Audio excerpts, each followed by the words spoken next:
After hearing what Charles said, the faces of several young wizards nearby became quite strange. The black lake inside is bottomless, as if there are countless monsters hiding in it. They were on the train to Hogwarts, but they also heard some senior students excitedly talking about many rumors about Hogwarts. Black Lake appears frequently in these rumors. Now that Charles actually said that the Black Lake was like a big hot pot, how greedy! Ron couldn't help but burst out laughing, and looked at Harry Potter and Hermione, his expression clearly revealing something. This is what you call the most talented and outstanding student in the Muggle world. You don't look very smart. Hermione advised Charles with some concern. I heard that some mountains and lakes in the wizarding world have special magic powers, and the Black Lake at Hogwarts is one of them. When you gaze into the abyss also gazes into you, Charles. You should stop staring at the Black Lake for too long, right? Charles smiled at this, licked his lips while looking in the direction of the Black Lake, and said softly. It's okay. Is there a possibility that I am the abyss after all? As he said this, Charles couldn't help but tap the wand in his hand a few times. Time and space marks burst out from the tip of the wand, appearing under the Black Lake in an instant and falling on the aquatic magical creatures. This meat looks plump and tender, suitable for steaming. This big octopus is great. Slice it raw and make sashimi. This big fish is a little old, so let's just braise it. When Seal was muttering to himself, Hermione and Harry Potter were confused and had no idea what Seal was doing. Ron, who was standing aside, had an expression as if he saw through everything, and he already had a guess in his mind. It's just pretentious. It seems that Charles Evans has discovered that he has no talent for magic, but he can't let go of his reputation and face among Muggle students, so he pretends to be profound here. Look at him waving his wand, but there's no reaction at all. Isn't that similar to me? Thinking of this, the depression caused by Hermione laughing at his failed magic attempt on the Hogwarts Express disappeared in an instant, turning into a sense of superiority of knowing the truth. Ron was eager to see what was about to happen. When school starts, maybe this Muggle genius will perform worse than me. At this time, Hagrid's voice came from not far away, asking the little wizards to board the wooden boat and cross the Black Lake. Hermione also wanted Charles to go on the boat with them, but he flatly refused. Just kidding, in just this short while, Hermione and the others were pestering him, and their chattering almost made Charles's head fall off. He could confirm once again that he didn't like children at all. No matter if it's the Savior Trio or some other kid. Even if your original novel is extremely popular, or you are a beautiful Hogwarts campus beauty, sorry, you are just a childish kid now, don't get involved with me. Charles came to the shore of Black Lake alone, and directly turned a floating piece of wood into a wooden boat, crossing the Black Lake easily. Meanwhile, on another boat, Ron was still talking about Charles and seemed to be arguing with Hermione. No matter how talented he is in a Muggle school, we are in Hogwarts, a school for the wizarding world. Does that mean he must be great? You all saw how stupid he was just now. Also, he waved his wand so many times, but what effect did it have? Nothing. Ron's face was full of disdain. We just invited him to go on the boat, but he turned us down like he was avoiding the plague. Does he think he's so great? It's just posturing. Harry is the best. He's the boy who lived. Some say he killed you-know-who. Hermione retorted bitingly. I know Charles Evans. He is a genius, perhaps even more talented than Headmaster Dumbledore. He can learn things that others need years to learn in a short period of time. Ron, you haven't seen Charles's performance, so you can't understand it. His actions must have a deeper meaning, Ron, you don't understand at all. Ron said unconvinced. More genius than Headmaster Dumbledore? Hermione, you have no idea what you are talking about. Besides, Harry is recognized as the most powerful little wizard in the wizarding world. He is the boy who survived a disaster. Some people say that he defeated the you-know-who. Can Seal be more powerful than Harry? Can he defeat the you-know-who? Seeing Ron and Hermione arguing with each other, Harry Potter said in a low voice with embarrassment on his face. Keep your voice down, we're almost there. Will we have to hold the sorting ceremony after we arrive? Have you figured out how to deal with the sorting ceremony? You're not really going to let us fight some monsters, are you? At this point, Ron and Hermione's quarrel finally came to an end, and they both began to worry about the upcoming sorting ceremony, which was said to be extremely bloody and cruel. After the boat docked, the feeling of worry spread among the little wizards as if it were contagious. Only Charles didn't care about this at all. At this moment, all his attention was attracted by the nearby Hogwarts. When you get closer, you can feel the omnipresent magic in this castle. It is no exaggeration to say that the bricks in the castle walls should all be magical. In Charles's opinion, the entire Hogwarts is simply a huge delicacy. He can get a lot of points by just picking up a brick and sucking on it, he made a rough estimate. Not counting the books, horcruxes, basilisks, etc. in Hogwarts, and only counting the castle and its attached defensive magic, the deduction points it could provide might be even greater than that of the Dragon's Blood Sea in Romania. Thinking of this, Charles's breathing couldn't help but quicken. He took out his mithril wand and had an urge to print a big word on the clock tower of Hogwarts. But at this moment, a surprised cry interrupted Charles's actions. The call was made by Professor McGonagall, who came to welcome the freshmen to the sorting ceremony. As a master in the field of transfiguration, she could tell at a glance that the wooden boat that Charles was riding on was not issued by Hogwarts, but was transformed by transfiguration. Professor McGonagall walked quickly through the crowd, looking at the wooden boat that Charles was on, and did not hesitate to praise it. Perfect transfiguration. You transformed a piece of wood into a wooden boat. Both its functionality and texture are exactly the same as the real thing. Seal, you actually rode it across the Black Lake. Even senior students can't do what you did. It's incredible. Professor McGonagall's call attracted a lot of attention from the little wizards, and even their nervousness was temporarily diluted. Transfiguration. That wooden boat was actually created through transfiguration. You must be kidding. Isn't transfiguration the most difficult magic subject? My brother told me that as long as a first-year student can turn a match into a needle, he is already very good. That little wizard who turned wood into a boat. He hasn't even started school yet, is he going to graduate soon? No, isn't Hogwarts so curly? In the crowd, Ron's eyes widened and his face turned red. Hermione was in high spirits, as if she had performed the transfiguration herself, and glared at Ron in a demonstrative manner. Professor McGonagall looked at Seal at this moment and liked him more and more. Isn't it a pity that such a little wizard who possesses divine magic and is so talented in transfiguration doesn't come to Gryffindor? If the sorting ceremony hadn't started yet, Mr. Seal, I would definitely give your house an extra 50 points just for your transfiguration. Charles smiled but sighed inwardly. No, what's the benefit of this extra point? Isn't it just the little red flowers given out in kindergarten in the previous life? As for the college cup, it's just a big award. Maybe the kids would enjoy it, but Seal really had no interest in it. At this time, he reminded Professor McGonagall. Professor, is the sorting ceremony about to begin? Professor McGonagall then came back to her senses from her admiration for Seal's transfiguration and hurriedly led the young wizards to the auditorium. Charles walked among the crowd, surrounded by curious looks and occasional whispers, making him feel like a member of society among elementary school students on their way home from school. He could only quicken his pace with an expressionless face, while silently saying it in his heart. I have to apply to skip most of the classes. I would rather eat 100 kilograms of dragon dung than live and study with them for the next few years. Fortunately, after entering the auditorium, the worry and tension about the sorting ceremony filled the hearts of every little wizard, and no one paid attention to others anymore. As for the senior students who were already seated, all of them cast their eyes towards Harry Potter without exception, and whispered excitedly about which college Harry Potter would go to. Soon, the sorting ceremony officially began and the sorting hat appeared in front of the little wizards. The first little wizard's name was called Hannah Abbott. Hannah, the granddaughter of old Tom from the Leaky Cauldron, who had delivered meals to Charles several times, blushed and stumbled towards the sorting hat. The moment it was put on, the sorting hat blurted out Hufflepuff. The Hufflepuff table burst into applause, welcoming Hannah. Then there were rounds of applause. When Harry Potter put on the sorting hat, it fell into a long silence, and finally chose Gryffindor. The applause that erupted from Gryffindor seemed to blow the dome off. The Weasley brothers were still there shouting and cheering. We have Potter! We have Potter! And after the applause died down, another name was called. Charles Evans. At this moment, the young wizards who had just heard Seal being praised by Professor McGonagall, as well as many professors in the professorial seats, all cast their eyes over here. A hint of anticipation appeared on Dumbledore's face. He already knew what Charles had just done, which was a very impressive achievement in transfiguration.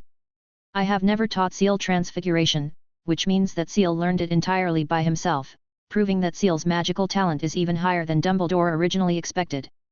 In this way, the thug I prepared for Harry Potter will be more powerful, and I believe it can play a huge role in the cause of fighting against evil.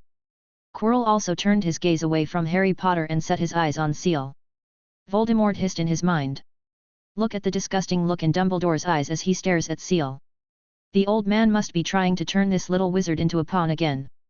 Haha, I want to make Seal mine and let him willingly devote himself to the field of black magic. Under these gazes, Charles calmly came to the front of the Sorting Hat. He knew the principle of the Sorting Hat's sorting, which was similar to legilimency, allowing the Sorting Hat to judge a person's character through some thoughts. If occlumency is used, the Sorting Hat won't be able to read anything. Forget it, just let go a little and end this ceremony quickly. So the next moment, Seal reached out and put on the Sorting Hat. The first thought the Sorting Hat had when reading this was, "This hat looks very vintage. How can I make it delicious? How about chopping it into big pieces and stir-frying it with some spicy crayfish sauce? It's said that it's delicious when dipped into choux soleils, so it should be good when dipped into hats, right? Hiss, I'm greedy." The Sorting Hat's expression froze, and then as it watched the image of frying and deep frying that appeared in Charles's mind, its expression gradually turned into horror. The next moment, an ear-piercing scream erupted from the Sorting Hat, so sharp that it seemed to break through the sky. The Sorting Hat yelled hysterically. Azkaban! It has to be Azkaban! Someone, come quickly, take me off this little wizard's head! My life is in danger! This high-pitched scream echoed under the dome of the Hogwarts Great Hall, freezing the atmosphere in an instant. The expectation and smile on Dumbledore's face froze in an instant and turned into disbelief. Professor McGonagall's eyes revealed fear. Even in Quirrell's mind, Voldemort's voice paused for a moment, and then burst into laughter as if he had heard the funniest thing. Azkaban! Ha ha ha ha ha, has the hair oil on this lousy hat made its brain sticky? And after the laughter, Voldemort's voice gradually became more curious. Or does the young wizard Charles Evans really have such potential? Is he so evil that the Sorting Hat sent him to Azkaban? What else did he do besides robbing Nocturn Alley? At this time, there was also a lot of noise in the Hogwarts Great Hall.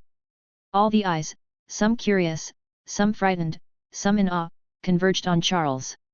Seal was filled with righteous indignation and pulled off the Sorting Hat. Azkaban? How am I related to Azkaban? Slander! This is blatant slander! At the same time, Charles was confused. Is the Sorting Hat's legilimency so powerful? With my attainments in brain occlumency, even if I only opened a small hole and allowed it to read a little bit of my thoughts, it would only be able to read my strongest thoughts at the moment. The Sorting Hat couldn't read my memories or see what I had done, so how could it have put me in Azkaban? How about destroying the Sorting Hat now, so that there is no evidence to prove anything? Fortunately, just before Seal was about to take action, Dumbledore waved his wand. Quiet! The originally noisy hall immediately fell silent, as all sounds were silenced by Dumbledore's spell. Charles was startled. He felt the strength of Dumbledore's silencing charm. If he didn't have the dragon armor charm as a magical protection to offset it, he would probably be unable to make any sound for a while. That means that you won't be able to chant the spell, and your strength will drop drastically. Just from this one spell, we can tell that Dumbledore, holding the Elder Wand, has probably already used the spell to its maximum strength. If confronted head-on, even Voldemort, who had 7 Horcruxes and whose magical power was off the charts, would not be able to hold out for long. A deep blue reminder sounded in Charles's mind as well. The host has obtained high-level materials for the silence spell. The points required to perform the silence spell in the future have been greatly reduced. Upon hearing this reminder, Charles's eyes suddenly lit up. Dumbledore is bursting with gold coins? Then can we find more opportunities for Dumbledore to take action in the future? How much high-level materials can be obtained and how many points can be saved? At the same time, Dumbledore came to the center of the hall, picked up the Sorting Hat, and then he understood the previous reason. After finding out why the Sorting Hat put Charles into Azkaban, Dumbledore's expression changed and he looked at Charles with a mixture of laughter and tears. When the Hogwarts sorting system was established, the creators had already imposed countless restrictions on the Sorting Hat. In the subsequent admissions, hundreds of loopholes were plugged to ensure that the Sorting Hat sorted students in the most reasonable and fair way. As a result, the magic on the Sorting Hat has not needed any adjustments for hundreds of years. But I'm afraid that starting today, the Sorting Hat will have to add a new restriction. You can't put a little wizard into Azkaban just because he wants to cook the Sorting Hat. Seal Evans, I have to say that you have made history at Hogwarts. But I sincerely advise you that the Sorting Hat really hasn't been washed for 1,000 years, so no matter how strong the seasoning is, it may not be able to cover the smell of hair oil on it. Don't, really don't, cook the Sorting Hat. I don't want the whole Hogwarts castle to be filled with the smell of grease. When Dumbledore's voice was heard in the hall, the silencing spell was immediately lifted, but everyone in the hall was still in shock, and it took them a long time to recover. One after another, their gazes fell on Charles with admiration in their eyes. Especially the Hufflepuff wizards, they were almost worshipping Charles. They thought Hufflepuff was the best house at cooking, and they had tried all kinds of magical ingredients. But I never expected that there would be such talent. Want to take a bite of the Sorting Hat? When it comes to eating, Hufflepuff would like to call Seal the best. Immediately afterwards, some little witches screamed in fear. When they put on the Sorting Hat, they were so nervous that they didn't react much. Now that they had come to their senses and heard Dumbledore himself admit that the Sorting Hat had never been cleaned for thousands of years, the smell of greasy hair seemed to be overwhelming them, making them feel uneasy, and they wanted to find a place to wash their hair as soon as possible. After this farce, Dumbledore looked at the Sorting Hat. Okay, now it's time to sort the houses seriously. But even with the patch on it, the Sorting Hat still refused to be worn on Charles's head. Dumbledore, I tell you, he is serious, this little devil is serious, he really wants to eat me. I could just feel his saliva was flowing like crazy. Watch your things carefully, or he might chew your wand if you are not paying attention. As for the sorting, let him choose whatever he wants. Anyway, please keep me away from Charles Evans, and don't let him know where I'm kept. I don't want him to pry open the door and cook me one day. Dumbledore's face was full of helplessness. How can it be that exaggerated? It's normal for a little wizard to be a little greedy. You think too much, Sorting Hat. How could Mr. Seal pry open the door and cook you? Such a cruel thing, a little wizard would never do. After some persuasion, the Sorting Hat reluctantly carried out the sorting process. It was placed back on Seal's head, whispering in Seal's mind. Where should I assign you, Charles Evans? You have courage, I am sure of that. You should have the courage to do some incredible things. Of course, you also have a passion for knowledge. I sense you also have quite a voracious appetite for those ancient magical books. Ambition, and no lack of it. As for your pursuit of delicious food, you are even more intense. All 4 colleges are suitable for you, what do you think? In response, Charles asked. Which academy can eat more magical delicacies? Which academy can be exposed to the most magical materials? The Sorting Hat said immediately. Of course it's Hufflepuff. Hufflepuffs themselves are very keen on food. Many of the delicious foods that have been passed down in the wizarding world to this day were created by Hufflepuffs. The students of this academy are also very keen on eating. They have a separate small kitchen that is open 24 hours a day. At the same time, Hufflepuff has always produced many magical herbalists who have access to a variety of rare herbs. They are also very good at breeding magical animals. Before he finished speaking, Charles made his choice without hesitation. Hufflepuff. When this shout was heard, warm applause also echoed from the Hufflepuff table. Countless Hufflepuff wizards looked at Seal with eyes welcoming a god. They were sure that when Charles, the first little wizard in 1,000 years who thought of using the Sorting Hat to make delicious food, joined the Hufflepuff house menu, many more interesting things would appear. At this time, Charles slowly stood up, slowly stretched his hand towards the Sorting Hat on his head, and said something sincerely to the Sorting Hat in his heart. I'm sorry, Grandpa Sorting Hat. I was just a little greedy. I didn't expect to give you such a big scare. I just thought you were an ordinary magic hat, but who knew you were really a unique Sorting Hat with life, thoughts, and thousands of years of history.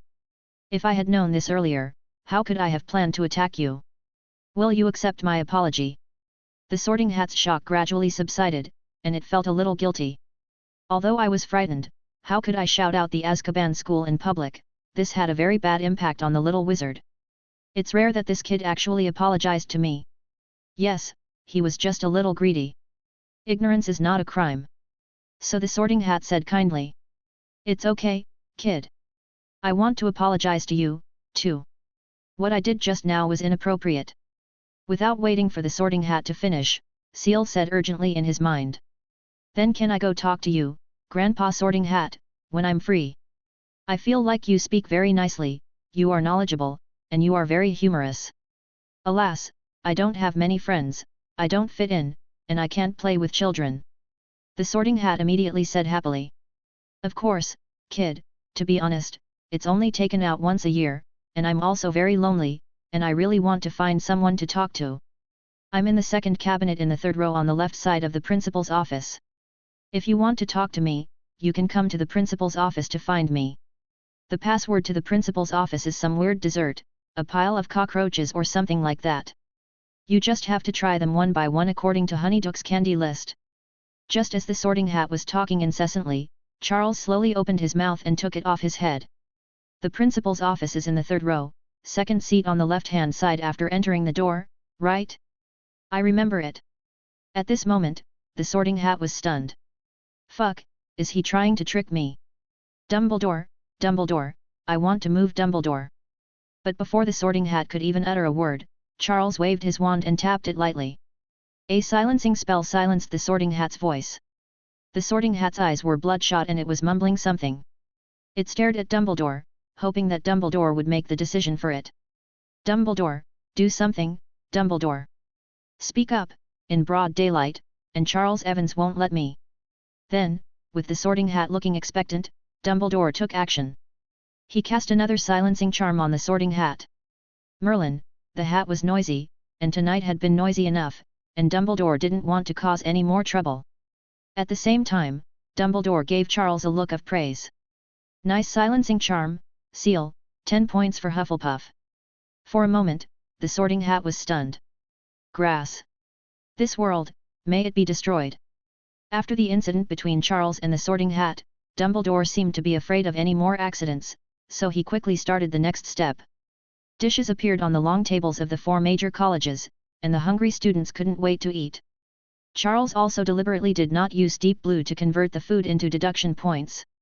Instead, he tasted the Hogwarts meal himself and nodded slightly. I have to say, the food at Hogwarts tastes pretty good. Among the British delicacies which mainly consist of fish and chips, this dish stands out from the crowd. After all, it is the craftsmanship of the house elves, and the house elves in the Hogwarts kitchen have been passed down from generation to generation, cooking every day. I am afraid it is comparable to the kitchen of the Shaolin Temple in the movies of previous lives. Each of them is a master chef. What made Charles feel regretful was that the dishes served were all made of ordinary ingredients and did not contain any magical ingredients. Therefore, no matter how delicious the food is, the deduction points it can provide to Charles are very meager. But this is not surprising. Magic materials are expensive to begin with, and it is even rarer to find ones that can be used to cook delicious dishes. If we provide magical ingredients to so many students at Hogwarts every day, the tuition fees collected by Hogwarts may not be enough to cover even a month. It seems that if you want to eat something good, you have to prepare your own ingredients. The Sorting Hat said that Hufflepuff House has its own separate kitchenette, which even contains magical recipes passed down by Hufflepuff himself. If you collect the corresponding ingredients, you can ask the Hufflepuff House elves to make magical meals. Not only are they delicious, but some of them have special effects that are not inferior to potions. Thinking of this, Charles couldn't help but lick his lips. The next batch of fire dragon materials that I ordered from Romania should arrive soon. In order to minimize the loss of magic power of the fire dragon materials, he swallowed all the materials after killing all the robbing wizards. Thinking about it now, it's still quite regrettable. After all, whether the fire dragon materials are used to prepare potions or magic potions, after being combined with multiple materials, the magic power will stimulate each other, and it is possible to burst out more powerful magic power. If you eat it in this way, you can get more deduction points. Charles didn't have the conditions before, but now that he is in Hogwarts, he can give it a try. In addition to dragon materials, there are also many kinds of magical ingredients in Hogwarts, some of which are even top-notch ingredients that may not be found in the entire magical world. For example, there is a 1,000-year-old basilisk, and there is no other one in the magical world. If we use snake monster bones to make soup, or a pot of dragon tiger fight, how delicious would it be? Charles's eyes showed anticipation. Just at this time, the admission dinner gradually came to an end. Just like in the original book, Dumbledore first asked everyone to sing the school song together, then warned the freshmen not to go near the Forbidden Forest and the end of the corridor on the 4th floor, and then asked the prefects of each college to take the young wizards to the common room. In the ancient castle, the stairs kept moving as if they had their own consciousness, crisscrossing each other, making the place look like a maze. Cedric Diggory, the Hufflepuff prefect and the best student in the original book who died at the hands of Voldemort in the Triwizard Tournament, was leading Charles and other new wizards through the stairs, explaining the rules of these stairs. The little Hufflepuffs listened attentively, not daring to slack off for a moment, and some even took out pens and papers, fearing that they would be late for class tomorrow because they remembered the wrong staircase. This is also one of the characteristics of Hufflepuff House, diligent and down to earth. Although not very smart, diligence can make up for lack of talent. In a sense, knowing that you are not smart and have a bad memory, so you listen carefully and remember carefully, isn't this also a kind of intelligence? Seal doesn't have to be like these little wizards. As his spirit became stronger, not only did his reaction speed increase, but his memory also improved significantly. He couldn't say that he had a photographic memory, but it was far better than ordinary people. He remembered what Cedric said after listening to it once, and even figured out some of the rules governing the operation of the stairs. As Cedric continued to explain, they finally arrived at the door of the Hufflepuff common room. Cedric emphasized, "You must listen carefully to what I say next. Each house's common room has a unique entry mechanism that prevents students from other houses from entering. Gryffindor's is a password, Ravenclaw's knocker asks questions, I'm not sure about Slytherin's, but it's similar. In our Hufflepuff common room, the door knocker is knocked in a specific rhythm. The rhythm of opening the door changes every week. The prefect will pick a few notes from a song and announce it to the whole academy, so you'd better remember it." Speaking of this, Cedric showed a hint of pride on his face. The constantly changing password is simple, but also the most secure. Unlike other college common rooms, our Hufflepuff common room is one where no one can sneak in unless we actively invite them. Oh yes, our common room also has a unique punishment mechanism for intruders, so you'd better write down the weekly door opening rhythm in your notebook, otherwise this punishment mechanism will not be pleasant. The little Hufflepuffs became visibly nervous when they heard Cedric mention the punishment mechanism. Will a flying knife fly out of the door? Or will you cast a curse on anyone who knocks on the wrong door? What should I do? I'm a little scared. I don't dare to knock on the door alone. Cedric smiled. This is Hogwarts. How can we use such harmful punishment methods? He blinked. As we all know, Hufflepuff, the founder of our school, loves food and therefore created many magical condiments. One time, he accidentally created a magical vinegar that was sour beyond imagination. If you put this vinegar into your mouth, you will not be able to taste anything but sourness for a whole week, and everything you eat will seem to make your teeth sour. And over time, the acidity of this magical vinegar will become higher and higher, so it becomes our unique defense mechanism for Hufflepuffs. He pointed to the nozzles on either side of the common room door. See, if you knock on the wrong rhythm to open the door, this magic vinegar will spray out here. It was okay the first time I hit it wrong, it was diluted, it would probably only make people sour for a day. If you knock wrong the second time, you will be scolded for 3 days. If you make a mistake the third time, prepare yourself to be tortured with 10 lemons in your mouth for a week. At this moment, Charles suddenly asked, "What if the intruder refuses to give up and keeps making mistakes?" Cedric was stunned for a moment, then smiled sinisterly. The age of the magic vinegar will grow older and older, and the magic contained in it will become stronger and stronger. If the intruder has good teeth, he might be able to taste the exquisite vinegar from the time of Hufflepuff's founders. Tisk, tisk, the taste might even make ghosts cry. As for the idea of many people breaking in together and trying to consume our Hufflepuff magical vinegar reserves, that is wishful thinking. It is said that the Academy has stored enough vinegar to fill a lake using the traceless extension charm. The intruder can't drink up all the vinegar in a lake, right? Hearing this, the little Hufflepuffs all clapped with admiration in their eyes, even Seal was no exception. As he clapped, Seal couldn't help but have his eyes light up, with only one thought in his mind. Hufflepuff House, I've come to the right place. After explaining to the little Hufflepuffs how to enter the common room, Cedric led them in. The Hufflepuff common room is not as cool as Ravenclaw's blue, it looks like a small library, but it is not as luxurious as Slytherin's. It is a bit similar to the Gryffindor common room, both are warm colors, but compared to the eye-catching golden and red colors, the Hufflepuff common room appears warmer and more comfortable. It's the feeling of staying in bed in the winter without coming out. The most exaggerated thing is that there is a door next to the fireplace in the common room that leads directly to the Hufflepuff kitchen. Cedric beamed with joy when he talked about this. Hogwarts house elves are already excellent cooks. But since ancient times, only those house elves with the best cooking skills can enter the Hufflepuff kitchen. Whenever an important guest comes to Hogwarts, the most sumptuous and delicious banquet is prepared by the elves in the Hufflepuff kitchen. You can't get this kind of food outside very often, and other colleges can only eat it a few times a year. But in Hufflepuff, food is available 24/7. Whenever you feel hungry, go to the kitchen and there will be a steaming hot meal waiting for you. If you can get some special ingredients, the house elves can customize the meal for you. That would be wonderful. As Cedric described, the little wizards' faces were filled with greed. Just thinking about being able to have a delicious midnight snack in this comfortable lounge, even if it is for them to finish their final homework, seems quite happy. Seeing the expressions of the little wizards, Cedric also showed a satisfied expression. Apart from anything else, the sense of belonging and unity among Hufflepuff students is definitely the strongest among the 4 colleges, and Gryffindor has to lag behind a little.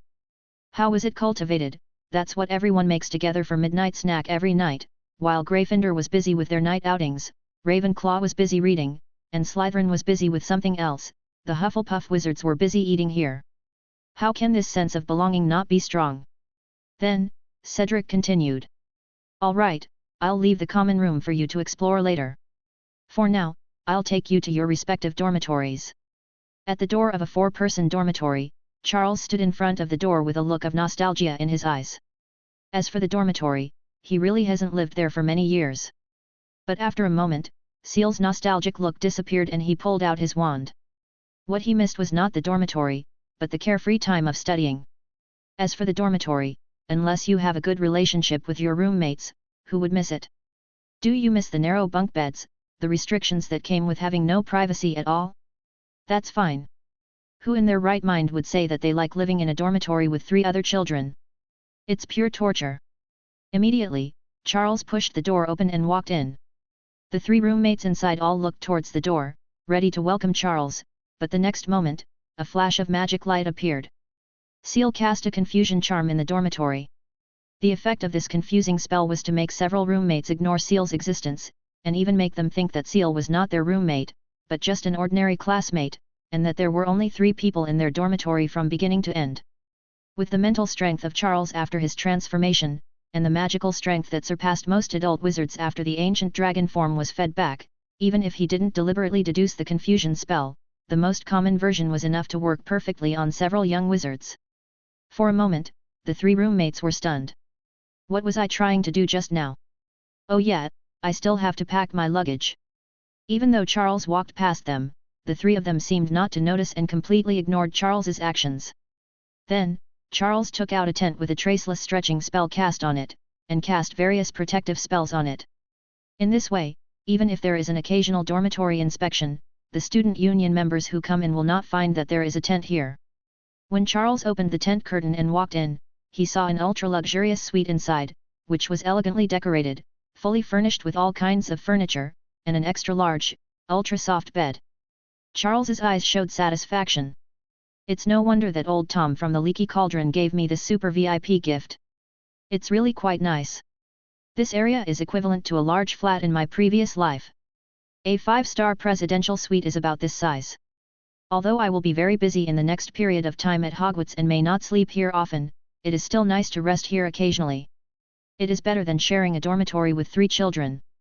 Of course, not all Hogwarts dormitories are 4-person rooms. There are also single rooms. For example, the class leaders of each college live in luxurious single rooms. According to the original book, the luxury of a single dormitory is almost the same as that of a 5-star hotel, but one needs to be a class leader to get one. As for the position of prefect, Charles respectfully declined it. Aren't they just student union codders? They have so much to do, taking care of this and that, and whoever wants to do it can do it. How could it be as good as the luxury tent that Charles got for free? Then, Charles lay on the bed, thinking about how to spend the next period of time. It's the first night at Hogwarts after all.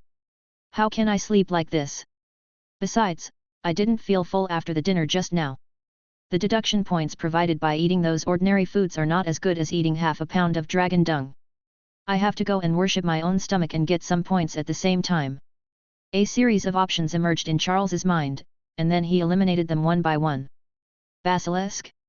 I haven't learned Parseltongue yet, so I can't enter the Chamber of Secrets for the time being. Besides, the basilisk has an instant kill effect, and the dragon armor spell may not be effective. There is still a risk of failure. Let's cast a spell related to the eyes to ensure that there is no risk of failure before going. As for the Forbidden Forest and the Black Lake, they are a bit far away, so we won't bother with them on the first day. So is Ravenclaw's diadem. It will take a while to find it in the room of requirement. There's no rush. After some thought, a name emerged in Charles's mind. Three-headed dog, it's decided to be you. This extremely rare magical creature is only produced in Greece and is even more precious than a fire dragon. It is best known for its limitless power, violent aggression, and superior recovery ability. The most famous three-headed dog in mythology is Cerberus, the three-headed dog of hell in Greek mythology. As the warden of the underworld and himself in the netherworld, Cerberus is nearly unkillable and has a strong resistance to instant death magic. There may be a little bit of his blood left in the three-headed dog of Greece today, making it an extremely rare creature that is resistant to the killing curse. No wonder in the original book, Quirrell was possessed by Voldemort, but it took a lot of effort for him to get the Philosopher's Stone through the three-headed dog. This thing is indeed difficult to deal with. Even if Voldemort were to play on the enemy's behalf, his residual soul would probably consume a lot of energy. Charles chose the three-headed dog as his target. Besides wanting to get some deduction points from it, he also had another idea in mind. That is, perhaps through the blood of the three-headed dog, he could obtain a second magical animagus transformation and become a being close to the legendary Cerberus. Thinking of the description of the three-headed dog of hell in the legend, Charles also became excited. That is a monster that can give headaches to heroes and demigods in mythology, so it is naturally very powerful. But what Charles values most is its resistance to the death curse. After all, the killing curse is really too perverted in this era. Even if the real strength is several levels lower, once the killing curse comes, if you are hit, you will be killed instantly. The key point is that according to the original book, this thing cannot be resisted by any protective magic and ignores all defenses. As long as the person who releases the curse meets the conditions and can unleash the power of the killing curse, the person will surely die. Without resistance to the killing curse, you really have to be careful at all times. If you are not careful, you may end up in trouble. But if the idea of transforming the animagus into the three-headed dog of hell through magic could really be realized, the threat of the killing curse and similar death curses to the Charles might be greatly reduced. Therefore, even if it is just a possibility, Charles still attaches great importance to the three-headed dog. The second position of the magic animagus transfiguration was reserved for the three-headed dog. At this moment, Seal walked out of the dormitory, left the Hufflepuff common room, and came to the nearest staircase. Then Charles paused. Cedric's previous explanation did include the routes to several classrooms.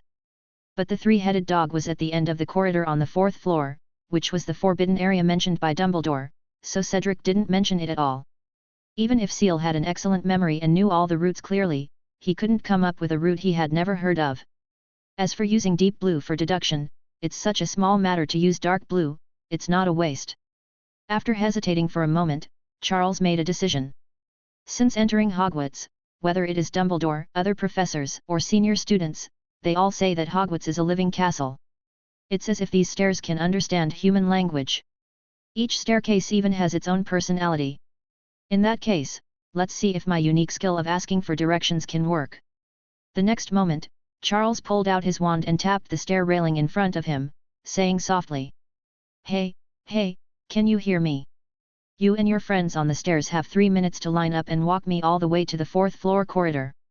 Otherwise, I'll eat you." As soon as these words were spoken, the staircase, which was originally moving at a specific rhythm, suddenly stopped, as if it heard something that made it confused. During the thousands of years at Hogwarts, it had heard and seen countless secrets. It has seen young lovers unable to control their emotions and kissing passionately on this staircase at night. It has seen ambitious people walk up this staircase and tiptoe towards the restricted books area. It had even seen 2 male professors at Hogwarts, following British tradition, perform an obscene scene on this staircase. But it dared to swear that this was the first time it heard a newly enrolled wizard threaten to eat it. In an instant, the speed of this section of stairs increased exponentially, like a whistling windmill. It was obviously very angry and didn't want Charles to climb it again. In response, Charles sighed. "It seems you didn't listen to what I said. Why, did the hard tiles give you a false sense of security? Then you are wrong. The countless bricks in Diagon Alley and the bricks in platform 9 3/4 are not necessarily more fragile than you." Then, Charles jumped nimbly, stood steadily on the fast-moving stairs, and rushed up the stairs fiercely. Deduction points plus 20. A deep blue reminder sounded immediately. At the same time, the stairs suddenly stiffened. It didn't expect that this little wizard was serious. No, Hufflepuffs are greedy, but they can't be this greedy, right? Are you tired of stairs? Can you just be a human being? What's even more outrageous is that with Charles's sucking just now, some of the magic power was really sucked away by Charles. If all the magic power was taken away by Charles, the magic of this section of stairs would no longer exist and it would just become an ordinary section of stairs. Thinking of this, the stairs couldn't help but tremble, and the steps rose and fell as if they were feeling fear. Seal grinned. "Now you know you're afraid. Be good, then tell your friends to send me up quickly. Also tell the stairs at Hogwarts to keep their eyes open and be discerning when they see me next time. I don't want to waste time rushing up the stairs." The stairs shook twice, as if to indicate that they understood. Immediately, it began to rotate slowly, sending Charles to a higher place. Even the steps began to rise and fall automatically, slowly bringing Charles to the end of the stairs. And here, a new staircase just happened to come over and took Charles up. Just like that, without even moving a step, or trying to find the way, Charles was taken to the corridor on the 4th floor by the magic stairs. Charles then nodded in satisfaction. He waved his wand, cast an disillusionment charm, and disappeared into the air, walking towards the end of the corridor on the 4th floor. After Charles left, the stairs that had brought him here seemed to breathe a sigh of relief. "We have seen everything in thousands of years, but this little monster that eats stairs is the first time we have seen it. It's bad luck for them." Then, the stairs led one by one to a place where the class schedule was posted. There was nothing else they had to do, memorize the first-year Hufflepuff timetable. This way, the next time Charles goes out, they will know which classroom to send him to. Let us not mention the pathetic and humble appearance of the stairs.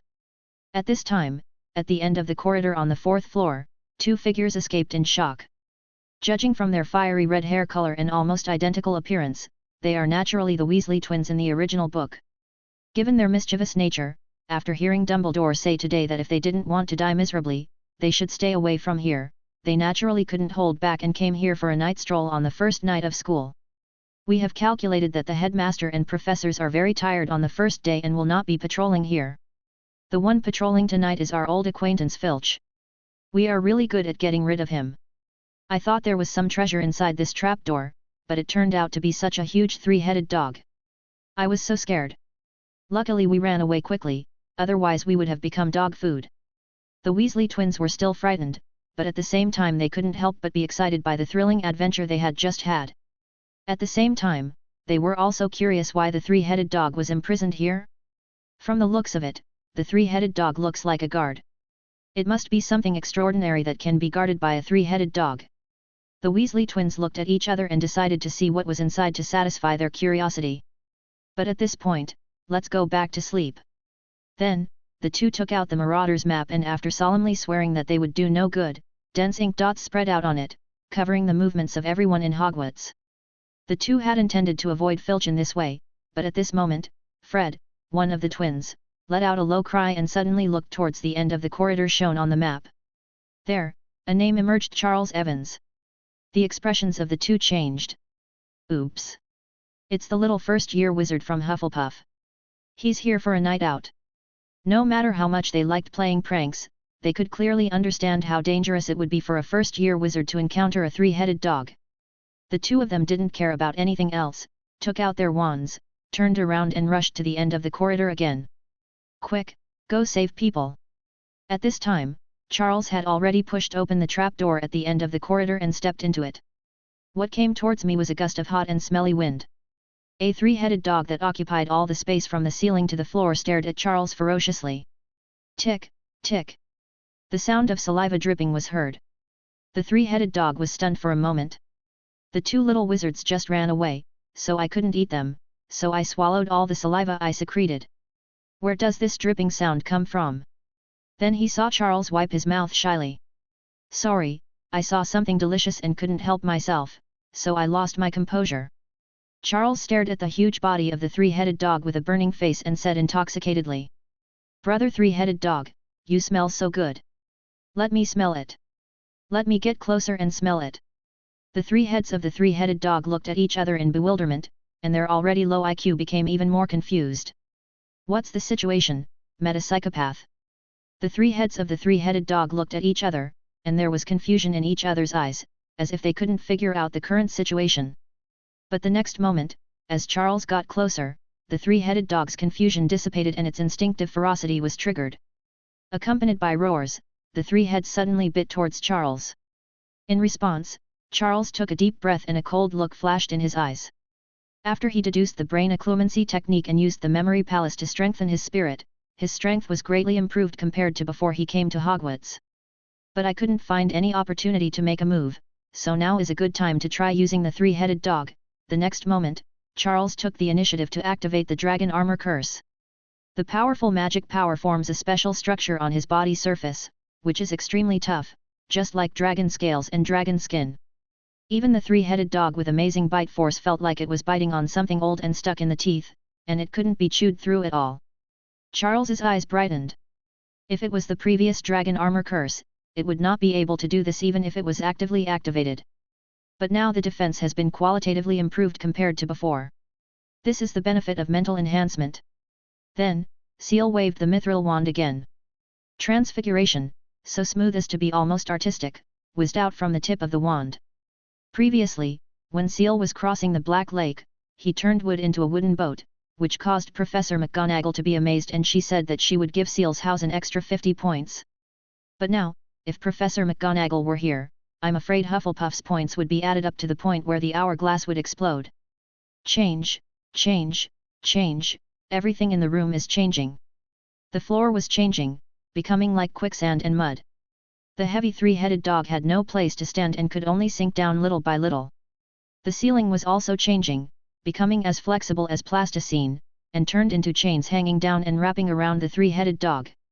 Charles even turned a wall into a stone man, holding down the three-headed dog Fluffy. During this process, the three-headed dog Lua was naturally struggling. The powerful magic resistance of its skin was also taking effect, constantly weakening the effectiveness of transfiguration on it. If the strength of Seal's transfiguration had been used on Lua before his mental transformation, it would have had little effect, as the chains would have slipped away and would not have been able to wrap around him. But now, even though he has been weakened, there are still chains firmly wrapped around Lua. In addition to the changes on the ground and the head-on wrestling between the Stone Man and Lou Williams, who was charging forward relying only on brute force, was gradually entangled by the chains and was hung up, unable to move.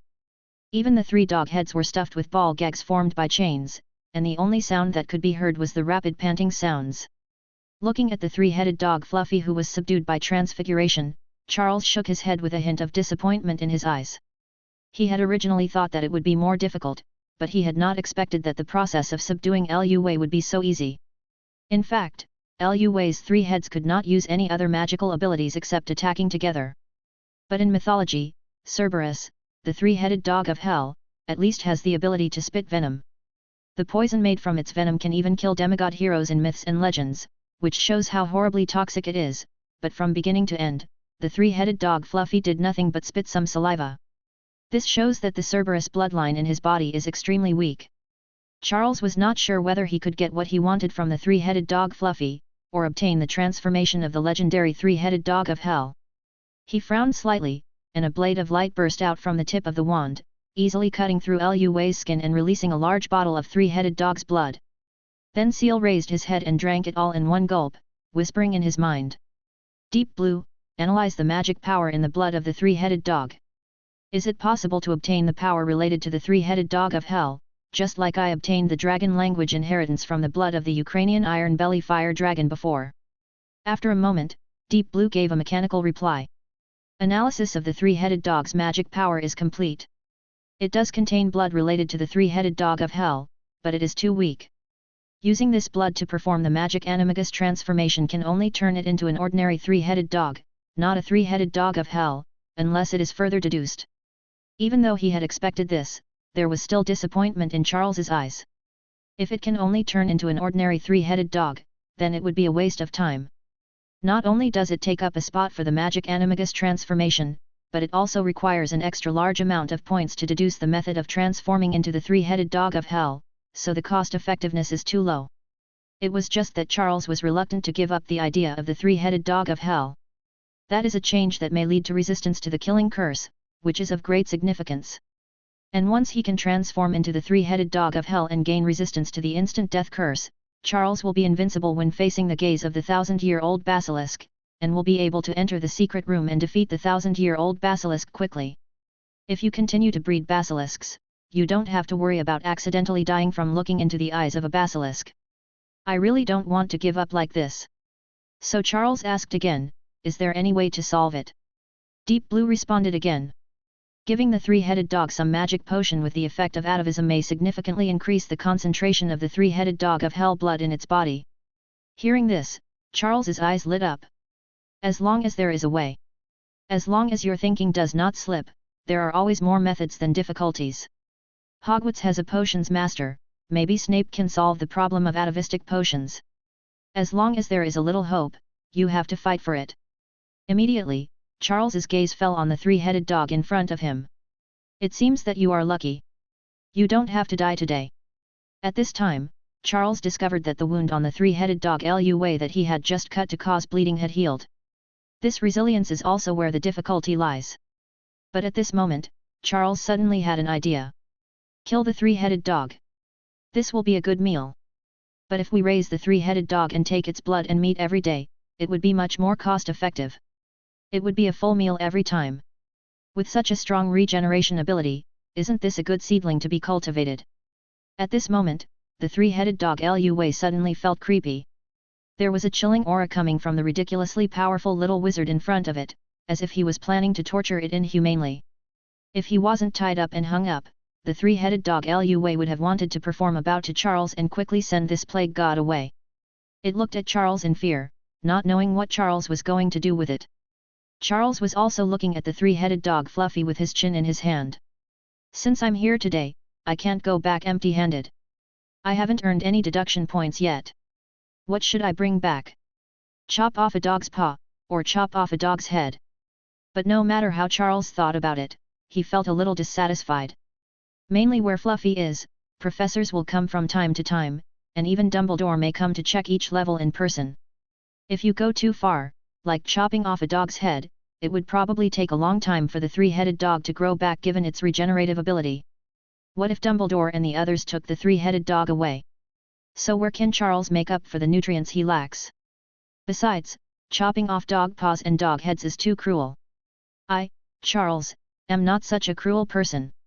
The three-headed dog Lua seemed to understand what people said and he breathed a sigh of relief visibly. It doesn't want to have its paws or head chopped off. Merlin, it seems this little wizard still has some humanity. But the next moment, the words that came out of Charles's mouth made Lua's 6 eyes widen in an instant. Charles said faintly. It's hidden, not easy to be discovered, and it's a better part for you after it's gone. Ah, I thought of it. Lua, you are already this old, an adult, right? Have you been sterilized? I heard that neutering is good for the dog's health, it can prolong its life and help it grow meat. I, Charles, have always been fair in doing things, and what I believe in is a win-win situation. Well, it's settled. From now on, I'll come to your place every day to perform sterilization surgery for you for free. I got food, and you got health and a longer life. Happy cooperation. All 3 of Lua's heads were stunned. The huge three-headed dog was shaking like a sieve at this moment. It never dreamed that Charles had set his eyes on its treasure and wanted to use it as food. It would be fine if it happened once, but he also wants to come here every day to sterilize himself. Is this still a little wizard? This is a devil? Hello, is Cerberus here? Can you take this little wizard down to the underworld? He is not a human being at all, he is a dog. After seeing Charles Evans' name on the Marauders map and entering the trapdoor at the end of the corridor on the 4th floor, the Weasley twins, who had already left, ran over for their lives. It's too late to call the professor now. Only they can rescue Charles in the first place. Hopefully it's not too late. The Weasley twins held dung bombs in their hands. This was a method they came up with in a short period of time to deal with the three-headed dog. As we all know, a dog can't change his nature. Maybe throwing a dung bomb out would make the three-headed dog change its appetite and let Charles go. It was just as the two of them rushed through the trapdoor, wand in one hand and dung bomb in the other, ready to rescue Seal. The scene before them stunned them. There was no sign of Seal through the trapdoor. The two of them felt a tightness in their hearts and thought of the same possibility at the same time. Has Charles Evans been eaten by the three-headed dog? The thought made them pale. But soon, they realized something was wrong. If Seal had been eaten, there should have been at least bloodstains and torn pieces of school uniform on the ground, but there was nothing. Even the three-headed dog no longer had its previous ferocity. Instead, it seemed to be wilted, huddled in the corner of the room, curled up, and making whimpering sounds from its mouth and nose. From the looks of it, it looks like he was beaten and cried.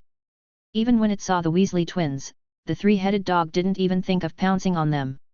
Instead, it seemed to be quite frightened, and its huge body shrank a little.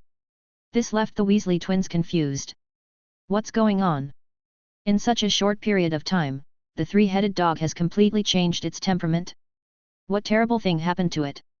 The Weasley twins stepped out of the trapdoor and could not help but take out the Marauder's map again, wanting to see where Seal Evans' name appeared. But when they reached out, they found that the Marauder's map had disappeared. The Weasley twins looked at each other. What's the situation? The Marauder's map was clearly in our pockets just now, how come it's gone now?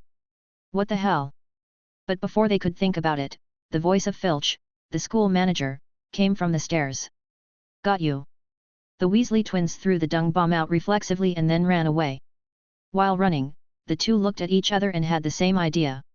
Charles Evans, this first-year student is definitely not simple. At the same time, Charles had already leisurely stepped onto the stairs of Hogwarts with his harvest tonight. The stairs were very tactful this time, and carried Charles to the Hufflepuff common room one level at a time. There was also a Marauder's map in Charles's hand, which was the one he had just taken from the Weasley twins using the disillusionment charm. Looking at the Marauder's map, Charles's eyes showed a bit of strangeness. This thing is pretty awesome in the original book. Not only can it display the names of Dumbledore and Voldemort, it can even display Peter Pettigrew in his animagus form. It is unbelievable that such a thing was created by James Potter and others. This couldn't help but make Charles wonder. If the technology of the live map could be replicated somewhere else, or could be expanded, wouldn't it be possible to clearly detect all the enemy's manpower movements? Why didn't we see technology like the Marauder's map used in the battle between the Order of the Phoenix and the Death Eaters? The only explanation is that the special nature of the Marauder's map depends on Hogwarts. James Potter and others must have used Hogwarts' own magic to create the Marauder's map. This is the only way to explain why the Marauder's map can clearly show the movements of everyone in Hogwarts, because this thing is equivalent to borrowing the surveillance authority of Hogwarts. Seal tapped his wand on the Marauder's map and uttered the oath from the book. Soon, names and a map of Hogwarts appeared on the parchment. Along with this scene, a deep blue reminder sounded in Charles's mind. The host has obtained knowledge that can be used for deduction Hogwarts protective magic, part. The first deduction requires 1,000,000 deduction points. Do you want to deduce? Obtaining the inheritance of the 4 founders of Hogwarts will greatly reduce the required deduction points. After hearing this prompt, Charles's pupils shrank slightly. He didn't expect that his guess was right. The Marauder's map really borrowed the protective magic of Hogwarts. He also didn't expect that the Hogwarts protective magic could also be deduced by Deep Blue. And just looking at the number of points required for this initial deduction, it can be said that it is the most demanding of all the knowledge that Charles has come into contact with so far. But it's not surprising when you think about it. This protective magic has covered Hogwarts for thousands of years, with only a few incidents of failure. Almost no foreign enemy has been able to break in, earning Hogwarts the title of the safest place in the wizarding world, which is enough to prove the power of this magic. How could this work, which was the result of the painstaking efforts of the 4 founders, be just a work of fame in vain? The protective magic probably also contains the 4 people's immense magical knowledge. Even in the next 1,000 years, generations of principals, professors, and outstanding wizards have been constantly improving this protective magic. To fully understand this protective magic means to have mastered the essence of so many protective spells, and to be able to create a place comparable to Hogwarts on your own. It's not an exaggeration to call this the most powerful protective magic in history. It would be abnormal if the required deduction points were small. An idea even came to Seal's mind. Hogwarts' protective magic needs to cover the entire school to still have such strong protective power. If the range is reduced and the protective effect is more concentrated, then wouldn't the area covered by the protective magic be as solid as a rock? Thinking of this, Charles's eyes became hot. Hogwarts is a 1,000-year-old institution that has produced countless geniuses, as well as wizards like Dumbledore and Voldemort. It really lives up to its reputation. There are so many secrets. According to Deep Blue, obtaining the inheritance of the 4 founders can significantly reduce the points required to deduce Hogwarts' protective magic. But in the original book, apart from Slytherin, there seems to be no similar saying in other academies. It seems to have been lost in history. We need to look carefully for it. While Charles was thinking, the stairs slowly stopped and brought Charles to the door of the Hufflepuff common room. Seal also collected his thoughts and looked at the handle of the door to the common room. There is no need to rush to find the inheritance of the 4 founders, as it will take time to find it. I did go and fight a 3-headed dog, and had it neutered, and I'm a little thirsty. According to Cedric Diggory, there seems to be a self-service magic vinegar here. The next moment, Charles grabbed the handle and said with a troubled look on his face. Oh, what was the entrance pass? I forgot. Look at my memory. Then he knocked twice at random. Immediately afterwards, magic vinegar with a strong acetic acid smell gushed out from the nozzles on both sides of the door. These nozzles seemed to have an aiming function, and they were all spraying vinegar towards Charles's mouth. Seal grinned at the sight. How thoughtful! Immediately, he opened his mouth and swallowed the vinegar juice. In my mind, a deep blue reminder sounded. Deduction points plus 50. Deduction points plus 50. After this wave of vinegar splashed, Charles's deduction points increased by thousands of points. This number is already quite large, not to mention that according to Cedric, the magic vinegar that spurts out later will be even more concentrated, and even the vinegar brewed by Hufflepuff himself can be sprayed out. Charles's eyes showed passion and greed, and he knocked on the door knocker again. Without stopping for a moment, a large amount of vinegar gushed out. Come again! Come again! In the end, Seal didn't even bother to pretend, and he just knocked on the door knocker and said directly to the door of the Hufflepuff common room. I'm a bad guy, I'm going to go into Hufflepuff and do evil. Quick, spray all that Hufflepuff-era magic vinegar out for me, or I'm going to do something bad. Then Charles opened his mouth wide and stopped directly in front of the nozzle gushing out vinegar. The next moment, the magic vinegar that would make ordinary people feel sour just by smelling it gushed out. However, Charles grinned and laughed wildly. It is worthy of being a magical product left over from the Hufflepuff era. Even if it is just magic vinegar, the magic contained in it is extremely rich. In a short period of time, Charles's mind was filled with the continuous sound of deep blue prompts. Deduction points plus 1,000. Deduction points plus 1,000. By the time the magic vinegar stopped gushing out, Charles's deduction points soared by nearly 1 million in this short period of time. After this wave of harvest, Charles finally tapped out the correct rhythm with satisfaction, putting an end to the Hufflepuff door continuing to splash vinegar. After all, after the dream of Arlie, Charles has learned his lesson and knows that he cannot eat too much in one go and must focus on sustainable development. What if I drink up all the vinegar reserves of Hufflepuff House in one go tonight and Hufflepuff changes its defense mechanism in the future? But if you drink it in moderation like this, taking into account the Hufflepuff House's reserves and the vinegar that will be brewed every once in a while, you can drink it for a long time. Then, Seal walked into the Hufflepuff common room. It was already late at night, and it was the first day back at school, so even the senior students were exhausted, and there was no one in the common room. Seal walked straight into the door leading to the kitchenette. The small kitchen was still brightly lit, and the house elves seemed to be testing recipes and cooking something in the pot. Waves of rich aroma emanate, making one's appetite wet. The house elves were very happy to see Charles come in. Ahaha, a little Hufflepuff wizard, coming for a midnight snack on your first day. You have finally grasped the essence of Hufflepuff House. Come on, there are ready-made desserts such as caramel pudding, macaroons, and cream rolls. The main course is beef Wellington. You have to wait a moment for the soup, it will be ready soon. Listening to the house elves announcing the names of the dishes, Seal grinned and then shook his head. No, I'm not here for this normal food. I heard from the prefect that if you bring your own magical ingredients, you can make magical meals according to the recipes left by Hufflepuff. Hearing Seal's words, the house elves were stunned at first, and then they all became excited. Do you have those rare ingredients? If you can get the ingredients, we can certainly process them. But little wizard, the ingredients that can be specially developed into magical meal recipes by Hufflepuff are extremely precious and rare. After all, one of the main motivations for Hufflepuffs to practice magic is to eat more delicious food. What materials do you have? The next moment, Seal took out a bloody stick-shaped object and a ball-shaped object from his traceless extension charm clutch and threw them to the house elves. These house elves are indeed masters of culinary arts and recognized the origin of the ingredients at a glance. Three-headed dog whip, and three-headed dog balls. How could you get this? When Hufflepuff was in Greece, they actually studied the recipes of the three-headed dog. There were records of using the three-headed dog's penis and eggs to make nourishing magic soup. But it's a pity. According to Hufflepuff's records, if we can use dragon blood and three-headed dog ingredients to make soup, the taste will be even better. And the fusion of the magic of two dangerous magical creatures will be more delicious than a single ingredient. Hearing what the house elves said, Charles's eyes showed an even more strange look. Dragon blood? He really has it. When he bled the vampire lord in Nocturn Alley, he collected several swimming pools of dragon blood. At the time, I thought that since I didn't lack too many points for the time being, I might as well save them as materials for making potions or alchemy in the future. I didn't expect that I would use them in the Hufflepuff recipe first. Immediately, Seal took out a large glass bottle of dragon's blood and handed it to the house elves. Is this much dragon blood enough? Upon seeing the dragon blood, the house elf, who had originally felt a little regretful as he thought he could not bring out the full effect of the three-headed dog material, suddenly became excited. That's enough, that's enough. With so many dog penises and dog eggs, it's enough to make a big pot of nourishing soup. But can you drink this much nourishing soup, little wizard?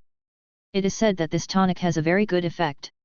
In response, Charles smiled and said that the elves just needed to make soup, and he could handle as much as they made.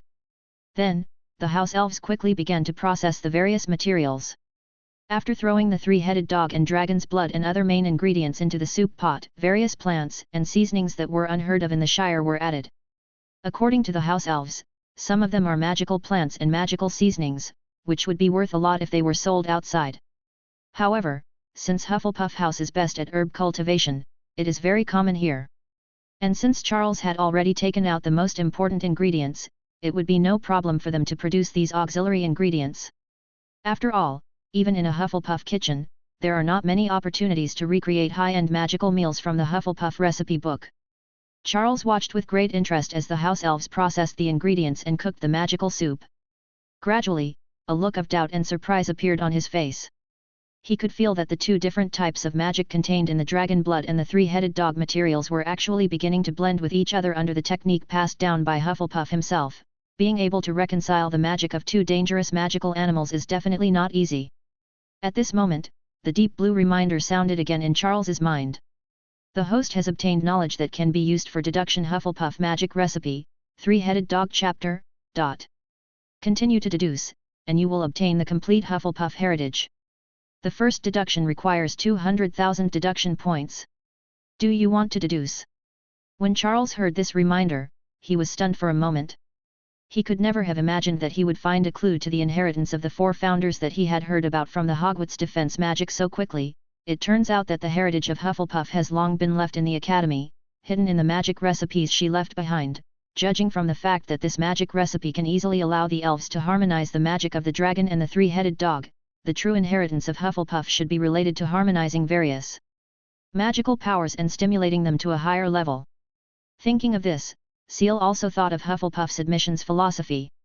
The other three houses require students with distinct characteristics, but Hufflepuff is the only house that accepts everyone. No matter what the characteristics of the young wizard are, if he does not meet the characteristics of the other three houses, he will be accepted by Hufflepuff. The feeling this reveals is exactly in line with the Hufflepuff heritage. This college, founded by Hufflepuff, upholds the same philosophy as Hufflepuff's magic. It can accommodate students with all kinds of personalities and magical powers, and allows them to inspire and promote each other to reach a more perfect level. Charles's eyes showed shock. A glimpse of the whole picture shows that Hufflepuff's magical attainments are probably extremely high. Maybe even Dumbledore might not be as good as Hufflepuff himself. It is no wonder that Dumbledore's title is not the strongest wizard in history, but is limited to this century. It seems that before this, there have indeed been wizards in history who are recognized as stronger than Dumbledore. At least the 4 founders are at least at the level of Dumbledore, and may even go further. This made Charles have another question. If so, why did the 4 founders establish Hogwarts as a refuge and place of inheritance for wizards? In the history of magic, it is said that it was to escape the pursuit of Muggles. But the Muggles at that time didn't even have hot weapons, so why would they hunt down a group of wizards under the protection of the 4 founders? Even the 4 founders left their legacy here, as if they were ready to die? Layers of doubt spread in Charles's heart. Just as he was lost in thought, a fresh and rich fragrance that went straight to his head came to his nose, interrupting Charles's thoughts. In the house elf's magic soup pot, a large pot of soup was cooked, and the fragrance that Charles smelled was emitted by them. Seal took a deep breath. Let's put those ancient mysteries aside for a moment and drink the soup first. The elf served Charles a bowl of soup, and he drank it in one gulp. The next moment, a reminder sound came from Deep Blue. Deduction points plus 2,000. Charles's eyes lit up. 1 bowl of soup adds 2,000 points, and this pot can hold at least 30 bowls, which means more than 60,000 points. This is just part of the material of the 3-headed dog and the dragon. After being blended with Hufflepuff's magic recipe, it has undergone such a change? Thinking of this, Charles felt a little regretful. If I had known this earlier, I would have saved the materials that were consumed before and used them in the Hufflepuff kitchen for cooking. Perhaps the profits could have been greatly increased. However, thinking about the many opportunities to get various materials in Hogwarts in the future, Charles's regret disappeared, and he continued to eat bowl after bowl of soup without raising his head. At this time, the door of the kitchenette was pushed open again. Cedric Diggory walked in his pajamas. It seemed that his half-asleep state triggered the Hufflepuff wizard's instinct and he came to the kitchenette to find food. After smelling the aroma of the 3-headed dog soup, Cedric woke up instantly, staring at the soup pot in front of Charles, and swallowed with a gulp. Char, what kind of soup are you drinking?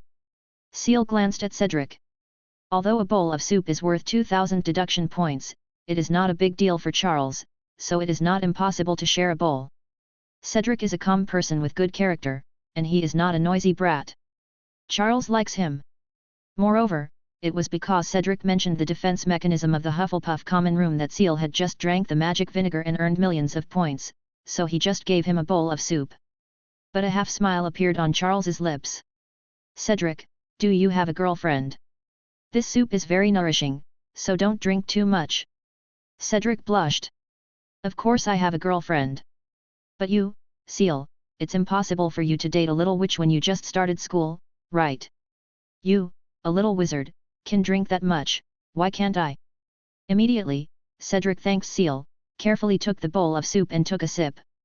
In an instant, when the delicious fragrance hit his head, Cedric ignored everything and started swallowing in big gulps. After finishing the bowl of soup, Cedric's face suddenly turned red and he felt like there was a fire burning in his lower abdomen.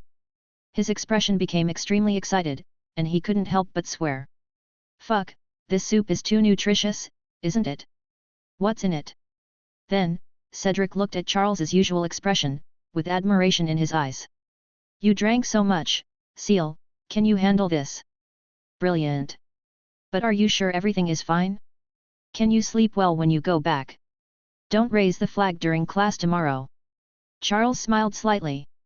You are too weak, you should go back and find a solution. As for my class attendance, I didn't plan to take every class. Cedric was stunned at first, then gave a thumbs up. Planning to skip class on the first day? Awesome. Seal smiled brightly. Skipping class. Is it possible that I don't need to skip classes and can openly skip them? Cedric was completely stunned now, and asked humbly. I'm already a prefect, how come I didn't know there was such a thing? Charles said faintly. Isn't it enough to just tell the professor in person that the contents of the lecture hall and the textbook are too low level and not suitable for me, and apply to not attend the class? Cedric stood there for a long time. But your first class tomorrow is Professor McGonagall's Transfiguration class. As he finished speaking, Seal's smile grew wider. Isn't that just right? I'm the best at Transfiguration, so there's no need to take lessons. Immediately, Charles drank the remaining soup in the pot in one gulp and turned to leave the kitchen. Cedric looked at Charles's back and took a deep breath. So handsome. Then, Cedric couldn't help but look excited. Hufflepuff House has always been criticized by several other houses as a gathering place for mediocre people. It was through his talent and unremitting efforts that Cedric gradually gained recognition and was considered one of the best students in Hogwarts. He has always wanted to wash away the impression that Hufflepuff House left on others, proving that the little badgers are simply down to earth and don't like fighting, but that doesn't mean they are mediocre. If Charles could really do what he said tomorrow, it would definitely be a scene that has never happened in Hogwarts in 100 years. By then, who would dare to say that Hufflepuff House is mediocre? Even if it was Ravenclaw, who was known to be extremely smart, was there anyone who could just ask Professor McGonagall to exempt him from class? Although such an action seemed impossible to others, inexplicably, Cedric felt unparalleled confidence in Seal. Things like this are just a piece of cake. Cedric smiled. It seems that this time, our Hufflepuff is really going to have a genius of the demon level. The next morning, the first-year students, who had just woken up from their sleep, were running around the castle like headless flies. Most of the freshmen had already forgotten what the class leaders had said about the operation rules of the stairs yesterday, and could only keep asking senior students for directions. But at this moment, a figure attracted everyone's attention. Even the old students who were familiar with the roads in the castle were staring at the figure in amazement. Because compared to them who still had to find the way, this little wizard didn't even have to move. The stairs in the castle were like an escalator, taking him all the way up. In an instant, everyone was stunned. No, what's going on? Is there an elevator in the castle? Why is it that only he can sit there and not us?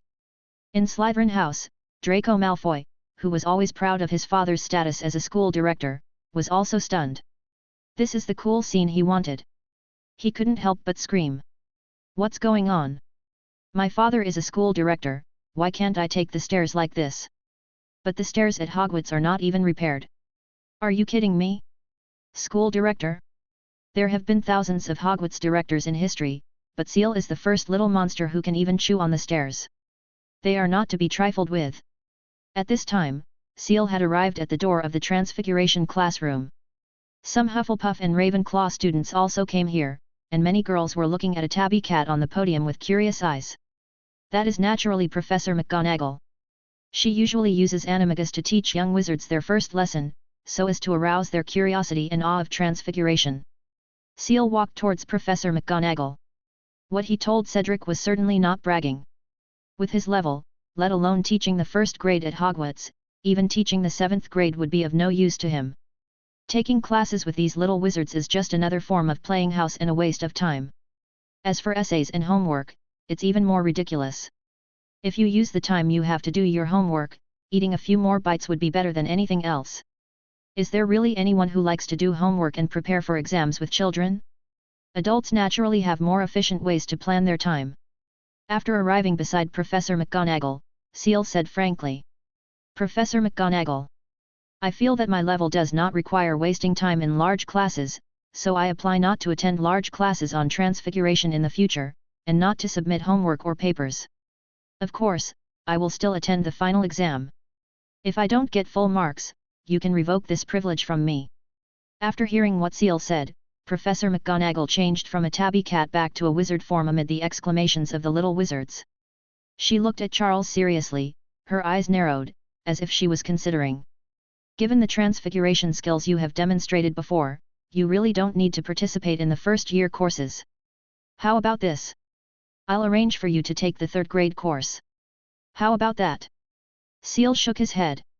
No, Professor, I mean not just exempting me from the Transfiguration course in my first year, but exempting me from all Transfiguration courses in my 7 years at Hogwarts. So forget about joining the class. I really don't have the time for that. Professor McGonagall's expression was no longer serious, but almost stern. Charles Evans, do you understand what you are saying? Do you think you have reached a level of Transfiguration that Hogwarts can't teach you? The next moment, Charles drew out his wand and said seriously. I never do anything that wastes my time. Taking large classes is a waste of my time. I have no intention of arguing with you, Professor. If you still have doubts, why don't we try Transfiguration? Professor McGonagall took a deep breath, looking extremely angry, and slowly drew out her wand. Seal Evans, in all my years of teaching at Hogwarts, I swear you are the most arrogant student I have ever seen. Then let me see, how advanced is your transfiguration? At this moment, all the Hufflepuff and Ravenclaw young wizards in the classroom were stunned. They could never have imagined that someone would ask Professor McGonagall to be exempted from the next 7 years of courses in the first class. This is too explosive. The young wizards didn't dare to breathe as they looked at Professor McGonagall, who had drawn her wand and looked furious. When Seal faced Professor McGonagall and heard her call him the most arrogant student in Hogwarts, he just smiled. To say something that you can't do is called arrogance. For someone like me, Professor, you should call me a genius. Professor McGonagall stared at Seal, feeling a little regretful. She felt that perhaps it was her praise of Seal's transfiguration before the sorting ceremony yesterday that made the young wizard too proud of himself, and led him to have the arrogant idea that he could not learn anything in the Hogwarts classroom. Then Professor McGonagall took a deep breath. Since it was my own mistake, I should make amends for it myself. She wanted to make Seal realize how ridiculous the idea of requesting exemption from classes was. Immediately, Professor McGonagall waved her wand. The pieces of chalk in the classroom suddenly stretched and deformed like plasticine, turning into the most useful ropes in transfiguration battles and wrapping around Charles. Charles smiled slightly and waved his mithril wand as well. The remaining chalks were transformed into sharp scissors in the same way, which were then used to accurately find the rope that Professor McGonagall had transformed and then cut it off fiercely.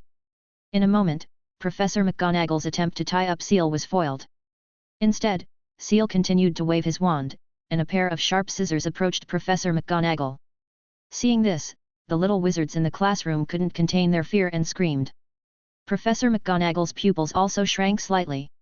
She certainly didn't use her full strength when she attacked just now, but transfiguration performed in anger was definitely not something that an ordinary wizard could handle.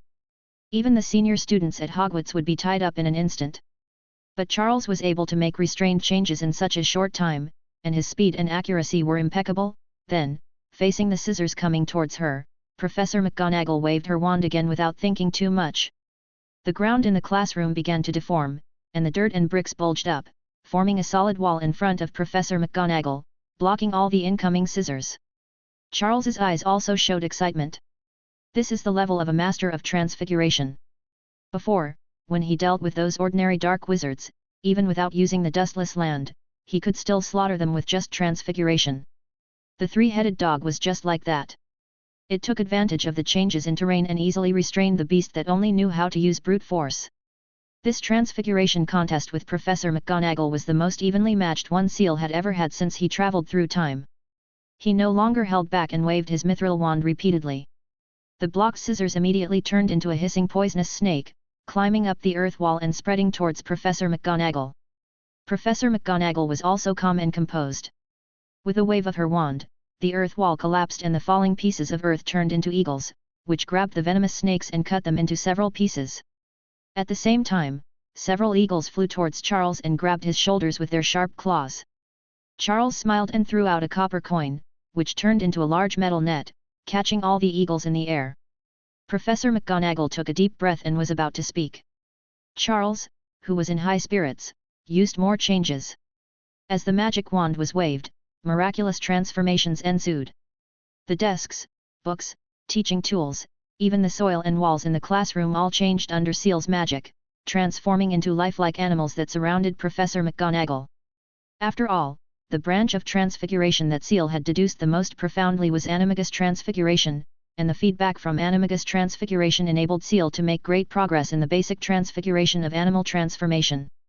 This is the highest level of Seal transfiguration without exposing the magical animagus. Lions roar, wolves howl, golden eagles circle. When Professor McGonagall on the opposite side saw this scene, shock and admiration in her eyes were overflowing. She was completely serious about it. Compared to Seal's partiality in transfiguration, Professor McGonagall is much more balanced and comprehensive. Being good at animagus transformation also means that she is also good at animal transformation. But at the same time, she is also proficient in summoning, disappearing, etc. For a moment, Professor McGonagall also summoned many animals, accompanied by the waving of her wand and low chanting of incantations, as well as the summoning of flames and lightning related to transfiguration. From time to time, she would wave her wand to perform counter-summoning to eliminate the changes used by Seal. The little wizards who had retreated outside the classroom looked at the scene in the classroom, their faces full of doubts about life. Is Seal on par with Professor McGonagall in the field of transfiguration? Is it true that one of the parties here is a first-year wizard? Do I feel like it's a fight between gods? No, we're all here to study. Why is Seal so fierce? He can't really graduate right after he enrolls, and won't have to go to class from now on, right? Just as the little wizards were shocked and at a loss, the smoke and dust in the classroom gradually dissipated. At this time, Seal was entangled in a rope conjured by Professor McGonagall, but he broke free with a little effort. He smiled. Professor, you won, but is my performance good enough for me to be exempted from class? Opposite Seal, Professor McGonagall had an extremely complicated expression, including confusion, shock, loss, and even a bit of doubt about life. Just now she really used all her skills and used all her methods in various fields of transfiguration to suppress Charles's transfiguration. But she had a feeling that Seal still had some transfiguration skills that he hadn't used yet. If Seal had given his all, it would have been hard to say who would have won this transfiguration showdown. She has been immersed in the field of transfiguration for so long that she won the Best Young Witch of the Year award when she just graduated from Hogwarts. Now she is also a famous master of transfiguration in the wizarding world. As a result, in the field of transfiguration, he is on par with a first-year student. Professor McGonagall felt a burning pain on her face when she thought about what she had said before. She would let Seal know how ridiculous his words were. With a level of skill like Seal, if he could show outstanding achievements in a particular branch, he would deserve the title of Master of Transfiguration. How could I be worthy enough to allow a Master of Transfiguration to take classes with a group of young wizards? Maybe it's not Charles who is arrogant, but myself. After coming to her senses, Professor McGonagall took a deep breath and apologized to Seal. Seal, I apologize for my prejudice. Indeed, your request for exemption from class is not arrogant, but reasonable. In Hogwarts, apart from Dumbledore, no one else is qualified to teach you in the field of transfiguration, not even me. Charles waved his hand. Professor McGonagall is too modest. I have lost. How about this, in the field of transfiguration, how about we communicate more when we have time? I still have a lot to learn from you. Charles's words were not false. Professor McGonagall had just used all her strength, allowing Seal to obtain a lot of materials for various branches of transfiguration. If you need to deduce on these branches later, you can save a lot of points. After all, Professor McGonagall is a master of transfiguration. Her experience and knowledge are absolutely treasures that cannot be obtained even by reading through all the papers. Seal felt that he could get a lot of transfiguration materials from her. And what Seal said made Professor McGonagall excited. She felt that she had been stuck in the field of transfiguration for a long time. If she could communicate with a young, creative, and talented wizard like Seal, it would be of great help to her breakthrough in transfiguration. Immediately, Professor McGonagall nodded in agreement. It is also an honor to communicate with a genius who can be called a master of transfiguration. Also, although it may not match the shocking transformation you displayed, and it may seem a bit childish and ridiculous to you, this is the most points I can add at one time. 200 points to Hufflepuff for Seal Evans's masterful transfiguration. Then, with a slight bow, Seal took the opportunity to discuss the animagus transfiguration with Professor McGonagall.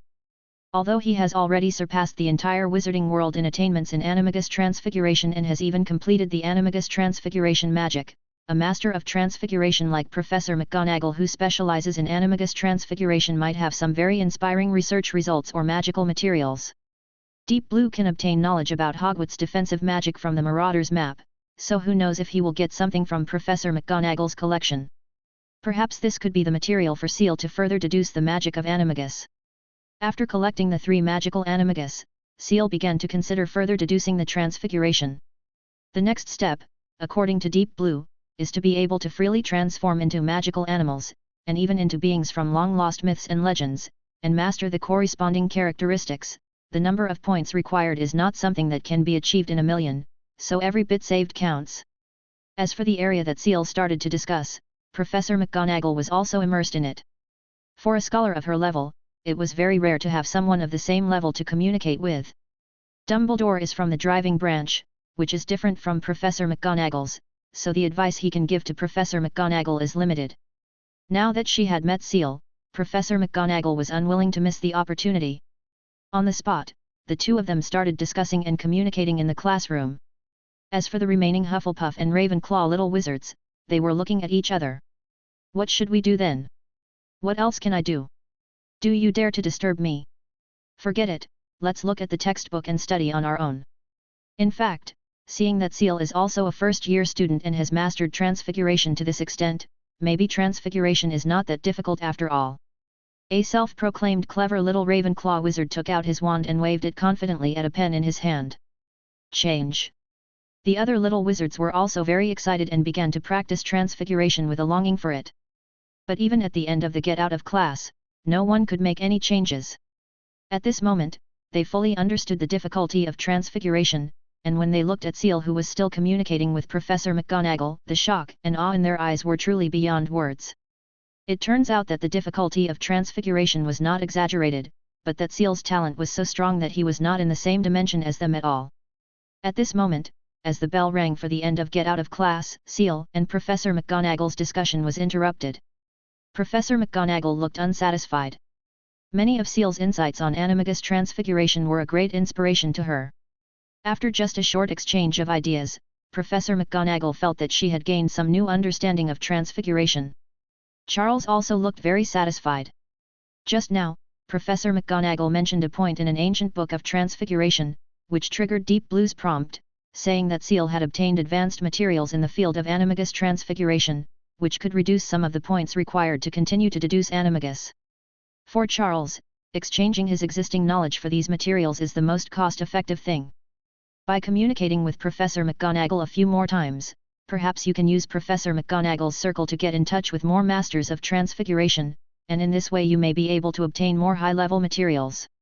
In Charles's opinion, this is much wiser than foolishly hiding all his strength and attending classes with the little wizards. At this time, Professor McGonagall said to Charles, "If you have any opinions, feel free to come to my office and discuss them with me." Seal nodded in thanks. Professor McGonagall asked again, "By the way, Seal, what's your next class?" Charles said, "Charms?" Professor McGonagall asked hesitantly. "Did you also take this course?" Seal smiled. "Yes, I think I don't need to attend the big class anymore. It might be more effective for me to communicate with Professor Flitwick alone." Then, Charles walked out of the classroom. And for the first time ever, a look of relief and secret joy appeared on Professor McGonagall's face. That's great. If she was the only one who was asked to be exempted from class, even Professor McGonagall would feel a little embarrassed. But now, there are still victims. Professor McGonagall had a weird smile on her face. Flitwick, it's your turn to be shocked by this genius who may be the greatest genius in history." At the same time, the Hogwarts students, who had just finished their first class, were hurrying through the corridors. The first graders were even more excited, chattering about the wonders of magic. Of course, there is also the desire to add points to the College Cup. Hermione was walking down the corridor with Harry and Ron, all of them regretting their mistake on a question in class earlier. Lack of sleep. It must be the lack of sleep yesterday that caused my train of thought to get stuck. Otherwise I would be able to answer this question more comprehensively. In that case, instead of adding 3 points, I might be able to add 5 points to Gryffindor. Harry and Ron's mouth twitched twice. Hermione is a real academic genius and she almost answered all the questions raised by the professor in class just now. The two poor students could only stand by with confused looks on their faces. After the class, Hermione probably gave Gryffindor nearly 10 extra points. Ron suddenly thought of Charles, who had shined yesterday, and said with a hint of sourness, "I wonder how much points the highly praised Charles Evans can add to Hufflepuff." In my opinion, Hermione, you are too modest. If you put all the energy you put into reading books into practicing transfiguration, you will definitely be stronger than Seal when you enter school. Hermione smiled bitterly. Transfiguration is known as the most advanced subject. How can it be that easy? Since even Professor McGonagall praised him, one can only imagine Seal's level of transfiguration.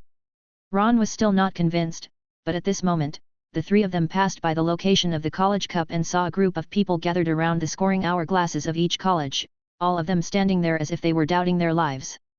When they got closer, they saw that Hufflepuff's score was enough to beat all the other houses combined. There were senior students nearby with confused faces. It's only the first day of school and Hufflepuff already has 200 points. You must be joking. In previous years, Hufflepuffs might not even get 200 points by the middle of the school year. What's going on today? Did the scoring magic go wrong? At this time, the first-year Hufflepuff and Ravenclaw wizards who had just walked out of the Transfiguration classroom answered their questions. As they spoke, everyone present began to doubt their lives more and more. What's the matter? You said that Seal Evans went directly to Professor McGonagall to ask for exemption from class and to have a Transfiguration duel with Professor McGonagall. He was on par with Professor McGonagall in Transfiguration, but was defeated due to his inferiority. However, Professor McGonagall herself admitted that he was a master of Transfiguration, and then he had academic exchanges with Professor McGonagall. Fuck, can you please stop joking like that? But when all the first-year Hufflepuffs and Ravenclaws said so, and solemnly vowed to let them go to the Transfiguration classroom to watch the aftermath of the battle, everyone swallowed with a gulp. Harry, Ron, and Hermione also fell into a daze. A first-year student who was on par with the professor in his field of expertise and was acknowledged to be a master in Transfiguration, they felt like they were listening to some legend. After a long while, Hermione came back to her senses and a wry smile appeared on her face. The familiar feeling is back. This is how it feels every time I'm crushed by Seal in a competition. I thought I was already very good among my peers, but Seal always compared me with professional standards beyond my age. This time, it's too exaggerated. Hermione, who had read History of Magic, could guarantee that there had never been a student in history who had master-level transfiguration skills right after entering school. Dumbledore was far from it when he entered school, in other words. Seal Evans, he may be the most talented person in the history of Hogwarts. Hermione's words were like a thunderclap in everyone's mind. Hogwarts has a history of thousands of years. There are probably more than one genius of Dumbledore's level here, and other outstanding wizards are even more numerous. Now Hermione actually said that Seal Evans is the greatest genius in history, stronger than Dumbledore back then? Subconsciously, some people want to deny this. But before they could say anything, several senior Ravenclaw students hurried out of the Charms classroom with shocked looks on their faces. Hufflepuff's first-year wizard, Charles Evans, wants to have a spell duel with Dean Flitwick. The next moment, everyone present was in an uproar and ran desperately towards the spells classroom. Hermione ran among the crowd with a dizzy head. She felt like she was in a dream and her heart was beating wildly. She felt that everyone present might witness history today. Charles Evans, is he going to graduate right after he enrolls? At this time, Ron, who was running in the crowd, had a face that turned pale and blue. From the first time he met Seal, he had no good impression of him, and later he told Harry and Hermione behind his back many times that Seal might not be that great after all. As a result, Seal has now achieved results that even Professor McGonagall, the head of Gryffindor, is amazed. This isn't over yet? Ron comforted himself subconsciously. He may just be good at Transfiguration, but he can't possibly have such a deep attainment in charms. Besides, although Professor Flitwick is small in stature, he is said to be a dueling champion. A first-year wizard would be defeated in a spell duel with Professor Flitwick in no time. But next to Ron, even though Hermione was running out of breath, her tone was still extremely firm. Impossible. I know Charles Evans too well. When I first met him, I thought what he wanted to do was impossible, but it turns out that he succeeded every time. So I'm sure that he never does anything without confidence, and I believe this even more firmly than I believe that I'm smart. Nothing is impossible for him, he is always creating miracles. Ron's face turned a little paler. Miracle. There is only one miracle in the wizarding world, and that is Harry. Harry, who was standing by, felt embarrassed and quickly changed the subject. Look, there are so many people gathered in the spell classroom in front. Ron and Hermione looked forward and found that the front was packed with people. Just when latecomers like them were worried about not being able to see what was happening in the classroom, the tables, chairs, and benches in the classroom flew up one after another, overlapping layer by layer, and under the effect of transformation, they created a platform for people to stand on. On one side of the ring was Seal holding a mithril wand, and on the other side was Professor Flitwick, the head of Ravenclaw House. Professor Flitwick's eyes showed surprise. Nice transfiguration. No wonder I heard from the students that Minerva approved your application for exemption from the class. Charles also exclaimed in admiration. The professor's levitation spell is also quite amazing. It can levitate multiple targets over such a large area, and all of them are floating at the same height. It's amazing. Professor Flitwick laughed. All right, Seal, enough of the mutual flattery. I admit that your transfiguration is amazing, but you are now asking me for exemption from charms. I will not look at your transfiguration skills. You have to show me how well you have mastered the spells. Transfiguration is not within the scope of my assessment. A fiery look gradually appeared in Charles's eyes. I also want to learn from Professor Flitwick, who is the professor of charms at Hogwarts and is said to be a dueling champion for more than 10 years. How far can he go in using spells? Charles's words were not false. Professor Flitwick, who has few roles in the original work, is definitely in the first tier of strength below Dumbledore, Voldemort, and Grindelwald. Dolohov, the elite Death Eater who was able to kill Lupin in a duel, was also easily killed by Professor Flitwick in a duel, which shows that his strength is far superior to Lupin, a core member of the Order of the Phoenix. The previous Transfiguration duel with Professor McGonagall provided Seal with a lot of Transfiguration materials. But compared to Transfiguration, Charles is undoubtedly much weaker in spells. Apart from his extraordinary proficiency in the luminescent charm and a few holy charms, he has only dabbled in other spells. Getting some materials from Professor Flitwick would be enough to reduce a lot of points consumed when Charles deduces these spells later. At this time, Professor Flitwick and Seal exchanged a dual salute, and then the professor signaled Seal to attack first. Charles was not brave enough and immediately cast a stun spell that he had read from the spell book. Then the mithril wand in his hand drew a beautiful arc and cast another disarming spell. With his attainments in the expulsion spell and the patroness spell, although he could not copy them completely, but by analogy, this kind of low-level spell was not difficult at all, and he used it as standard as in a textbook. Professor Flitwick exclaimed in surprise. Not bad, a standard spell. Many senior students are not as good as you. No wonder you dare to apply for exemption from charms. This conversation did not affect Professor Flitwick's spellcasting at all. He waved his wand without reciting any spell, but an invisible iron wall appeared and easily blocked Charles's 2 spells. Seal's pupil shrank slightly. Silent casting. He also knows this technique, but it is limited to the spells that Deep Blue has deduced. Moreover, silent casting and more advanced wandless casting have a disadvantage, that is, without spells and wands, although it is faster, the power of the spell will be significantly reduced.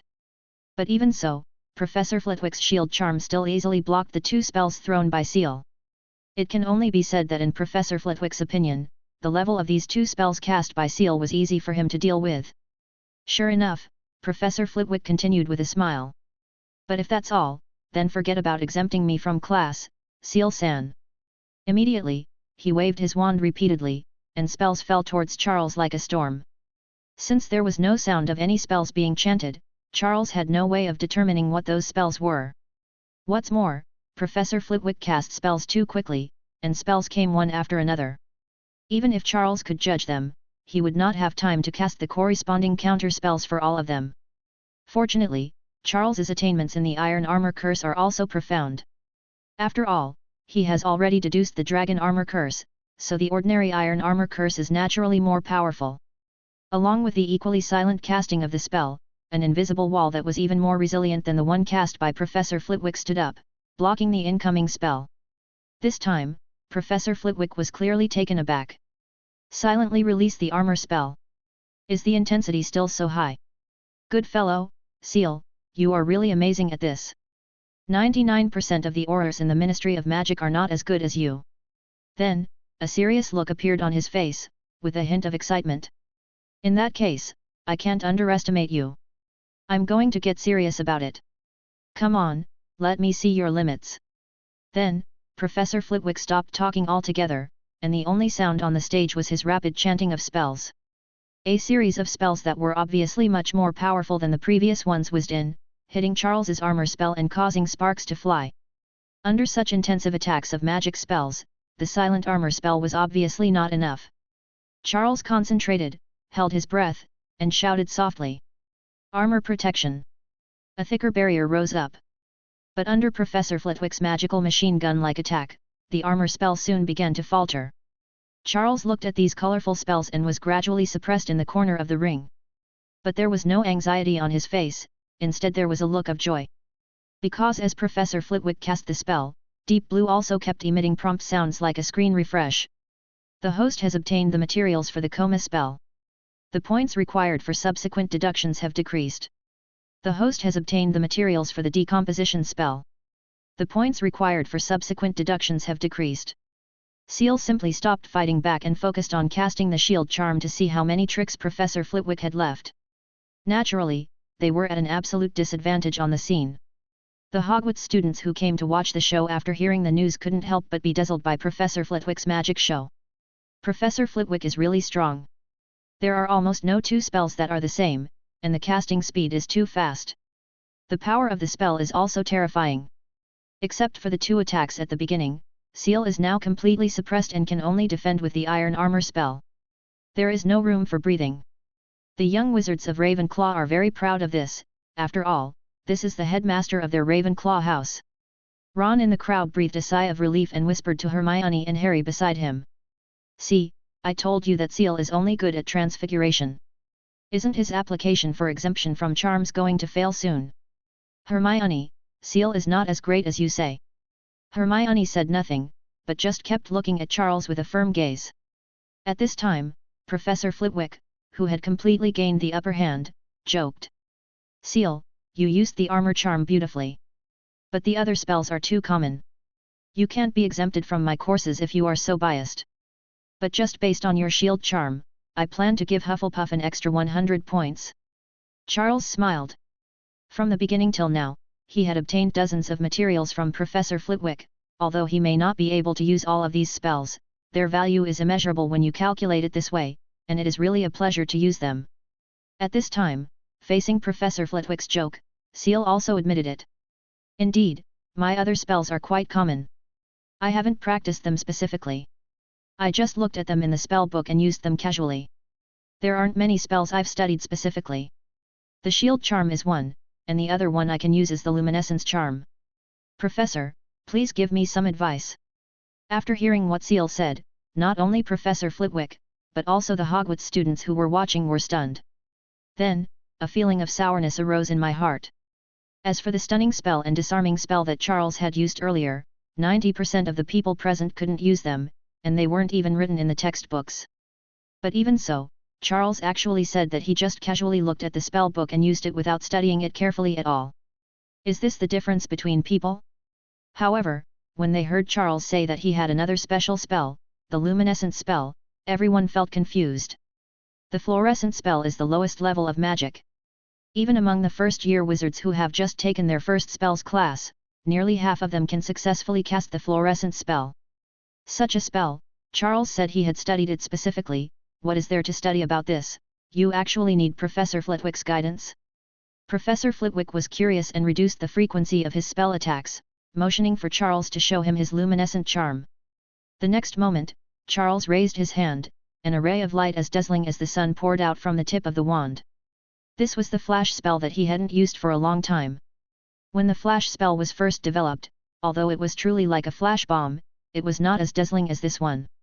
However, with the subsequent development of the luminescent spell, spells such as Eternal Blazing Sun, Edge of Night, and Lightless Sun appeared, and the glitter spell became stronger and stronger due to the feedback.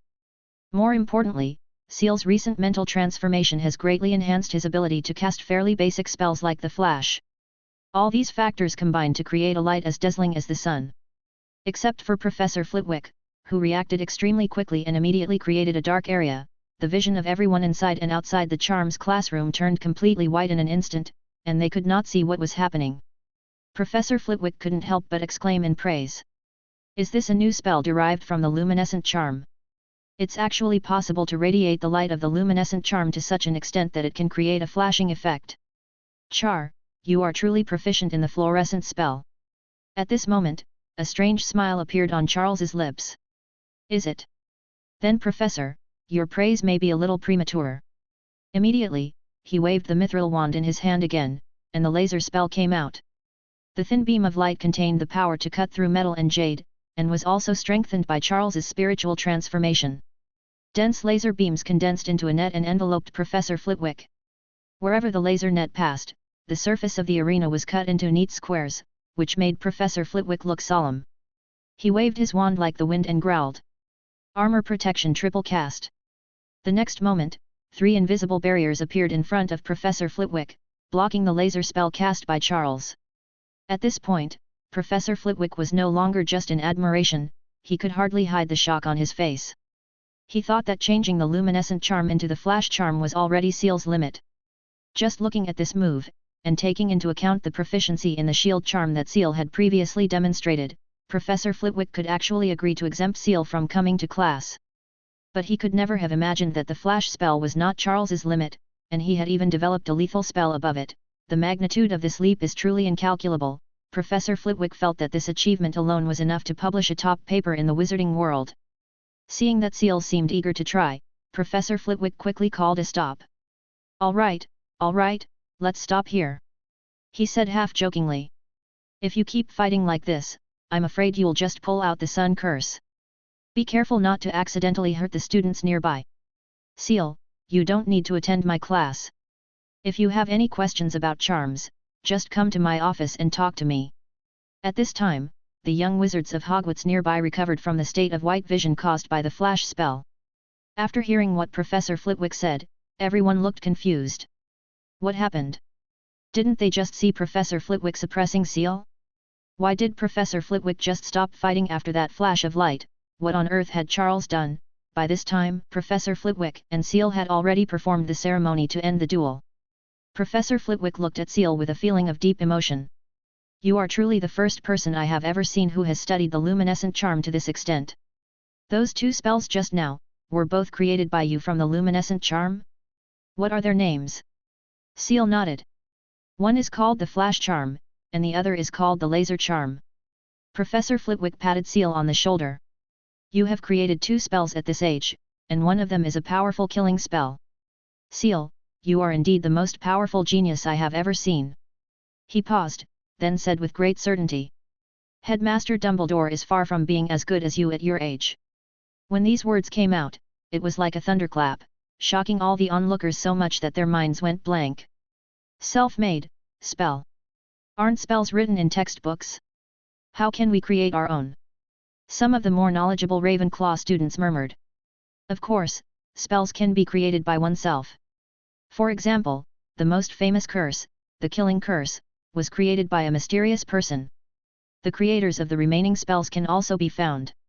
But what is certain is that creating a spell is no easy task. Even the creator of the seemingly insignificant luminescent charm has made his name in the history of magic because of his actions. As soon as their words came out, everyone present felt their heads buzzing. So, just the 2 spells Seal created today are enough to make him famous in the history of magic, twice. What the hell, the difference between people is so big. We are still learning magic from the textbooks, but Seal has already started to create his own spells. In addition, Professor Flitwick said personally that Seal's talent was the strongest he had ever seen, and he even asserted that Dumbledore was far inferior to Seal back then. Such words also caused shock in the hearts of everyone present.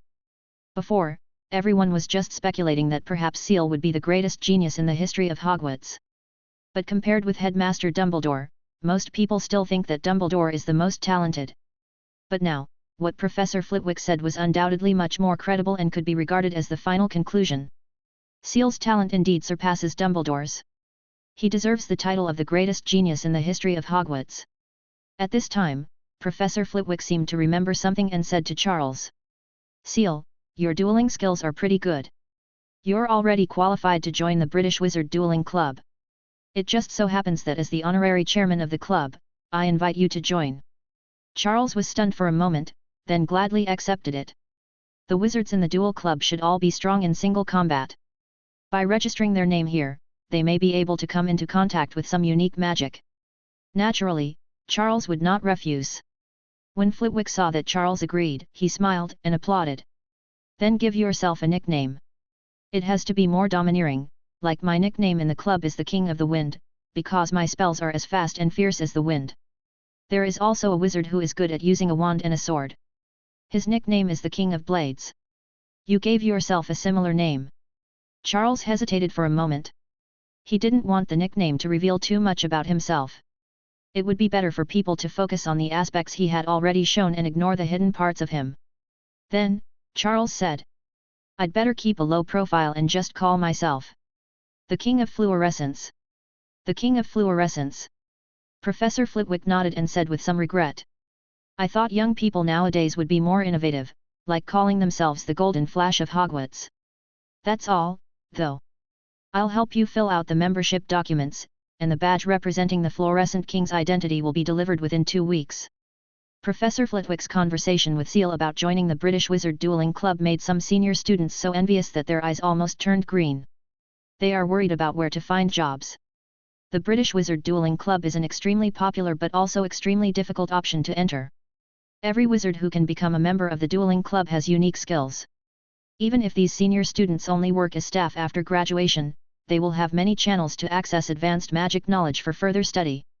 Even if you are not interested in further studies in the field of magic, dueling, as an ancient tradition, has many supporters among wizards. This means that the Duel Club has so much sponsorship that it can't be spent all. Working here offers high salaries and generous benefits, making it definitely a first-rate place to work. It's a pity that the Dueling Club may not be able to recruit one person at Hogwarts every year, and many positions have been filled internally. But now, Seal actually got the membership of the Duel Club directly. This is much better than the club staff position that countless Hogwarts senior students dream of. For a moment, the students who knew the importance of his status looked at Charles with envy and jealousy. But thinking about Charles's performance just now, the jealousy in their hearts disappeared. If the gap between two people is not big, jealousy is very easy. But if the gap is so huge, it would be much easier to accept. At this moment, Seal looked at Professor Flitwick, and in his mind he recalled the special armor spell that he had just cast. Seal asked tentatively. Professor, the armor spell you used to block my laser spell just now seemed to release 3 at once. When Professor Flitwick mentioned this, an expression of "I knew you were going to ask" appeared on his face. He stood with his hands behind his back, his face full of pride. Well, that's my specialty. Whether it's the armor spell, the stun spell, or most of the less burdensome spells, I can cast several of them instantly. Otherwise, how do you think I won several consecutive duel championships and firmly defended my title of King of the Wind?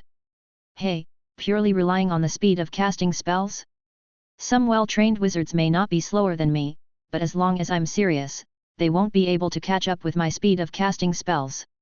Charles looked even more surprised. He originally thought that the triple shield charm just now was Professor Flitwick's improvement on the shield charm. As the professor of charms at Hogwarts, Charles didn't think it was strange for him to create several unique spells, let alone improve a spell. After all, Snape was able to create the fuchsia charm when he was still in school, and he also created his signature spell, the shadowless spell. If a student can do it, how could Professor Flitwick not be able to do it? But Seal didn't expect that. After listening to Professor Flitwick, this seemed not only limited to the shield charm, but could also be used on other spells. Is this a unique technique like silent casting and wandless casting? But compared to the first two, the added strength of this unique skill can be said to be quite terrifying. No wonder Professor Flitwick can defend the duel championship for so many years with a crushing attitude. If I could learn it, some of the already powerful spells would probably become even more terrifying. Even after Deep Blue's deduction, it may be used on the ancient dragon form. By then, the power of the triple eternal blazing sun and the triple storm call will be far beyond imagination. Just as Seal was considering how to learn this skill from Professor Flitwick, Professor Flitwick said with a smile on his face. I named this technique multicasting. Want to learn? Charles nodded calmly. Think. The next moment, Professor Flitwick waved his hand, motioning for Seal to follow him into the charms classroom. Come in, since you don't need to attend my big class, I will give you a private class. There was a look of surprise in Seal's eyes. He didn't expect that Professor Flitwick would agree so easily. Professor Flitwick said with a proud look. I am a professor at Hogwarts. As a professor, I should teach my students everything I know. Besides, Seal, you are the most powerful genius I have ever seen. Your future achievements will far exceed my imagination. The multicasting technique, in my hands, is nothing more than winning a few duel championships, but in your hands, it may be improved to a higher level, accompanying you to achieve greater success. Then, won't I also go down in history with you? A look of respect appeared on Seal's face, and he bowed again to Professor Flitwick. It is easy to say give everything you know but difficult to do it.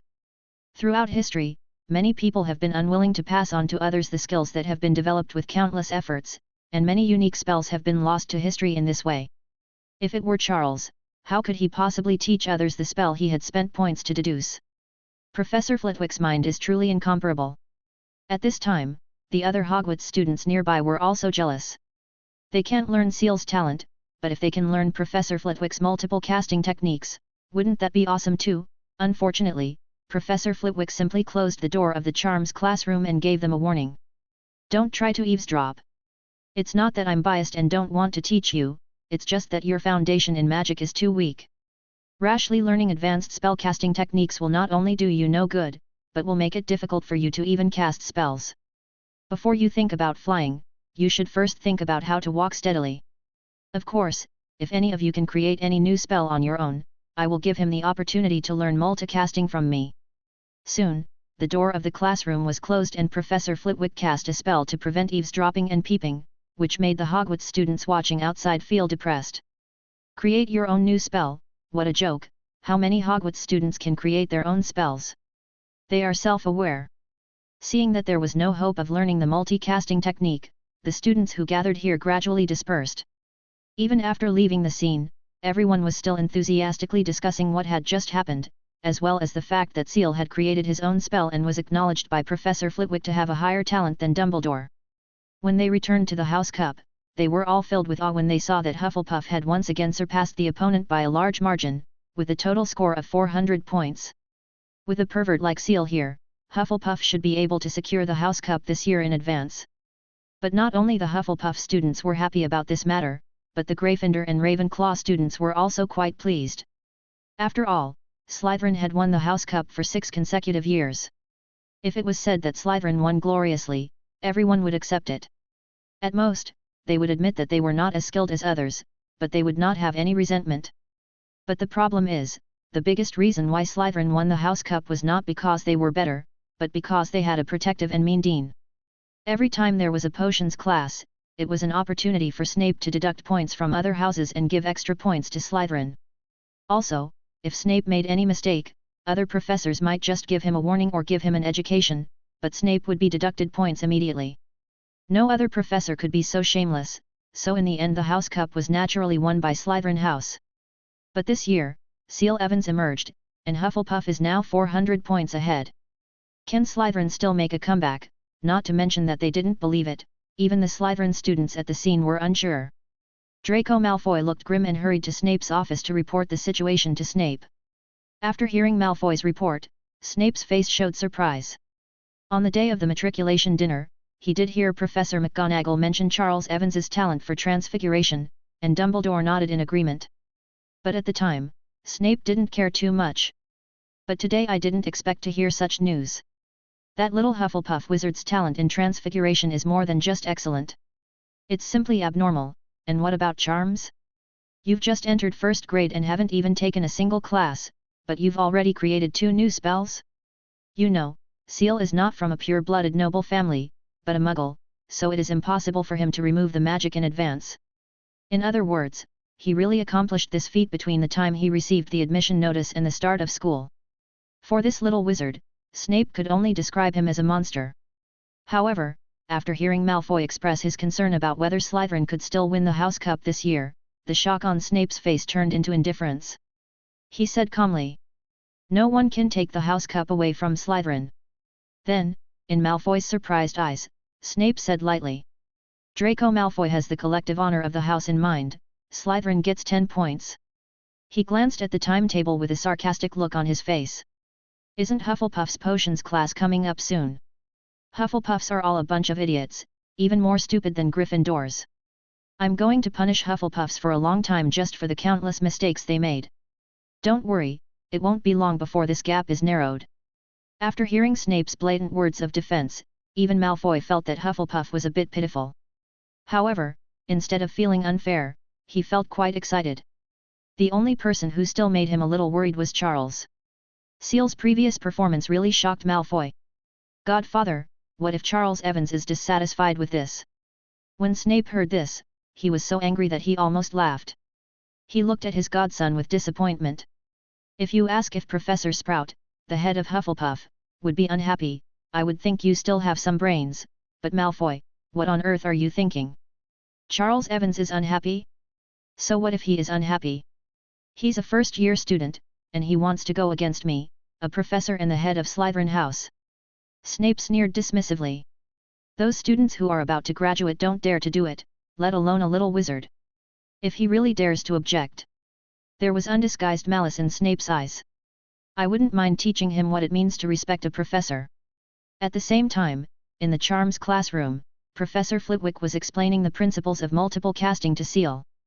Reverberation, this unique technique exploits a phenomenon I call reverberation.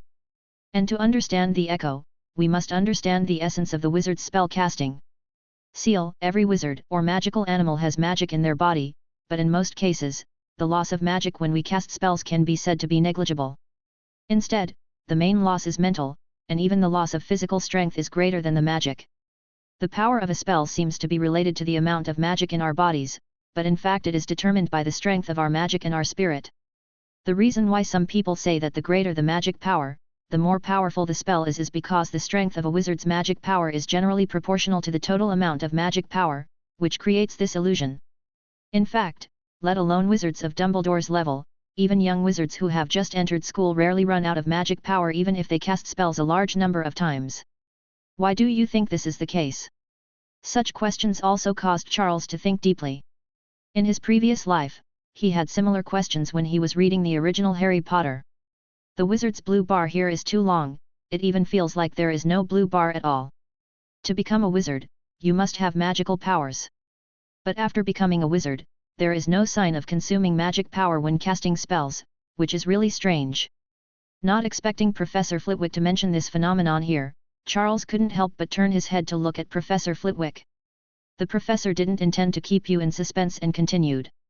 According to my personal understanding and after reading a lot of books on the principles of magic, I believe that when a wizard casts a spell, the magic power does not consume his own magic power, or the consumption of his own magic power is extremely weak.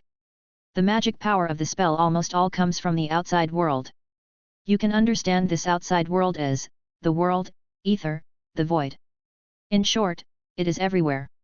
The reason why wizards must possess magic power to cast spells is because in order to call upon external magic power, one needs some kind of qualification, recognition, or identity. Only those who possess magic power can have this identity. The strength of magic power and spirit determines the status of this person and how much magic power can be called from the outside world. The spell and the casting gesture are like orders, ordering the outside world to provide magic power for the spell we are about to cast. The higher your own magic power and mental strength, the more magic you can call upon when casting spells, making the same spell more powerful, or releasing more powerful spells. The reason why wandless and silent casting will weaken the power of the spell is that it weakens the accuracy of external commands and reduces the efficiency of the commands. As for the tiny amount of magic power consumed when we cast spells, that's easy to understand. It's the consumption of the action of giving orders, so it's naturally very small.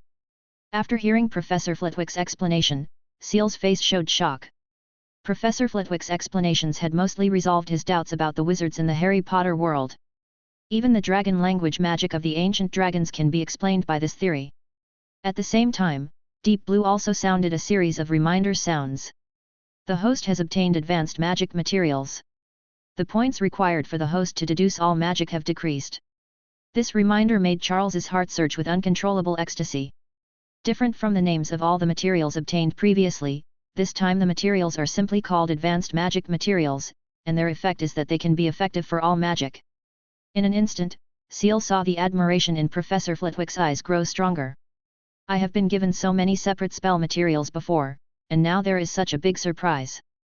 As a professor of spells for so many years, my accumulation in this area is really very profound. But after hearing this, Charles still had a question. Why is the outside world, or the world, ether, and void that you mentioned, filled with omnipresent magic? Where does this magic power come from? In response, Professor Flitwick shook his head, revealing a longing look. This is the ultimate proposition of magic scholars. Countless magic masters have been exploring this issue. Perhaps I will never find the answer to this question in my lifetime, but perhaps you, Charles, have the potential to do so. Then, Professor Flitwick brought the topic back to the multicasting technique. I mentioned the reverberation to you before, and now I can explain it clearly. When a wizard casts a spell, he uses incantations and hand gestures to convey commands to the outside world. This process is like shouting in a valley causing an echo or throwing a stone into the water causing ripples. There will also be a similar magical resonance. Our command information is also stored in the magic echo. Then, through the resonance of magic power, I can naturally command the outside world again and cast the same magic spell again. Charles's eyes showed understanding. Professor Flitwick chuckled. That's the truth. It's actually quite simple. But it's quite difficult to put it into practice.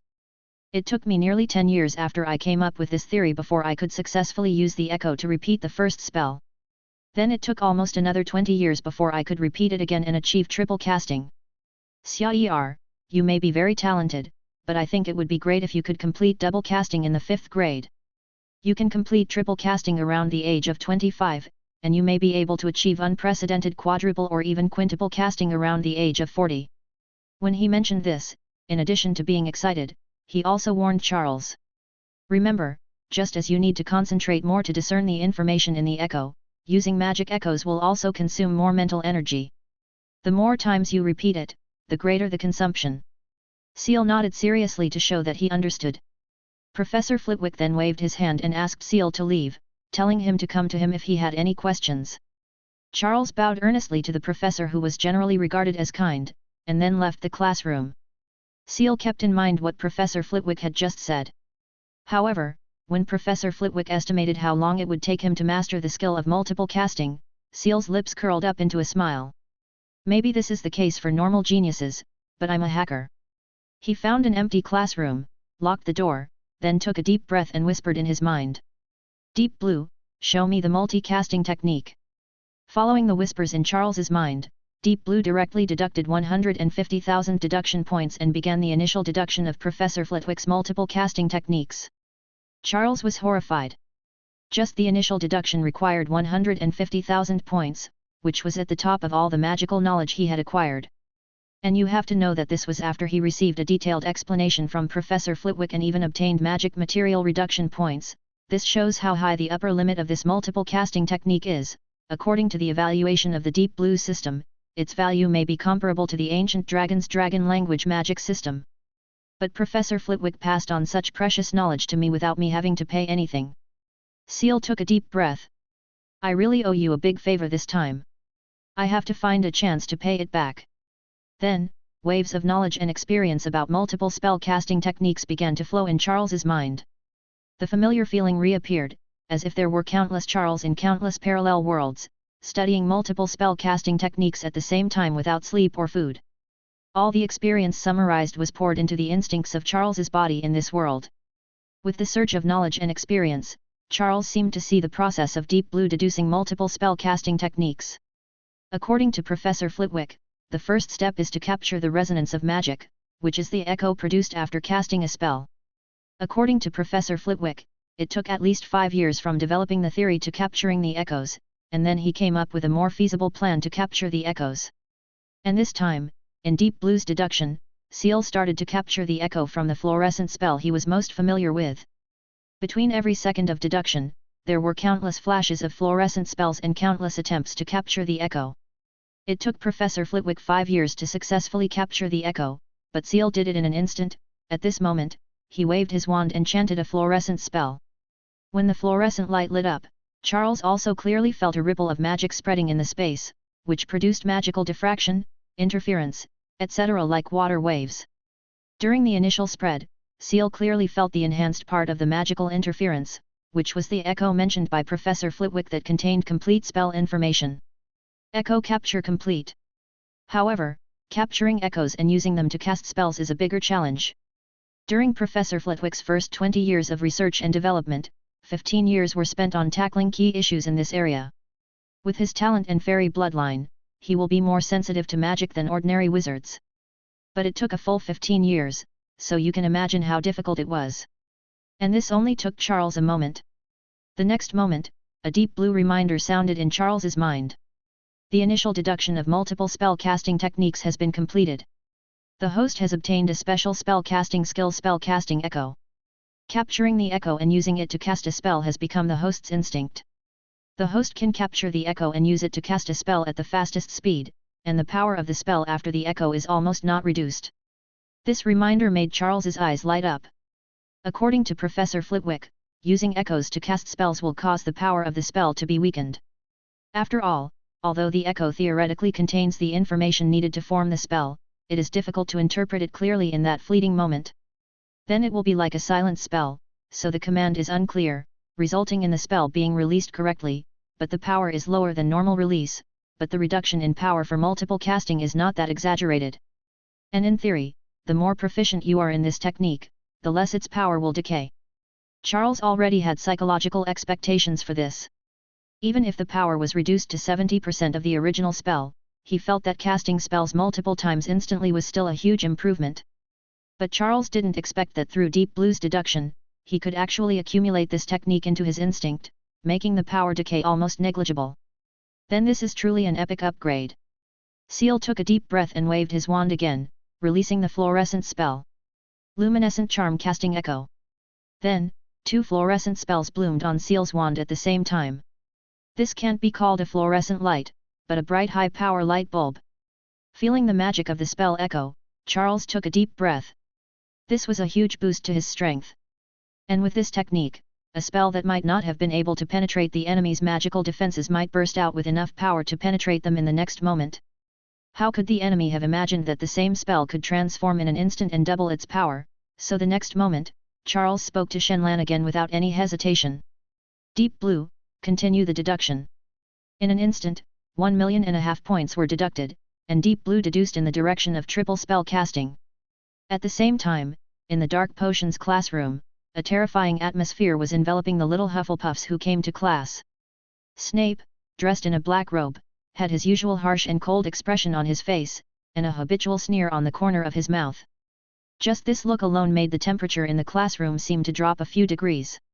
The little Badger and the little Eagles who came to class with him trembled and sat down one after another. When the class bell rang, the cold atmosphere not only did not weaken in the slightest, but instead became several times stronger in an instant. Snape looked at the empty seat among Hufflepuffs like a venomous snake seeing its prey. The little wizards in the classroom all had an illusion, as if they heard a poisonous snake hissing and grinning as if it was ready to bite someone. Is there a Hufflepuff missing? Snape's tone gradually rose. Ah, let me guess, it must be that famous genius Charles Evans. Haha, it really opened my eyes. I thought that the one who would show such arrogance should be another famous young wizard. I didn't expect that the usually honest Hufflepuff would produce such an arrogant person. Snape then sneered. There are always some foolish wizards who think they can ignore potions classes because they are talented in waving a wand. They think that their talents in charms and transfiguration can be transferred to potions intact. But I will say this is an art class that is not just silly waving of a magic wand. I don't expect you, the notoriously dull Hufflepuffs, to truly appreciate the beauty of a simmering cauldron emitting white smoke and fragrant aromas. You will never truly understand the magical power of the liquid flowing into people's veins, which makes people's hearts and minds excited and confused. You are the same stupid fools I always meet. I just want to get rid of you quickly, let you graduate early, and never show up in my class again. Ah, so the genius Charles Evans took the lead and didn't even come to the potions class? I don't remember that I approved his application for exemption. Then, Snape announced something that made the little Hufflepuff's blood run cold. 100 points are deducted from Hufflepuff for Seal Evans' absence from class, and for the arrogance and disrespect for professors that his behavior reveals. The next moment, the little Hufflepuffs couldn't help but start to make a commotion. They had already heard from their seniors about the punishment for being late or absent from class. Being late is a very common thing at the beginning of the first semester. After all, the young wizards are not familiar with the ways in the castle, and the professors can tolerate it. Even if you are 20 minutes late, the professor will just give you a reminder and you won't be penalized. Of course, if you skip classes, some strict professors will definitely deduct points.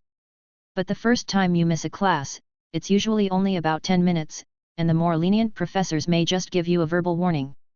How could someone be deducted 100 points right from the start like Snape? That's not all. Snape continued to spew venom from his mouth. Charles Evans thinks he's amazing. Let me tell you, I have seen so many geniuses. What is genius? Many geniuses become ordinary people halfway through their careers.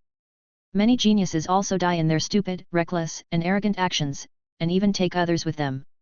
In my opinion, Charles Evans is most likely the so-called genius who lost his life due to arrogance. Let me give you a suggestion. Stay away from this kind of person if you don't want to die miserably with him. Hannah Abbott, the shy little girl at the sorting ceremony, had helped old Tom deliver meals to Shire at the Leaky Cauldron several times. When she heard Snape assert that Charles would most likely die tragically, she could no longer bear it and stood up. Professor, Seal won't die. He's not an arrogant person. He's a very nice person. Before he finished speaking, Snape showed a sneer. Is it? Hannah Abbott, before you come to the defense of Charles Evans, did you raise your hand? Did you stand up and get my permission? Hufflepuff will be deducted another 10 points for violating classroom discipline. Another Hufflepuff girl couldn't help but raise her hand. Susan Bones said after Snape sneered and nodded for her to stand up. Professor, there is a reason why Seal didn't come to class. He must have been too tired after 2 exams. Besides, the bell just rang, so he can only be considered late, not absent. Before she could finish her words, she was forced to sit down again by Snape's stern gaze. Snape's sneer widened. Shirk. Make excuses. Quibble. Also, since when did Hufflepuff start being clever and trying to take advantage of the rules? 20 points off for Hufflepuff. Snape's ill intentions towards Hufflepuff were already obvious. After Susan Bones sat down with a pale face, the little badgers lowered their heads and avoided Snape's gaze in fear. Snape seemed satisfied and said quietly. Well, now that you have finally learned your lesson, we can finally start today's lesson. I am very much looking forward to your performance in the first class. The little badger and the little eagles beside him breathed a sigh of relief. If it's class, Snape will always be quiet, right? But the next moment, Snape did not start the formal content of the class, but instead called on Hufflepuff students by name and asked them questions like a machine gun, asking them some questions that were clearly in the later courses. This is not even at the beginning of the textbook. Even the Ravenclaws who have the habit of previewing, at least 70% to 80% of them don't see this, let alone Hufflepuffs who are not known for their intelligence. Under Snape's questioning, they were naturally wiped out. Snape's expression was cold. So you didn't focus on studying? Didn't you prepare for the class? You think you're here to visit Hogwarts for sightseeing and entertainment? Deduction points, deduction points, deduction points. In the blink of an eye, Snape deducted another 30 points from Hufflepuff just for this question and answer session. During this period, the venom he spewed out made the little badgers hang their heads, some of them had blood-red faces, and some looked pale. Without exception, all the little badgers who were called upon to answer questions fell into a trance. Even so, Snape seemed to have a switch turned on, and the venom from his mouth did not stop throughout the entire class. He hovered over the badgers throughout the entire class. Once any mistake is discovered, there will be a torrent of ridicule, sarcasm, or even insults. Pig. What's going on in your head? Is it because you haven't digested the apple pie you ate last night? I'm talking about porcupine quills cut into 3-centimeter segments. What did you cut? Are you trying to cut porcupine foam? And you, have you figured out the stirring order? Which is left and which is right, and which is clockwise and which is counterclockwise? Answer my question. You think you can block this pot of garbage by lowering your head? Can't your eyes see clearly? Can't your nose smell anything? Why don't you throw away this pot of garbage you produced? The little Hufflepuffs lowered their heads one after another. This potions class had become a nightmare for them. All the girls had red eyes and were crying, even the little boy who was taught to be strong was half crying. Many young wizards have fallen into a trance and dare not touch the potion ingredients. Not to mention the Ravenclaws who were trembling in fear on the side, even Snape himself felt that he had gone a bit too far by the end of his scolding. But let him bow his head, absolutely impossible. Just then, the bell rang for the end of Get Out of Class and Snape snorted coldly. Get out of class is over.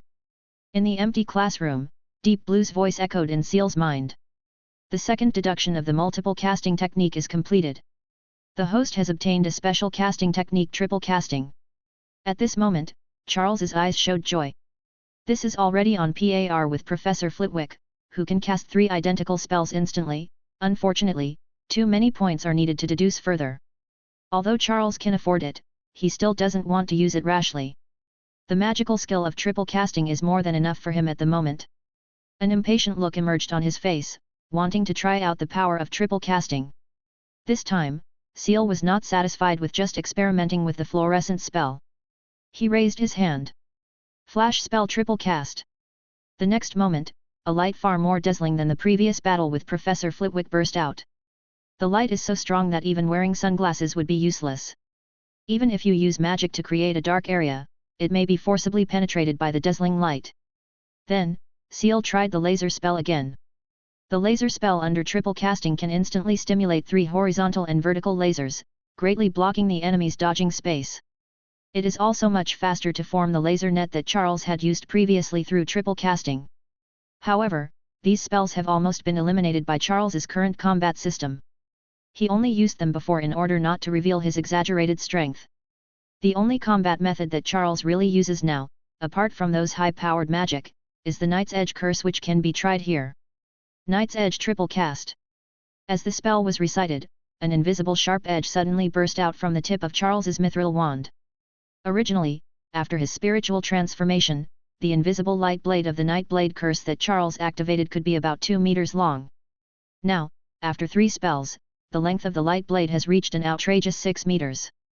And because of its extremely fast activation speed, it almost instantly crossed the length of the classroom and pierced into the wall at the other end. Seal's eyes widened. Both the killing speed and distance increased instantly, which was a qualitative improvement. Originally, Charles had to fight enemies at close range, but now they will be directly penetrated by the invisible light blade at medium distance. If strong enough magical protection is not set up in advance, I'm afraid few wizards will be able to react to this attack. Seal took a deep breath, feeling agitated. Brilliant! The Knight's Edge spell had undergone such a qualitative change that he could no longer wait to find a place to try it out to see if he could afford to cast multiple spells of such powerful spells as Eternal Blazing Sun, Lightless Sun, Holy Kingdom, and Only I Am God. He even wanted to try whether he could use this technique in Ancient Dragon form. There's enough space in the Forbidden Forest, but the room of requirement is more convenient. Charles walked out of the classroom, planning to go to the room of requirement to try out how these powerful spells performed under multiple castings. Before entering the corridor, he cast an disillusionment charm on himself.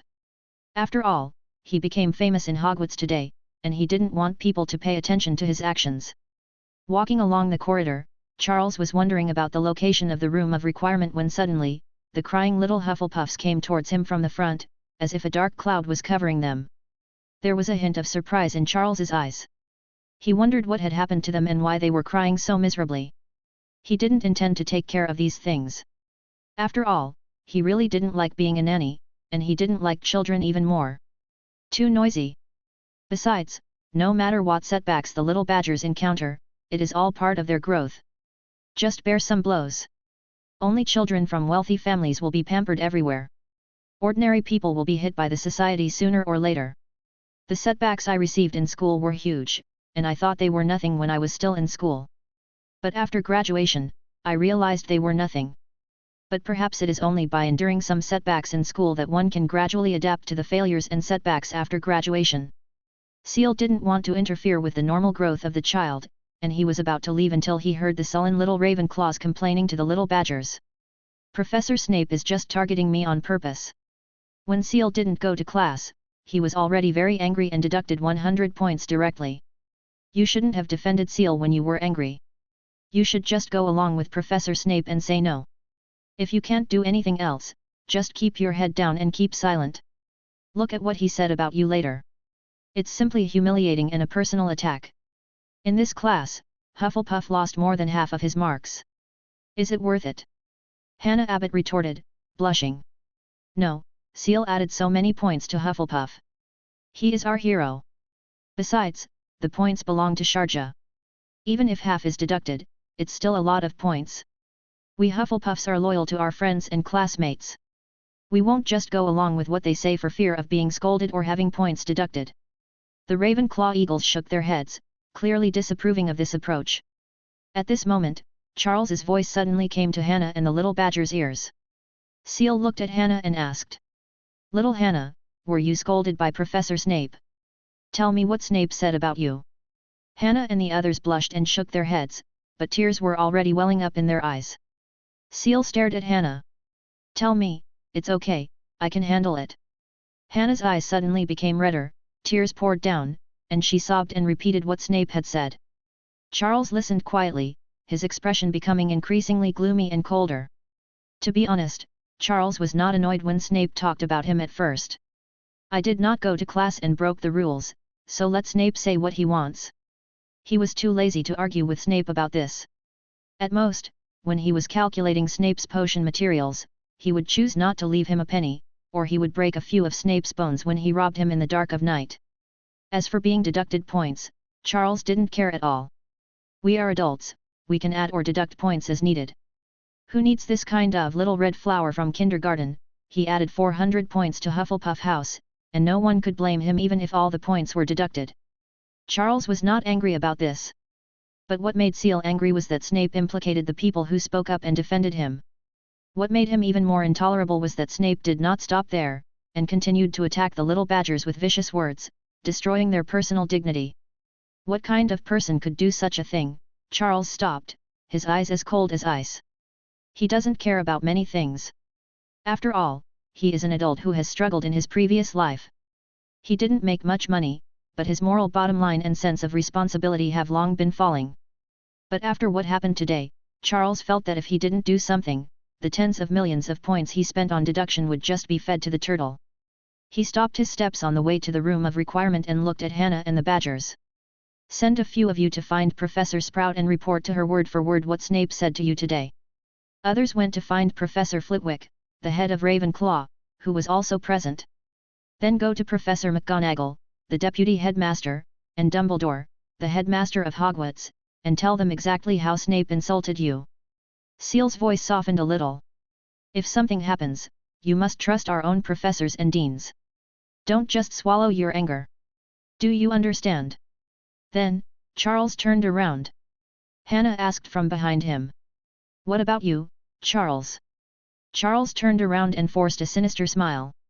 Since some people have no family education and don't know how to learn from their mistakes, I will teach them and let them remember one thing. Some words spoken and some things done have a price to pay.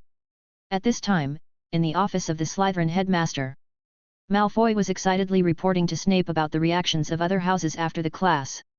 They were all terrified. Now they will understand that the house cup belongs to us, Slytherin. And Godfather, no one can disobey your authority at Hogwarts. Those idiots from Gryffindor will tremble in fear when they come to your class in the future. The corners of Snape's mouth curled up slightly, as if he had thought of something, and continued to ask. Where's that first-year Hufflepuff, Seal Evans? Malfoy's eyes sparkled. I can't find him at all. I told you, no matter how talented he is, he's just a first-year student. How dare he disobey the professor? I think he's hiding out of fear now, not daring to face those Hufflepuffs. At this moment, Snape's ears moved, as if he heard some noise. There was a look of doubt in his eyes. Why do I feel like there's someone outside the door? Who's outside the door? What's the noise? Don't you know to knock on the door? The next moment, a sound so piercing that it made one's teeth ache came from the door into the office. On the heavy door, a bright red mark appeared clearly, which quickly spread out to form a passage large enough for one person to enter and exit. Then, Snape's heart was filled with warning signs, as if he felt that there was an evil dragon waiting to devour someone behind the door. He drew his wand subconsciously. Armor protection. Immediately afterwards, the cut door panel came over like a cannonball, hitting the invisible barrier in the air with a loud bang. Sawdust flew everywhere, and broken pieces of wood hit the office walls, causing the entire office to shake. A figure walked in from the smoke and dust. It was the Charles that Malfoy and Snape had just mentioned. Charles tilted his head, looking at Malfoy who fell to the ground in horror, and Snape who was protected by the shield charm, and a bright smile appeared on the corner of his mouth. I didn't kill you guys after all.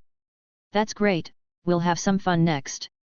Immediately, Charles waved the mithril wand, and the shattered door recovered at a speed visible to the naked eye. Not only that, it was also wrapped with thick iron chains and locked tightly. An ominous premonition arose in the hearts of Snape and Malfoy. What on earth is Charles trying to do by doing this, breaking into the Slytherin headmaster's office? Is he crazy? Malfoy exclaimed. Why are you here? You, what are you going to do? Snape roared like a poisonous snake. Who allowed you to come in like this? 100 points for Hufflepuff. No, 200 points for Hufflepuff. Get out of here. I will talk to the Hufflepuff headmaster about this matter and then decide on your punishment. But I promise, Charles Evans, your detention will not be less than 3 months. But the next moment, Charles said quietly. You guys still don't seem to understand the situation. It's so noisy. Then, Charles raised his foot and broke the wrist bone of Malfoy, who was holding the wand as he lay on the ground. There was a crisp click, and silence fell in the Slytherin headmaster's office. Snape and Malfoy were both stunned. They never expected Charles to do this. Immediately, excruciating pain spread from his wrist to Malfoy's brain, causing him to howl hysterically in pain. How dare you! You broke my wrist! My father won't let you go. Charles smiled, lifted his foot slightly, and then stepped down again. Step down, and step down again. It was not until Malfoy's wrist and ankle bones were broken that Charles looked down at Malfoy, whose pupils had already dilated. Still barking. I see you like to tell tales very much, and you run very fast, but I just don't like it. Break your ankle so you can run slower. Break your wrist so you can't dance around so proudly or even point your finger at me. Do you like this gift I gave you? When you wake up, you can call your father over. I don't mind breaking all your bones in front of your father. Then you will know that your weak father can't do anything. The clamor of the weak is really hard to hear. Seal patted Malfoy's face, causing him to faint completely, not knowing whether it was from the severe pain or extreme fear. His series of quick and decisive actions left Snape, a former Death Eater, completely unable to react. When Snape finally came to his senses, he suddenly pointed his wand at Charles, with an unprecedented look of horror on his face. You attacked your classmates. Charles Evans, do you know what crime you have committed? I'm going to ask Headmaster Dumbledore to expel you and throw you into Azkaban. Just hearing these words, Charles almost laughed out loud. Did what? Professor Snape, you, a former Death Eater, can't you see what I did? It's very simple. I just broke 4 of his bones and taught him a lesson he will never forget. After all, such injuries are easily healed in the magical world, but he should remember the pain very clearly. It's just that I don't know how to cast the Cruciatus Curse, otherwise this lesson might be more memorable. Professor Snape should be very familiar with this aspect. When Snape's identity as a Death Eater was revealed, his pupils contracted and his mind went blank. Charles Evans, what do you want to do? Even he himself did not notice that his usual sarcastic tone towards students from other colleges had become somewhat weak and yielding. This time it was Seal's turn to show sarcasm on his face. Doing what? Be the professor that you like to do to the young wizards. Bullying the weak, that's all. An exaggerated curve appeared at the corner of Charles's mouth. Professor Snape, have you ever thought that there are students who dare to do something to you, or have the ability to do something to you? Tisk, tisk, so you know exactly how vulnerable the students are to you. It's a shame you ran into me. You shouldn't have touched my stupid little friends. This will not go away as easily as your previous acts of violence, Professor, because I'm much stronger than you. At this moment, Snape felt as if a terrifying shadow was cast on him. The overwhelming momentum pressed down on him, forcing him to take the first step involuntarily and launch an attack on Charles. Accept your weapons. The light shone brightly and hit Charles solidly, but was then easily slid away by the dragon armor spell on Charles's body. Collapse. Another spell hit, and was blocked again without any suspense. Even Charles's steps forward were not hindered in the slightest. Snape's pupils shrank to the size of needles. He could never imagine how Charles could do all this. Why does a first-grade wizard have such momentum and strength? And there was this indifference to everything that emanated from him, as if anything that stood in his way would be crushed to pieces. The upside-down golden bell. Snape frantically used the control spell he created. After the upside-down bell curse failed, he could no longer endure Charles's approach, and with a low growl, he cast an unmistakable dark magic spell. Invisible Strike. This is indeed Snape's specialty. The magic power condensed into an invisible sharp blade, whistling towards Charles. The shadowless divine sword, which had the magic-breaking effect, finally shook the dragon armor curse, causing a slight gap in the protection of the dragon armor curse. But before the joy on Snape's face could solidify, Charles raised his wand. That's all. God of Swords has no shadow, that's all. Then Professor, Please take a look at my sharp blade. Then, Seal whispered. Night's Edge. Triple cast. In an instant, an invisible blade of light burst out from the tip of the mithril wand, crossing the distance between Charles and Snape, piercing through Snape's body, and nailing Snape directly to the wall like a spear. Blood dripped and then was evaporated into a thin blood mist by the light blade of the Night's Edge curse. Snape looked at Seal, and fear finally appeared in his eyes. He had no doubt that Charles would kill him in the next moment. However, Charles did not take any action. He just released Snape's wand and continued to approach Snape step by step. This gave Snape a little hope that Charles was afraid of Dumbledore and was afraid of being expelled from Hogwarts. He spoke with difficulty. It's not too late for you to stop now. I can explain to Dumbledore, and maybe you won't be expelled. Before Snape could finish his words, Charles laughed. Dumbledore. Expulsion from Hogwarts. Charles's laughter became more and more exaggerated. You don't really think I'm afraid of being expelled from Hogwarts? Come on, you are a Death Eater. Where else can you go except Dumbledore, who is willing to protect you, keep you in Hogwarts, and give you the position of professor or even dean? Of course you can't leave Hogwarts. But for me, with my talent and strength, the world is so big that I can fly wherever I want. Why should I worry? Besides, old bat, you have been bullying students for so many years, and you are used to it. Fire? You're not naive enough to think you can fire me. Seal cut open Snape's sleeve, revealing the dark mark on his arm. Snape subconsciously wanted to cover it up, but Charles nailed his arms to the wall again. Then, Seal took out his camera and took a picture of Snape's dark mark. Snape was completely panicked now. He found that he had no idea about Seal's purpose. He only knew that Seal, a first-year student, could not be viewed from a student's perspective. This guy was a lunatic and a devil. What exactly do you want to do? Snape groaned in pain. Charles said faintly. In fact, I've always wondered, you're a Death Eater, you've finally been taken in and given a refuge, but why are you still so arrogant? Do you really think Dumbledore can cover up everything? He can't wash away your dark mark. If you were a little more docile, maybe people could temporarily forget what you did, but you have been waving the flag for Slytherin House all these years, defending the glory of pure blood. Are you afraid that others will forget that you were once a Death Eater? Maybe you are really not afraid, then let's verify whether this is the case. Send this photo to the Daily Prophet and to all parents of Hogwarts students, and remind them that there is a Death Eater here, and that he is verbally abusing a large number of young wizards. There may even be corporal punishment. Maybe this will awaken some forgotten memories. Snape's body began to shake with fear. Don't want. He stammered out words of begging for mercy. Don't do it. I beg you. Seal stared at Snape. This greasy and spooky old bat is actually a pure love warrior in the original book, a highly popular character, and is called one of the most courageous people by Harry Potter. But what does this have to do with Charles? Seal sneered. Professor Snape can also beg for mercy. It turns out that you also care about something. Ah, you care about your life at Hogwarts, you care about the identity you have managed to conceal, you care about your reputation and honor as a potions master, and you don't want the Death Eater's mark to ruin it all. But why haven't you ever thought about the fact that so many young wizards care about being insulted by the professor, about losing points in the college cup, about the evaluation they get? If you don't care about others, why should others care about you?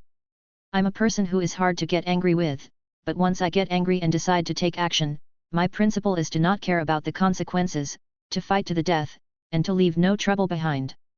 Charles raised his hand and the photo flew out of the window. An owl held the photo in its mouth and flew away. A mysterious smile appeared in Charles's eyes. The destination of this photo is the office of the Minister of Magic. Fudge had taken Charles to Azkaban before, and Charles had understood the hints in his words very well. Although no one knew what the Minister of Magic was thinking, it was obvious that he was targeting Dumbledore. Considering that Fudge had reimbursed me for so much, I decided to give him this photo of the dark mark on Snape's arm as a gift. Charles didn't want this generous Minister of Magic to fall, and he hoped that he would be successful. And the moment the owl took the photo away, Snape felt like he had fallen into hell. No matter where the photo fell, he knew that his life at Hogwarts was completely over. You win. Snape's voice was low, but the hatred and resentment in his eyes were as real as substance. Can you let me down now? But these words made Charles laugh. Professor, when you were Death Eaters, Were you always so affectionate with your enemies? You dealt the enemy a minor blow, and then you let him go? Wow, are you playing house like a kid? Seal repeated word for word. Since I have taken action and have become your enemy, I will completely eliminate your threat. After all, if a potions master or a Death Eater were hiding in the dark and madly plotting revenge, that would be quite troublesome. You don't think I didn't notice the hatred in your eyes, or do you think that in my heart you are a person who doesn't bear grudges? Professor, we are in a life and death relationship. This is just the beginning. You don't think this is the end, do you? Seal whispered in Snape's ear. Don't worry, your death will be applauded by everyone. I still have the means to do this. As for the knowledge in your head, I will break it down and squeeze it out bit by bit. Without these, you are nothing special. Fate is already a mess. So many people have died. You won't make a difference. Snape looked at Seal, his heart beating wildly. Just when his defense was at risk, Charles's mithril wand pressed against Snape's temple. Seal looked into Snape's confused eyes. Physical pain is not pain at all for you. Only the memories you have buried in your heart can really make you feel miserable. Do you like mental abuse? Does it make you happy? Then Professor, you must be strong and smile later. The next moment, Charles whispered a spell. Legilimency. At the same time, Seal whispered to Deep Blue in his mind. Deep Blue, Legilimency spell, direct me in the direction of digging out memories, stealing knowledge, and breaking through the brain's defenses. 4 deductions. The silver light of the Legilimency spell gushed out from Seal's wand and hit Snape at close range. Snape instantly felt as if his brain was hit by a sledgehammer. His mind was already in a state of confusion, and the occlusion spell on his brain had loosened somewhat. At that moment, a crack was created in his brain's defenses, allowing the magical power of the Leviticus spell to invade. Immediately, Snape's memories began to play out. The child who grew up in the dark Nocturn Alley, who was of mixed race descent and full of inferiority complex, met the Muggle-born witch named Lily by chance. At that moment, under the sunlight, the withered lily petals in Lily's hands gradually revived, making her look like a pure angel. The moment Lily appeared in her memory, Snape's occlumency was instantly restored. He is considered to be the most powerful occlumency master in the wizarding world. He was able to evade even the temptations of Dumbledore and Voldemort, and was even able to forge memories without directly using his wand to cast Legilimency. It was easy to resist the Legilimency that Charles released casually. Get out of here! How dare you peek into my memories! Snape's voice roared in the mind like thunder. Facing Snape's counterattack, Charles's Legilimency was like facing a wave hundreds of meters high. It collapsed at the first touch and kept retreating. Just as Snape's eyes showed murderous intent, he even wanted to use this opportunity of mental confrontation between Legilimency and occlumency to leave an irreparable trauma in Charles's spiritual world. The next moment, the strength of Charles's Legilimency skyrocketed at an astonishing speed. The growth rate was so fast that even Snape was stunned. How can this be? How can there be such a rapid progress? Then, Snape gritted his teeth, his eyes fierce, and continued to launch a mental counterattack against Charles, hoping to crush Charles's spirit in one fell swoop. What he didn't know was that while he was using Legilimency to fight Snape's occlumency, the deep blue prompting sound continued to ring in Seal's mind. The host has obtained advanced materials for occlumency. The points required to deduce occlumency will be greatly reduced. The host has obtained advanced materials related to Legilimency. The points required to deduce Legilimency will be greatly reduced. The host has obtained materials related to spiritual magic. The points required to experience spiritual magic will be greatly reduced. A series of prompts almost filled the screen.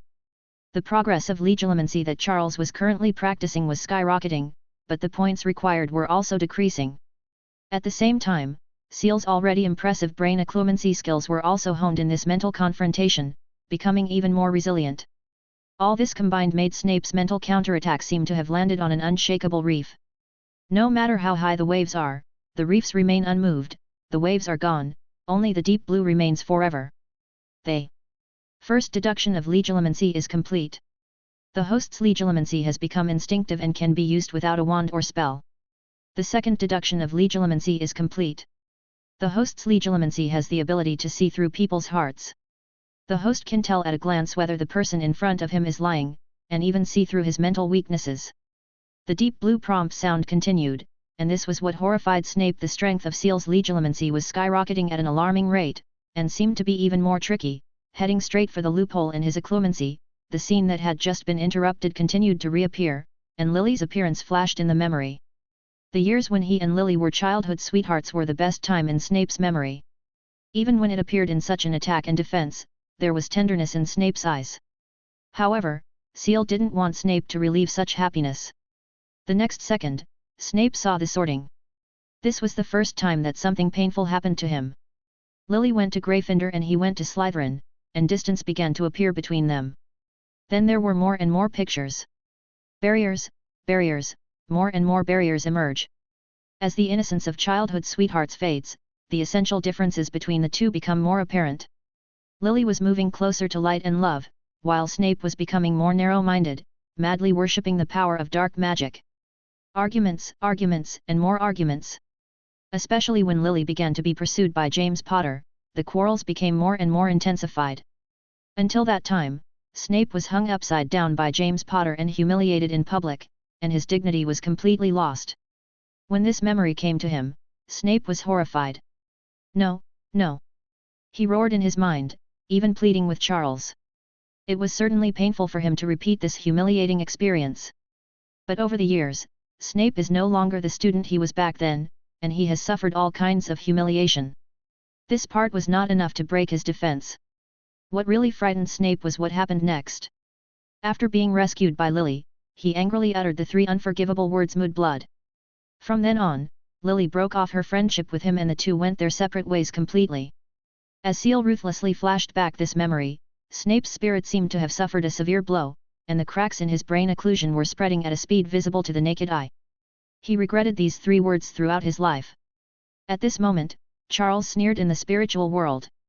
"Professor Snape, you are so stupid. Wouldn't it be possible to redeem you by replacing the unforgivable word mudblood with some other insult? You've spent your whole life regretting being a mudblood, but you don't regret your other vicious words. If you say something wrong, especially something that hurts others and tramples on their dignity, you will pay an irreparable price. It seems that you haven't really repented enough. It's okay, let's continue." Charles said faintly. "James Potter, Potter, he is Harry Potter's father, right? So, Lily is Harry Potter's mother. Then I'm very curious. They all say that they were killed by the mysterious man. Why did the mysterious man kill them personally? Why did he target a baby like Harry Potter? I think your memory must have the answer." Snape's spirit was on the verge of collapse, and his brain was covered with spider web-like cracks and holes. He already knew that he couldn't stop Seal. All he could do was to beg her not to recall the heart-wrenching incident again. But Charles rejected him without any mercy. "Oh, it's so touching and affectionate, but what does it have to do with me?"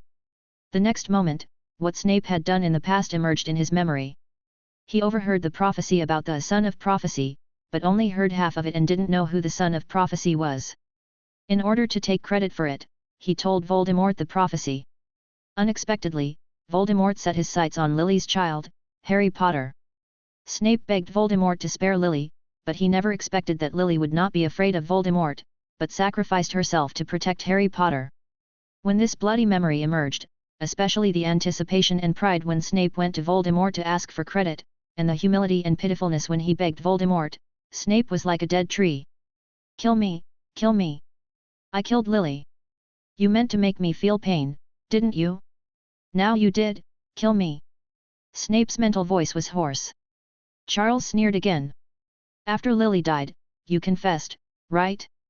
But what did you confess? You just confessed that your informant led to Lily's death. You are angry that Harry Potter implicated Lily. You are angry that James Potter did not protect her well. But you never remember that if you do something wrong, you may regret it for the rest of your life. When you try to use the life of a child to achieve your own success, you pay with the life of the love of your life. Now, when you trample on the dignity of a group of children and cast a shadow on them for the glory of Slytherin and your own sense of superiority, you will pay with your reputation, honor, life and everything. Do you think this is the end? No, not at all." At this moment, the deep blue voice sounded again in Charles's mind. The 4th deduction of legilimency is completed. The host obtains the spiritual magic mirror of samsara. In the mirror of samsara spell, the host can create everything that is like reincarnation based on the memories of the cursed person, in which the cursed person's happiest and most painful experiences can be repeated over and over again, and the cursed person can even experience a brand new life. In this process, the host can obtain all the secrets and the most crucial knowledge in the cursed person's memory. Charles's eyes lit up. Snape was not a generous person by nature, and all of his good qualities were shown to Lily and Lily's continuation, Harry Potter. Charles Evans? He has a dirty relationship with Lily? Because of this, since he had decided to take action against Snape, Charles didn't want to leave such a disaster behind. However, Snape's knowledge is quite important to Charles. Not only the material for occlumency, but also the knowledge of potions. If Charles wants to obtain the second magical animagus transformation, he also needs an atavism potion to increase the blood concentration of the three-headed dog Fluffy, so as to obtain the transformation into the three-headed dog of hell. Originally, he was planning to find an opportunity to make a deal with Snape and let Snape conduct relevant research for him. As long as Snape can come up with an idea, Seal can use relatively fewer points to let Deep Blue deduce and complete it. But now, Snape is useless. After digging out his value, Seal will develop the atavism potion by himself. The mithril wand was pressed against Snape's temple again, followed by a mental spell derived from legilimency. Mirror of Samsara. Triple cast. Without holding back at all, Seal wanted to complete it all before Dumbledore and the other professors arrived. The mental burden that the triple spell casting and reincarnation realm brought to Charles was so great that blood was flowing from his nostrils. His mind felt dizzy as if he had been through 3 days and 3 nights, and there were bursts of tingling pain. But what followed was that Snape's mind fell into complete confusion. In front of Snape's eyes, memories related to Lily kept repeating. Happiness and pain are constantly intertwined. The joy of meeting and making friends with Lily will make the subsequent pain more obvious. The more painful it is, the more precious happiness seems. After this repetitive cycle, Snape's brain-blocking technique completely fell apart. His own spirit was completely lost in the mirror of reincarnation and was on the verge of collapse. Until a certain moment. Snape! Lily's voice rang in his ears. Snape opened his eyes blankly, and before him was Lily with a concerned look on her face. Why did you fall asleep? We're almost at Hogwarts. We need to get ready to get off. Snape stared blankly at the scenery on both sides and found himself on the speeding Hogwarts Express. He looked in the mirror and found that he seemed to have returned to the age of 11. Everything in my memory is fading away rapidly like a nightmare. Ecstasy surged in Snape's heart, and he couldn't help but grab Lily's hand, causing Lily's eyes to widen and her cheeks to flush. This time, those things will not happen again. Snape swore to himself. Everything that was going to happen next surfaced in his mind. He carefully handled his relationship with Lily and everything after the Hogwarts sorting. He did not throw himself into the embrace of the dark arts again, nor did he listen to the instigation to join the Death Eaters. Instead, he kept a distance from his bad friends. He and Lily have always maintained a very close relationship, and the estrangements and quarrels that once left a deep impression on him have never happened again. He also used the potion knowledge that was impressed in his memory to become a remarkable new star in the field of potions. In his 5th year, he had already become a potion master, and fame, honor and wealth followed. James Potter, who originally made him feel a little inferior, was nothing in front of him. Finally, one night, he brought Lily to the Black Lake, confessed his love to her under the bright moonlight, and got Lily's nod. At that moment, Snape felt joy from the bottom of his soul. All he had to do was eliminate one more minor threat, and Lily would be his forever. James Potter will never be allowed to harass Lily again in this life. It's very simple to make, just one potion is enough. With Snape's arrangement and design, everything went so smoothly. James Potter fell seriously ill and passed away unexpectedly, but no one doubted Snape, who had always been polite and respectful to James. Until one day, Lily saw his notes and saw a potion that behaved exactly like James Potter's. At that moment, Snape's world collapsed again. He closed his eyes, and when he opened them again, he was on the Hogwarts Express again. Snape blinked in surprise, and then he was filled with the same ecstasy. We must learn from this lesson again this time. Lily can't see the notes. Or rather, there's no need to leave any notes. Who takes notes, seriously? So everything followed the same trajectory as before, except that it went much more smoothly this time. James Potter died, and Lily didn't find out until graduation. Snape started his new life as he wished. Until an unknown potion master whom he had never cared about in the past came to his door and maliciously revealed the truth about James Potter's death that he had been researching and investigating. Snape killed him without hesitation. But the consequence of this incident was that the truth was revealed again. He was back on the Hogwarts Express again. Snape clenched his fists and decided not to bother with James Potter in this life. However, this time, James Potter pursued Lily passionately. What Snape feared happened. No matter how famous he is, no matter how powerful he is, no matter how little James Potter means to him, Lily still loves James Potter more.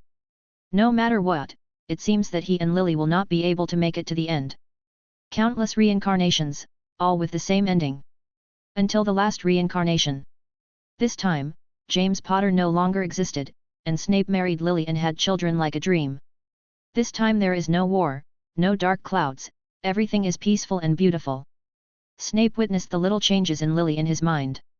Lily couldn't understand the field of potions that he was deeply involved in. The help he needed, Lily couldn't provide. As for emotional comfort, Snape no longer needed it. He discovered with horror that he had never really understood Lily. Except for their childhood, they had not had an open conversation about anything for a long time. What made Snape even more terrified was that a younger potions apprentice who looked more like Lily in her youth appeared beside him.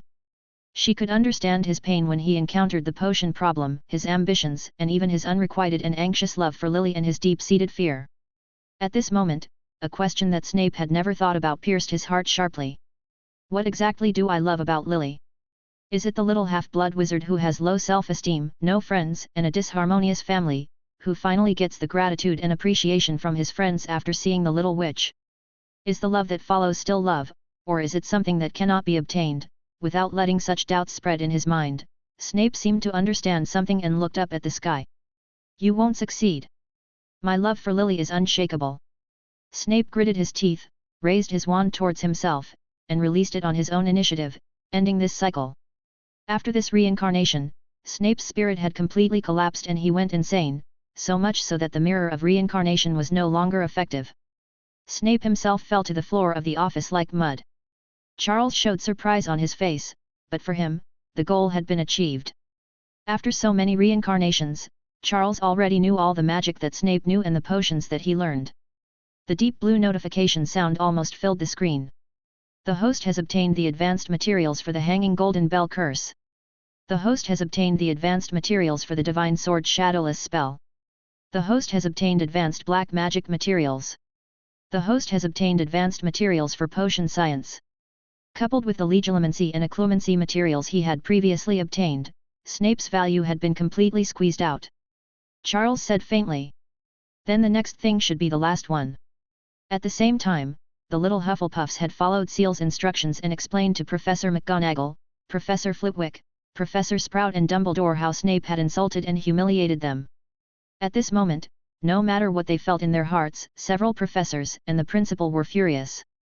After hearing that Charles was going to teach Snape a lesson angrily, Professor Sprout, the head of Hufflepuff, was even more worried and rushed to the office of the head of Slytherin.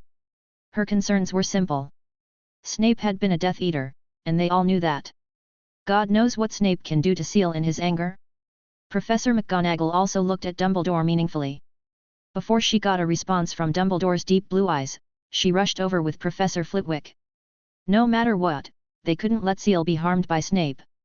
The mental humiliation suffered by the little Hufflepuffs has brought shame to Hogwarts. If something happened to a genius like Seal again, the reputation of Hogwarts would be completely ruined, and they as professors would be extremely heartbroken. When several professors rushed out, something even more unexpected happened to them. The corridor was packed with students from Hufflepuff. In addition, students from Gryffindor and Ravenclaw, from lower grades to higher grades, and even the 7th-year students who were about to graduate were all standing here. They gnashed their teeth. Professor, Principal. We have to help Seal too. Old Bat Snape deserves it. He is extremely biased and mean to us students from other colleges. I don't know how many people are afraid of taking potions classes, and how many people have cried because of being scolded in potions classes. No one likes Snape except the Slytherins. We support Seal, and we're going to help Seal beat up the old bat. Seeing this scene, Professor McGonagall and others looked at Dumbledore, and the meaning in their eyes was already very clear. Dumbledore didn't know what to think and lowered his head. He really didn't expect that the resentment Snape caused in Hogwarts had reached this point. But I don't have time to think about these things now. I will deal with Snape later. Now I have to save Charles Evans first. Dumbledore and several professors rushed towards Slytherin, followed by a large crowd of students. They rushed to the door of the Slytherin headmaster's office. Just as Dumbledore waved his wand to force open the office door opened by itself. With a swish, all the students took out their wands and pointed them at the door with a common hatred, intending to curse old Bat Snape who came out. But the next moment, Charles's figure appeared in their sight. In the office was the unconscious Malfoy and the unconscious Snape who was lying on the ground. At this moment, no matter it was Dumbledore, Professor McGonagall, Professor Flitwick, Professor Sprout or a group of students, they all stood there in a daze, as if they were under some kind of immobilization spell. Hannah and Hermione, who were worried about Seal, opened their mouths in confusion. Charlotte. The usually lively Weasley twins were also stunned. He beat the old bat.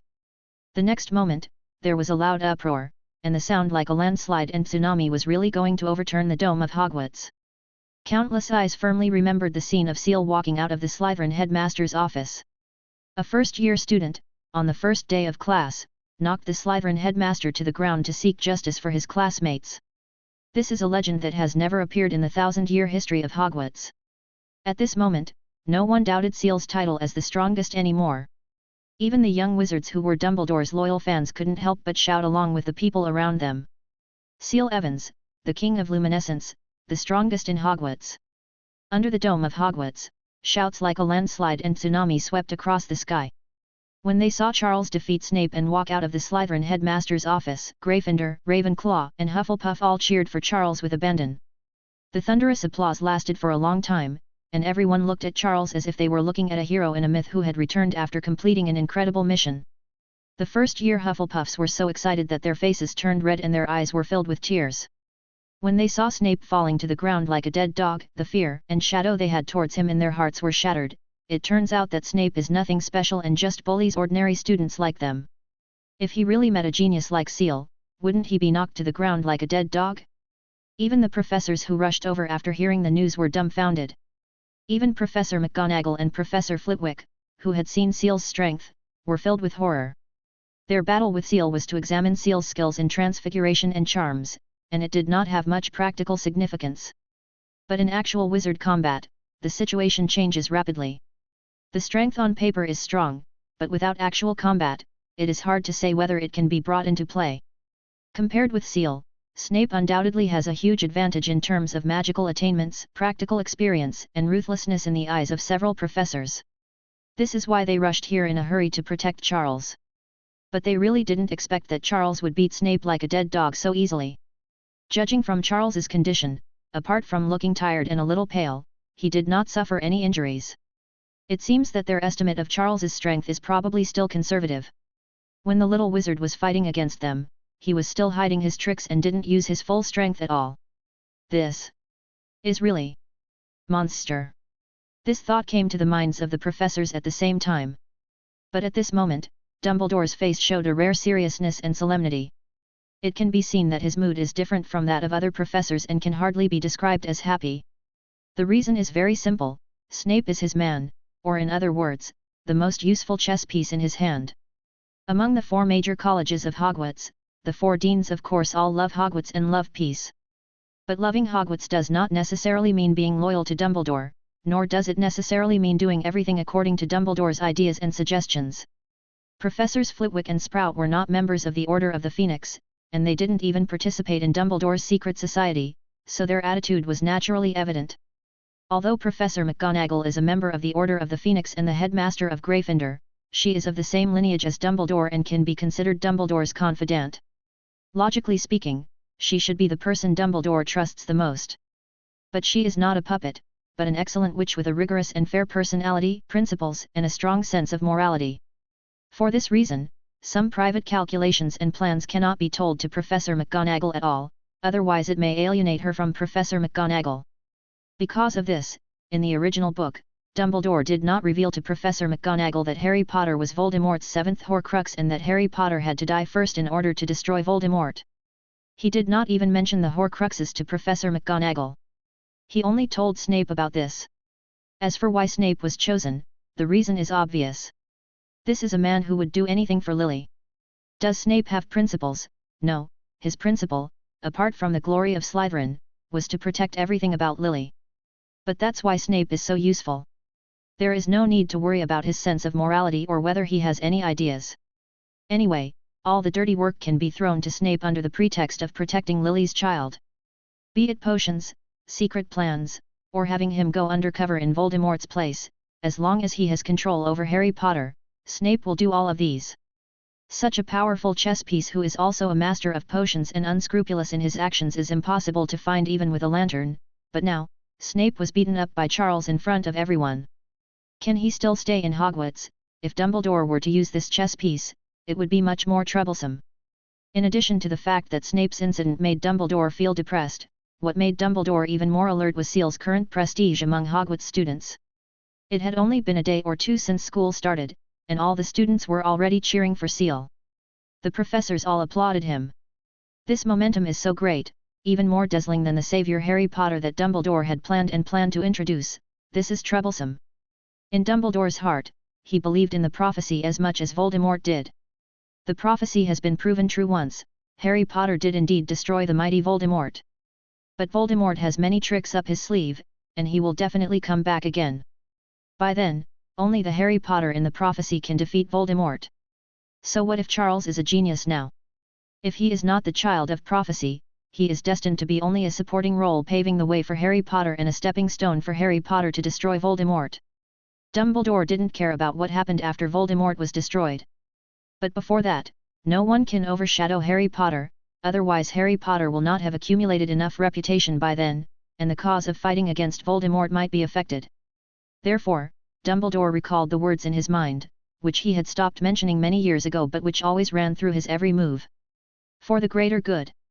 For the greater good, even though he knew that Voldemort would break into Hogwarts, he still left the Philosopher's Stone here as a test, regardless of the possible casualties of young wizards in the process.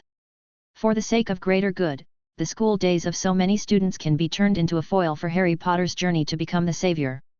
No matter how hard they try, the one who shines and wins the House Cup is destined to be Harry Potter and Gryffindor.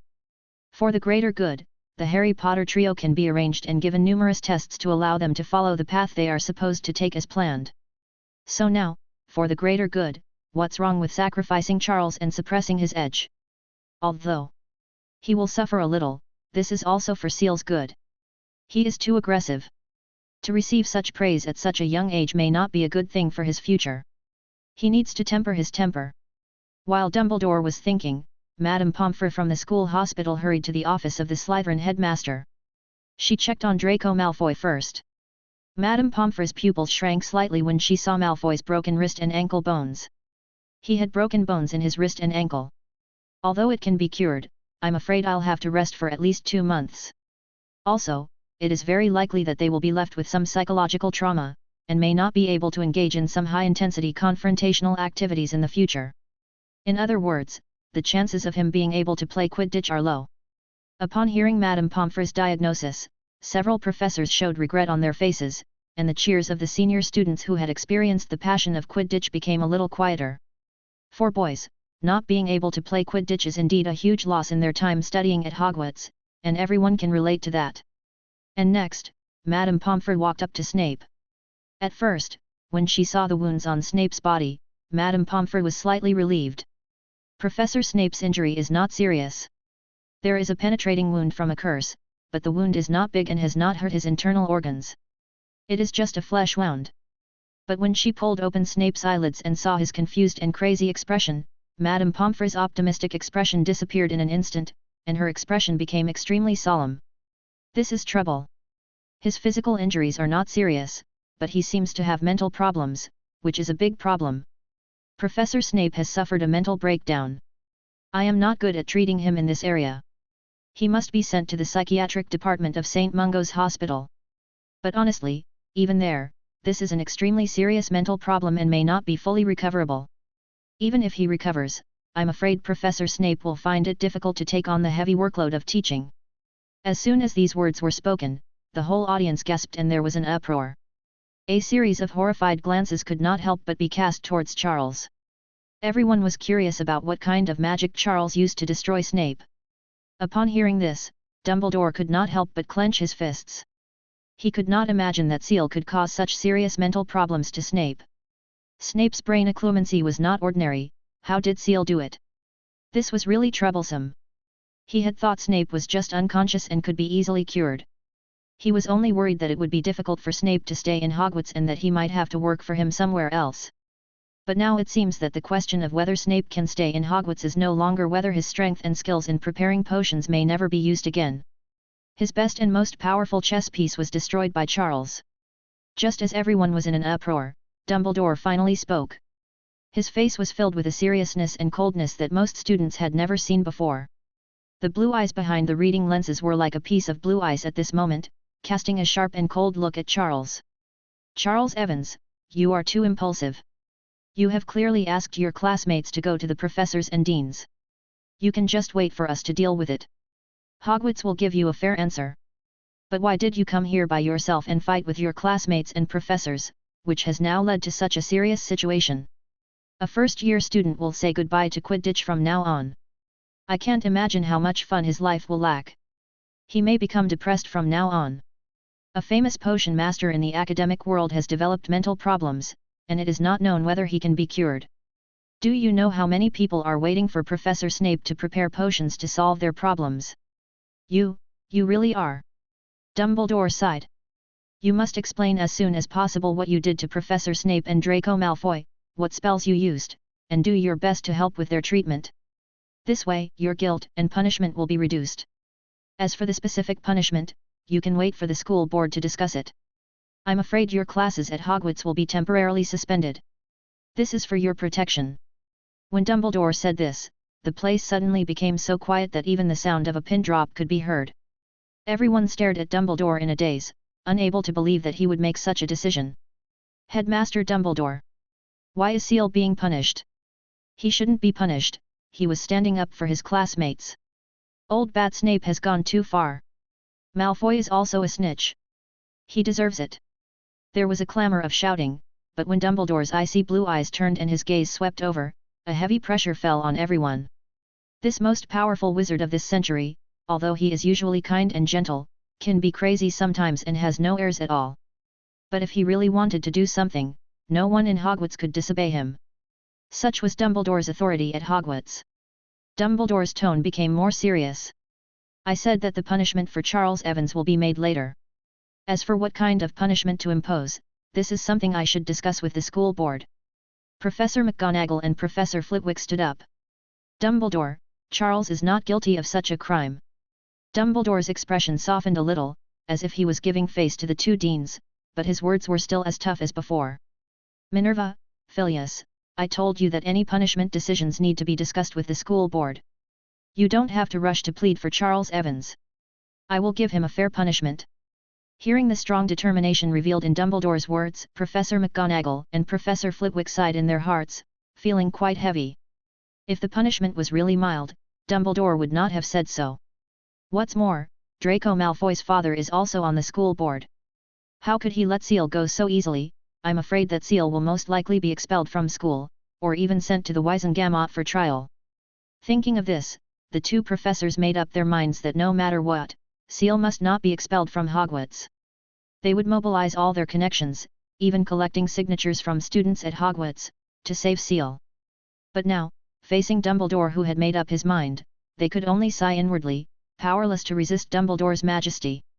Only Professor Sprout, the head of Hufflepuff House, stood firmly in front of Seal and even reached out to hold Seal's hand to comfort him. Professor Sprout looked up at Dumbledore. Principal Dumbledore, I don't think my students have done anything wrong. If you ask me, the only thing he did wrong was to implicate Draco Malfoy, the snitch, but broken limbs are too easy to treat. Which Quidditch player hasn't broken a limb or rib during training? I'm afraid this is not enough for the school board to convict Seal. As for Professor Snape, I firmly believe that he deserves what he gets. Besides, Seal is just an 11-year-old little wizard. What kind of profound mental magic can he master that can cause Professor Snape to have a mental breakdown? I think Professor Snape is gloomy by nature. Perhaps he collapsed because he was defeated by his students and couldn't accept this fact. What does it have to do with Charles? When Professor Sprout spoke up and challenged Dumbledore's authority, Seal's eyes moved. Hufflepuff wizards have always been known for their tenacity, and they are basically good guys who rarely cause trouble. As the head of Hufflepuff House and professor of herbology, Professor Sprout has a typical Hufflepuff personality and always acts in a low-key manner. But now, in order to protect his students, Professor Sprout faced Dumbledore's authority. The unity of Hufflepuff can be seen from this. After Professor Sprout stood up, all the students of Hufflepuff House gathered around Seal. There were no words, but their actions showed their views. Dumbledore clenched his fists and felt increasingly depressed. He should have arranged such a scene for Harry Potter, allowing him to confirm his identity as the savior time and time again with the support of everyone. But now that Charles has done this, wouldn't the scenes he had arranged for Harry Potter this year, in which he would have to pass tests and defeat conspiracies, become just childish play? The corner of Dumbledore's mouth twitched, and he made up his mind that this time Charles Evans must be punished. There is no need to drop out of school. After all, this is a chess piece with unlimited potential and can clear countless obstacles for Harry Potter. But at least Charles should be suspended from classes for a few months or even half a year, so that he can fade out of the students' sight. In this way, Dumbledore can let Harry come to the fore and get the honor that the savior deserves. During this period, Harry Potter can also find an opportunity to contact Charles. Being saved by Harry Potter in his most difficult time, I believe that Seal will help Harry Potter wholeheartedly and become Harry Potter's most loyal friend, right? Among the crowd, Quirrell noticed the subtle change in Dumbledore's expression. In his mind, Voldemort made a tisk sound, his voice filled with disgust and hatred. Here we go again. Every time the corner of this old bee's mouth twitches, he's angry. It's almost time to settle. Sprout and these stupid Hufflepuffs are no match for that old bee Dumbledore. He knows these professors and students too well and can fool them in no time. But it's good this way. Charles Evans will have to suffer a loss at the hands of Dumbledore this time. In this way, I believe that if I remind him again, he will realize Dumbledore's ugly and hypocritical face, and then he will definitely turn to my side. He's already defeated Snape at this age. With him at my service, it will be much easier for me to make a comeback. Just at this moment, under everyone's astonished gaze, Seal pulled his hand out of Professor Sprout's, stepped forward and looked directly at Dumbledore. He opened his mouth and asked with extreme contempt, words that made everyone's mind go blank. Dumbledore, you say I should be punished. Why do you? When Charles's words came out, everyone who heard them was stunned and wondered if they had heard it wrongly. Even the portraits, ghosts in the castle, and even Dumbledore himself were stunned for a moment. Dumbledore looked at Seal, wondering where Seal got the courage from. Do you think that after defeating Snape, you can continue to challenge yourself? If this is true, then he is really too arrogant. Dumbledore's eyes grew colder. Isn't what I just said clear enough, Seal? You are suspected of harming classmates and teachers in a dangerous way. Although there are some reasons for this, the harm you caused is real. Therefore, in order to ensure a harmonious, friendly, and fair environment at Hogwarts, you will be punished. Before he finished speaking, Charles took another step forward. It seems that the principal didn't understand what I meant. Then I'll explain it more clearly. I'm asking you, Headmaster Albus Dumbledore. Why are you qualified to punish me before you reflect on yourself, admit your mistakes, and accept the punishment? I don't think you are qualified to make an impartial judgment. When these words were spoken, the minds of those who heard them were buzzing even more. A series of horrified looks were cast at Charles. Even Quirrell and Voldemort who possessed Quirrell looked at Seal as if he were a madman. Is he crazy? He dares to speak to Dumbledore like this. Is he questioning Dumbledore's qualifications as the headmaster? Voldemort froze in Quirrell's mind. He had always thought that when he was in school he was the craziest, most hidden and dangerous person in the history of Hogwarts. He opened Slytherin's Chamber of Secrets, killing a female classmate in the process, and successfully shifted the blame to another classmate, causing him to drop out of school. He also created horrific Horcruxes during his school years, committing multiple murders in the process. But all of this was nothing compared to what Charles had done today. A first-year wizard is questioning whether the headmaster of Hogwarts and the chief of the Wizengamot are qualified to make fair judgments. It's only been a dozen years, and the wizarding world has really become crazy. Voldemort couldn't help but sigh. Today's show is so interesting. At this moment, an aura as vast as the ocean and extremely terrifying suddenly burst out from Dumbledore, as if the sky was about to fall. Charles Evans, do you know what you are talking about? Charles was not moved at all. Dumbledore is terribly powerful, and the strength of his magical aura is so overwhelming that even the current Charles cannot even dream of it. If a head-on fight really came up, Seal estimated that apart from being able to transform into an ancient dragon and fight Dumbledore for a short period of time, the rest of the time he would only be able to use apparition to escape. But in Hogwarts, in front of so many people, Charles was 100% sure that Dumbledore would never do anything. Firstly, Dumbledore would not fight with a first-year student, as this would be beneath his dignity. Secondly, there are so many people at the scene. If Dumbledore really wants to do something to himself, then unless he modifies the memories of everyone present, his character will really collapse. There is a third point. Dumbledore is the headmaster of Hogwarts. He has the greatest authority in Hogwarts, but taking over the position of headmaster also means that Dumbledore is not without restrictions in Hogwarts. If he dared to kill a student, Hogwarts' own defensive magic would immediately take effect and strip him of his authority as headmaster. The headmaster cannot intentionally harm students. This is the rule written in Hogwarts, A History. Because of this, Charles was not intimidated by Dumbledore's aura. He sneered. Of course I know what I'm talking about. If the principal still doesn't understand, then I'll tell you one thing at a time. Well, first of all. Charles waved his wand, and Snape, who was in the Slytherin headmaster's office behind him, had his arm lifted up. Under the slit sleeve, the conspicuous dark mark of a skull and snake was revealed. Dumbledore's heart skipped a beat, and the next moment, Charles asked quietly. Severus Snape, head of Slytherin, professor of potions at Hogwarts. I found the dark mark on his arm when I was fighting him. According to what I read in the book, this is a mark that will only be branded on the core members who follow the Dark Lord. It symbolizes the highest honor among the Death Eaters. That is to say, Snape was a core member of the Death Eaters. Do you admit this, Headmaster Dumbledore? When Seal said this, the young wizards at Hogwarts were completely furious. The first-year wizards were confused and most of them didn't know what the Dark Mark and Death Eaters meant. But they certainly knew the title of the Dark Lord. Even the young wizards of Muggle origin have been educated in the past few days about the horror of the Dark Lord because of Harry Potter. The Dark Lord is an existence whose name cannot even be mentioned in the wizarding world.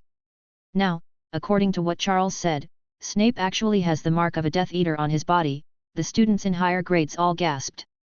They knew much more about this symbol and what the core members of the Death Eaters meant than the little wizards. Skull and snake, is that really the dark mark? It couldn't be wrong, otherwise Snape would have washed it off, but he failed. Once the dark mark is branded, it cannot be washed off. He really is a Death Eater, and a core member. Why hasn't he been sent to Azkaban? Why is he still teaching at Hogwarts? The sound of discussions could not stop coming out. There was indeed a rumor among students that Snape was a Death Eater, but it was only circulated in a small circle and there was no evidence at all, so it did not cause any waves. After all, this is Hogwarts where Dumbledore is, so how could there be Death Eaters? Everyone firmly believes this. But now, the mark on Snape's hand broke their trust. Especially those students whose family members died at the hands of Death Eaters or were harmed by them were already very excited at this time. Neville Longbottom of Gryffindor flushed red in the face, looking at the mark with uncontrollable hatred. Principal Dumbledore, is this true? Is that the mark of a Death Eater? Why is there a Death Eater in Hogwarts and he became the headmaster of Slytherin? How could this be possible? My parents were tortured to insanity by the Death Eaters. Questions like these were raised one after another in Hogwarts. Dumbledore's heart was shrouded in a haze. After Snape suffered a mental breakdown due to Charles, another unexpected thing happened to him. Snape's identity as a Death Eater was actually exposed by Charles in public. This is really troublesome. You know, some things are not even a little bit heavy if they are not weighed, but if they are weighed, they weigh more than 1,000 pounds. Before, although there were rumors about Snape's identity as a Death Eater, there was no solid evidence, so for his sake, everyone turned a blind eye. Now that this has been exposed, it is impossible for others to pretend to be stupid. Dumbledore felt a headache and was still thinking about what excuse to use. But at this time, Charles did not give Dumbledore a chance to explain, and stepped forward again to question him. Principal Dumbledore, did you know that Snape was a Death Eater? If you knew, then you were deliberately concealing the fact that Snape was once a core member of the Death Eaters. Without any relevant notification, you put Hogwarts under the threat of the Death Eaters and even let the young wizards receive direct instruction from the Death Eaters. Then I would like to ask, what is your purpose in not reporting the knowledge? If you don't know that Snape is a Death Eater, then can I understand that under your leadership, there are serious loopholes in Hogwarts' assessment system for hiring candidates? Snape is the professor of potions and the head of Slytherin, a very important position. Before he was hired, there was no check. Wasn't there any evidence of his dark mark? Then I have to ask, is it that you can't find out, or you didn't find out, or you knew it, but still chose to let Snape take this position? Is it incompetence, dereliction of duty, or other motives? Principal Dumbledore, how are you going to explain? The sharp words were like swords, blocking Dumbledore's escape routes one by one, causing beads of sweat to appear on Dumbledore's forehead, which was rare. He tried to defend himself. The past identity cannot become a burden in the present. What's past is past. Snape is still doing his duty as the potions professor and head of Slytherin.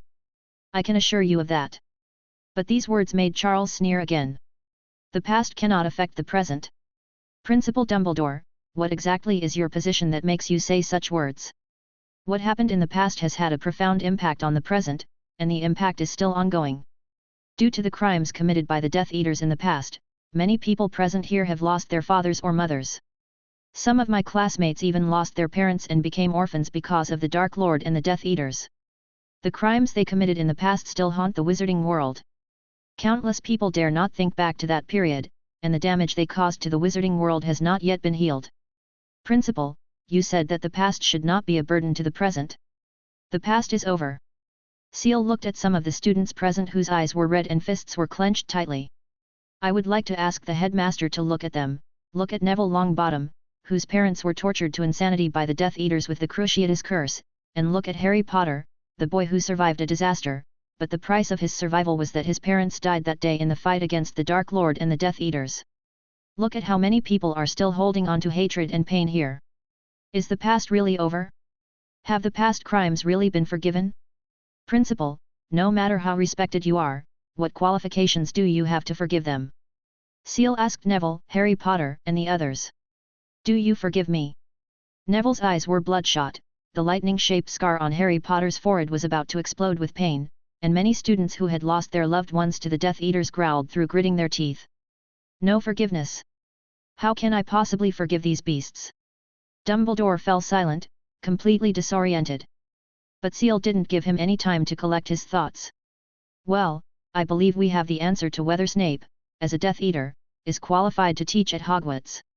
Then the next thing is what you just said, Headmaster, that Snape did a good job at Hogwarts. Charles gave a sarcastic smile. I really didn't expect that after seeing so many people applauding Snape for being knocked to the ground, you, the headmaster, would actually say that Snape did a good job. That means, Headmaster, you have no idea what Snape has done, right? Over the years, Snape has used countless vicious words to insult, suppress, and ridicule the young wizard. As long as you are not a Slytherin, no matter how good the potion you prepare is, it will be difficult to get his approval. Even if you make a perfect potion, you will not get the extra points if he is in a bad mood or doesn't like you. It is common for students other than Slytherin to be deducted points for no reason, and it is accompanied by insults to their intelligence and personality. There was no recognition or praise, only suppression. Is this how a professor should behave? I would also like to ask the headmaster, apart from the members of Slytherin House, how strong must a young wizard be to be able to maintain his interest in potions under such a blow? Then I can only say that he has done a great job in monopolizing potions in Slytherin and making students from other colleges lose interest in potions. Is this what you meant by headmaster, that Snape is doing a good job as a professor? Dumbledore opened his mouth, but no words came out. He is truly a loser. Didn't he know what Snape was doing? He really knew, but he just didn't take it seriously. Before Charles made such a big fuss, he had never imagined that Snape's insults to students would cause such an uproar. Anyway, there has been no student who cannot graduate because of this so far, and Snape is his most capable chess piece, so why should he let Snape down because of such a small matter? Seal sneered even more. Also, Headmaster, you mentioned the harmonious, friendly, fair, and just atmosphere of Hogwarts. What a joke! It's really a huge joke. When has Hogwarts ever been harmonious and friendly? Do you dare to pat your chest and say that the conflict between the houses does not exist? How many young wizards who did not even know each other before have become enemies inexplicably because they were assigned to houses with bad relations? Have you thought of any way to solve this problem? No, you seem to think that this is a Hogwarts tradition that doesn't need to be changed. You let it be and even think it is harmonious and friendly. And fairness and justice is a joke. Fair? Snape can deduct students' marks and insult them at will. Is this fair? Fair? Slytherin has won the House Cup for 6 consecutive years. Is it because Slytherin is far better than other houses? I think all the senior students and professors present here understand what is going on. It's nothing more than Snape can arbitrarily give extra points to Slytherin and deduct points from the house that threatens Slytherin. Then I would like to ask, the efforts made by students from other colleges for the House Cup are meaningless, but Slytherin can win the House Cup without doing anything. It would be fine if this happened once or twice, but now it has happened 6 times in a row. Where is the fairness and justice? If this continues, who would still want to work hard for the House Cup? Everyone knows that this is just Slytherin's decision, and anything they do is just to add a little fun to Slytherin House and Snape. I just don't believe it. Has no one ever reported this problem? What measures have you taken, Headmaster Dumbledore? Seal's voice became louder and louder. If you knew all this, you would condone Snape's actions, condone insults, verbal violence, mental humiliation, cheating, favoritism, and injustice. You would have tacitly allowed Snape to teach all Hogwarts students a life lesson: hard work is useless, and having talent behind the scenes is the key to success. Considering that Snape is a Death Eater but still holds a high position in Hogwarts, I have reason to suspect that there is a huge hidden conspiracy behind this. I have reason to suspect that there is a relationship of interest transfer between you and Snape. Dumbledore's face changed drastically and he denied it flatly. What nonsense! Charles chuckled. So you don't know about these situations? Then I have to ask you, Headmaster Dumbledore, you have no idea about the school's situation over the years. Snape does whatever he wants. Are you being sidelined by him? The most powerful wizard of this century, Headmaster of Hogwarts, Chief of the Wizengamot, and holder of the Order of Merlin Albus Dumbledore. What on earth have you been doing for so many years as the Headmaster of Hogwarts? Have you protected the students' mental health? Have you ensured fairness in the academy? Under your leadership, has Hogwarts become a place of learning and knowledge, or a breeding ground for bullying, discrimination, prejudice and injustice? As Charles was making his impassioned speech, the entire Hogwarts fell into silence. Then a hat fell from somewhere and landed in front of Charles. Sharford was so moved that he subconsciously reached out his hand and pulled out a jewel-inlaid, gorgeous, exquisite, and coldly shining sword from the sorting hat. The sword of Gryffindor symbolizes the courage of Hogwarts students to resist authority and fight injustice. It will not only appear before Gryffindor, but also before every student who demonstrates this precious courage. And at this moment, it appeared in front of Charles. Seal held the sword of Gryffindor, with the tip of the sword pointed at Dumbledore. You just said you were going to punish me. I'm sorry, but before you explain these things clearly, I don't admit or agree that you have any right to punish anyone. Because the facts have proven that you are either partial or incompetent, neither of which makes you qualified to judge others. Before you announce your own punishment, you are not qualified to judge me. Zheng, as Seal spoke so powerfully, the swords of Gryffindor rang softly. Under the dome of Hogwarts, professors, students, portraits, and ghosts in the corridors, and even Voldemort and Dumbledore himself who were hiding there, all fell into deathly silence. Someone pointed a sword at Dumbledore at Hogwarts. Either they are crazy or the world is crazy, especially for those who have read the school history and know that what Charles drew from the sorting hat was the sword of Gryffindor. They have a sense of fantasy. You have to know that before this, Dumbledore was the pride of Gryffindor House. When talking about Dumbledore, the Gryffindor students all puffed out their heads and chests as if they were superior to others. How could they not be proud that the greatest wizard of this century was a Gryffindor? But now, the sword of Gryffindor is in the hands of a Hufflepuff and pointing at Dumbledore, which is really disillusioning. Everyone present, especially those who had been in Hogwarts for a while and had experienced the things that Charles mentioned, suddenly felt as if they had been enlightened. What Seal said seems to make sense. When I first came to Hogwarts, Snape targeted me and deducted points from me. I also felt confused when I witnessed Snape and Slytherin's reckless behavior. Later, I just got used to it. But now, the more I think about it, the more I feel something is wrong. Where was Dumbledore when all this happened? Why didn't he do anything? When I was in my first year, Dumbledore told me that I could tell him any opinions or suggestions I had about Hogwarts. At that time, I naively wrote letters about these things, but the replies I received were completely meaningless. Now that I think about it, Headmaster Dumbledore doesn't seem to be like what he said. He saw these things, but he didn't want to care. Such thoughts had flashed through their minds from time to time before. After all, there are too many problems at Hogwarts. Apart from the magic, in this school that advocates love, peace, unity, and justice, students still cannot escape from campus bullying, discrimination, etc. In the original book, we can see from Luna Lovegood's experience that her shoes, backpacks, and other things were often hidden by her roommates. Harry Potter once saw Luna alone, wet and wearing only one shoe. This has happened more than once. Has the school provided any solutions? Although Ravenclaw is a relatively mild-mannered house, school bullying is still unavoidable. It's easy to imagine what would happen in places like Gryffindor and Slytherin, where personalities are even stronger. Students who are in this situation will naturally have some understanding and feel resentment in their hearts. It's just that before, Dumbledore's halo obscured too many things, making them subconsciously unwilling to question. Now that Charles has pierced through this halo, more and more questions begin to surge in my heart. Among the crowd, Voldemort, who was possessed by Quirrell, heard the whispers of the crowd. He couldn't help but widen his eyes in shock.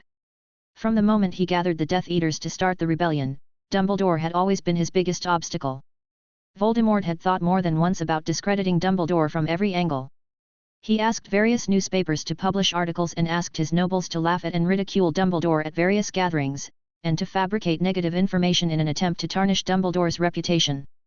But he found that the more he did this to improve Dumbledore's reputation, the more brilliant Dumbledore's image became in people's minds. He was like a saint and the embodiment of perfection. He was so angry at the time that he called those newspaper editors and the aristocratic Death Eaters under his command trash, and from then on he gave up the idea of smearing Dumbledore in this way. As a result, this time, he could never have imagined that what he could not do in his prime could be accomplished by a first-year wizard like Seal. And in front of everyone in Hogwarts, he pointed the sword of Gryffindor at Dumbledore. In an instant, Voldemort seemed to understand. It turns out that lies don't hurt people, the truth is the sharpest knife. How strange. I clearly remember that I am good at this. I was also a master at stirring up trouble and bewitching people when I was in Hogwarts. How come I forgot all this later? Why do I feel like my IQ has dropped? While everyone was touched by Seal's words, Dumbledore's expression turned gloomy. He never dreamed that there would come a day when he would be scolded in Hogwarts and have the sword of Gryffindor pointed at him. The sword of Gryffindor, this is the drama I arranged for Harry Potter, it belongs to the Savior. How can you, Charles Evans, pull it out? Wouldn't that reduce the halo of being a savior? As for Charles's scolding and questioning of him, Dumbledore was not disturbed at all. Instead, he felt that Charles's vision was too narrow and he was too ungrateful. Everything he did was planned for the magical world. Everything is done to destroy Voldemort and bring true peace to the wizarding world. Charles is such an ignorant child. He doesn't know any of this at all. How dare he judge his own actions with such a narrow vision? Snape is a necessary chess piece to destroy Voldemort, he must be kept. So, after a long silence, Dumbledore finally spoke. Charles Evans, you don't understand a lot of things. You only look at things from a superficial perspective. You don't understand some of the things Professor Snape has done, you don't understand his unknown contributions, and you don't understand how much he has sacrificed for the wizarding world, and how important his role and significance are. I guarantee with my reputation and character that Snape may have acted inappropriately, but he is a good man. He has sincerely regretted and made amends for what happened in the past. Dumbledore looked at the professors around him and the students who were whispering. Don't you believe what I say? I have been fighting Voldemort for so long. Do you think I am someone who would condone the Death Eaters and bring danger to Hogwarts? When these words were spoken, everyone felt a struggle in their hearts. It has to be said that even in the face of ironclad facts, Dumbledore's image and assurance are still very convincing. His prestige was too high, especially in Hogwarts, and it could not be shaken by a single question from Charles. When Dumbledore guaranteed it with his own reputation and personality, even though Charles had been laying the groundwork for a long time, a large number of Hogwarts students still had an idea. Is Snape really hiding something? Is he really a good man? Seeing the commotion among the crowd, Dumbledore breathed a sigh of relief. It seems that Snape has been saved today. After he recovers, he can continue to serve as the head of Slytherin and Professor of Potions at Hogwarts and continue to serve himself. But from now on, Snape must be more careful in his actions. But at this moment, Charles's expression did not fluctuate at all, as if he had already anticipated all this. As long as Dumbledore wanted to protect Snape, mere school bullying and personal insults would not be a big deal. After all, he was a person who once took for the greater good as his creed. How could the influence of his adolescence disappear so easily? Sometimes it seems to have disappeared, but it's just because it's hidden deeper. For the greater good of destroying Voldemort, what does the mental health of students and the little fairness and justice in school matter? They all have to take a back seat. But since Charles has done something, he must do it to the end. Snape, don't think anyone can be saved, not even Dumbledore. According to the time, my final arrangements on Snape should be almost complete, right? The time goes back to before Dumbledore and others arrived. Seal's mithril wand touched the temple of Snape, who was lying on the ground like a pile of mud, mentally broken and insane. Then the next thing should be the last thing. Legilimency. The Mirror of Reincarnation spell could no longer be used on the collapsed Snape, but the ordinary version of legilimency could still be used. After 4 deductions, Charles's legilimency had reached an extraordinary level. In the original book, Professor Slughorn had forged memories, and Lockhart could also use the forgetfulness charm to make others permanently forget certain memories. With Seal's current legilimency skills, it would not be difficult for him to make some modifications to Snape's memory, or even implant some subconscious suggestions. After all, Snape's occlumency had completely collapsed in the previous series of actions, and his mind was basically at the mercy of others. As the wand was waved, Seal's voice echoed in Snape's chaotic and crazy mental world. This is all caused by Seal Evans. Snape, do you understand? What will you do when you see Charles Evans again? Torture him with all your malice, make him scream, make him wail. Torture, torture, Snape, torture. Now, under the emergency treatment of Madame Pomfrey, Snape's fainting caused by mental breakdown has improved. He also opened his eyes with difficulty and woke up from his coma. The first thing he saw when he woke up was Charles, who was like a star among the crowd. The first time he saw Seal, the torture voices in his head filled his mind. I lost Lily, Lily died, I suffered a lot, this series of pain was all Charles's fault. It's all Charles Evans' fault, torture him with all your hatred. Snape's crazy eyes were instantly filled with hatred and ferocity. He grabbed his wand which had fallen to the side, and pointed it at Seal amid Madame Pomfrey's horrified scream. Heartbreaking and bone-cutting. The unforgivable curse whistled out, penetrating Charles's dragon armor protection and hitting his body. In an instant, Charles was floating in the air like a puppet, and the excruciating pain surged over him like a tide. A deep blue reminder sounded in his mind. Host has obtained high-level black magic materials. The points required to deduce black magic will be greatly reduced in the future. The host has obtained advanced materials for the Cruciatus Curse. The points required to deduce the Cruciatus Curse will be greatly reduced. Seal looked at the dome of Hogwarts with a strange smile on his face. From the corner of his eye, he saw the aurors of the Ministry of Magic hurriedly appearing in the corridor of Hogwarts. This was attracted by the photo of Snape that confirmed the dark mark, and Fudge did not miss this opportunity. Now it just happened that Snape used the Cruciatus Curse. Even Dumbledore could not protect Snape in this situation. Snape would definitely go to Azkaban. As long as he went there, Seal promised that if Snape lived one more second, he would recreate all the Dementors in Azkaban. It takes a lot of effort to get rid of a Hogwarts headmaster and Dumbledore's pawn. But before he died, he gave me a lot of materials, which really squeezed out all the value. It's this Cruciatus Curse. It really hurts. Fortunately, my mental strength is high enough, and my attainments in occlumency are even higher. Apart from suffering a little, there are no sequelae. This thought flashed through Charles's mind, and then he used his brain occlusion technique to block out the pain to the greatest extent and fell into a coma. With a thud, Charles floated into the air and fell to the ground with his body twisted like a puppet. Everything that happened in a split second made everyone scream in fear or horror. Professor Sprout's eyes were bloodshot. He kept taking out various potions that could soothe the mind and relieve pain from his arms and pouring them into Charles's mouth, while staring at Dumbledore. Dumbledore, this is the man you pledged your honor and character to. Severus Snape, he used an unforgivable curse on a first-year wizard. Professor Flitwick was also staring at Dumbledore. Headmaster Albus, Snape must be punished. Even Professor McGonagall, a member of the Order of the Phoenix, made a firm choice and looked at Snape with gritted teeth. This scumbag must be sent to Azkaban, where he must confess everything he has done. In the corridor, Fudge was accompanied by his staff and Aurors, followed by officials from the Ministry of Magic and reporters from the Daily Prophet. Click, click, amidst the flashes of light, Fudge walked into the crowd, half knelt down, and touched Charles's forehead with regret. Poor child, I didn't expect it, I really didn't expect it. I thought you would dispel those shadows in Hogwarts, but I didn't expect such a thing to happen in Hogwarts again. Then, Fudge looked up at Dumbledore with red eyes. Dumbledore, you must explain clearly later the fact that Snape had the dark mark on him and that he released the unforgivable curse in public to torture a student. Now, we have to take Snape to Azkaban, and he must stay there until the Wizengamot formally makes a judgment on him. Then, without waiting for Dumbledore's nod, Fudge waved his hand, and the Aurors carried the crazy Snape and hurriedly left Hogwarts. During the whole process, Dumbledore didn't say a word, and he had nothing to say.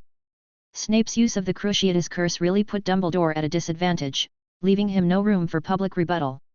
As for Fudge and the Ministry officials, he could no longer use his prestige and reputation to say anything. These unscrupulous politicians will not fall for it at all. They will just be like flies that smell blood, trying every possible way to suck more blood. In this game, at Hogwarts' home court, Dumbledore was defeated miserably. When Fudge turned and left, even though he was trying his best to suppress it, he couldn't help but curl the corners of his mouth. At this moment, he had only one thought in his mind. It's great, so great. Charles Evans, you are really my lucky star. You did a great job in delivering such a big piece of information about Dumbledore to me. Fudge felt that every galleon he reimbursed to Charles was worth it.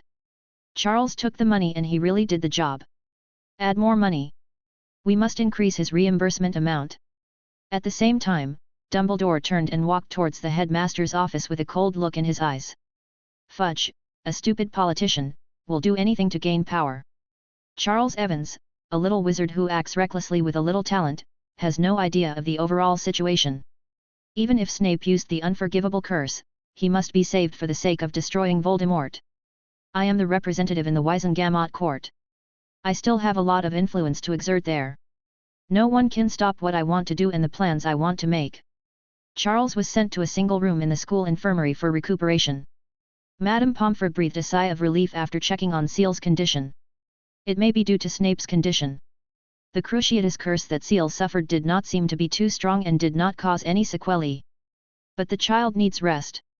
Then she cast another healing spell on Charles, asked everyone to leave, and gently closed the door of the medical room. After everyone left, Charles slowly opened his eyes. In his eyes, the howling winds and dark clouds of the Sea of Azkaban seemed to be reflected. Perhaps Dumbledore is still trying to use his influence in the Wizengamot to keep Snape.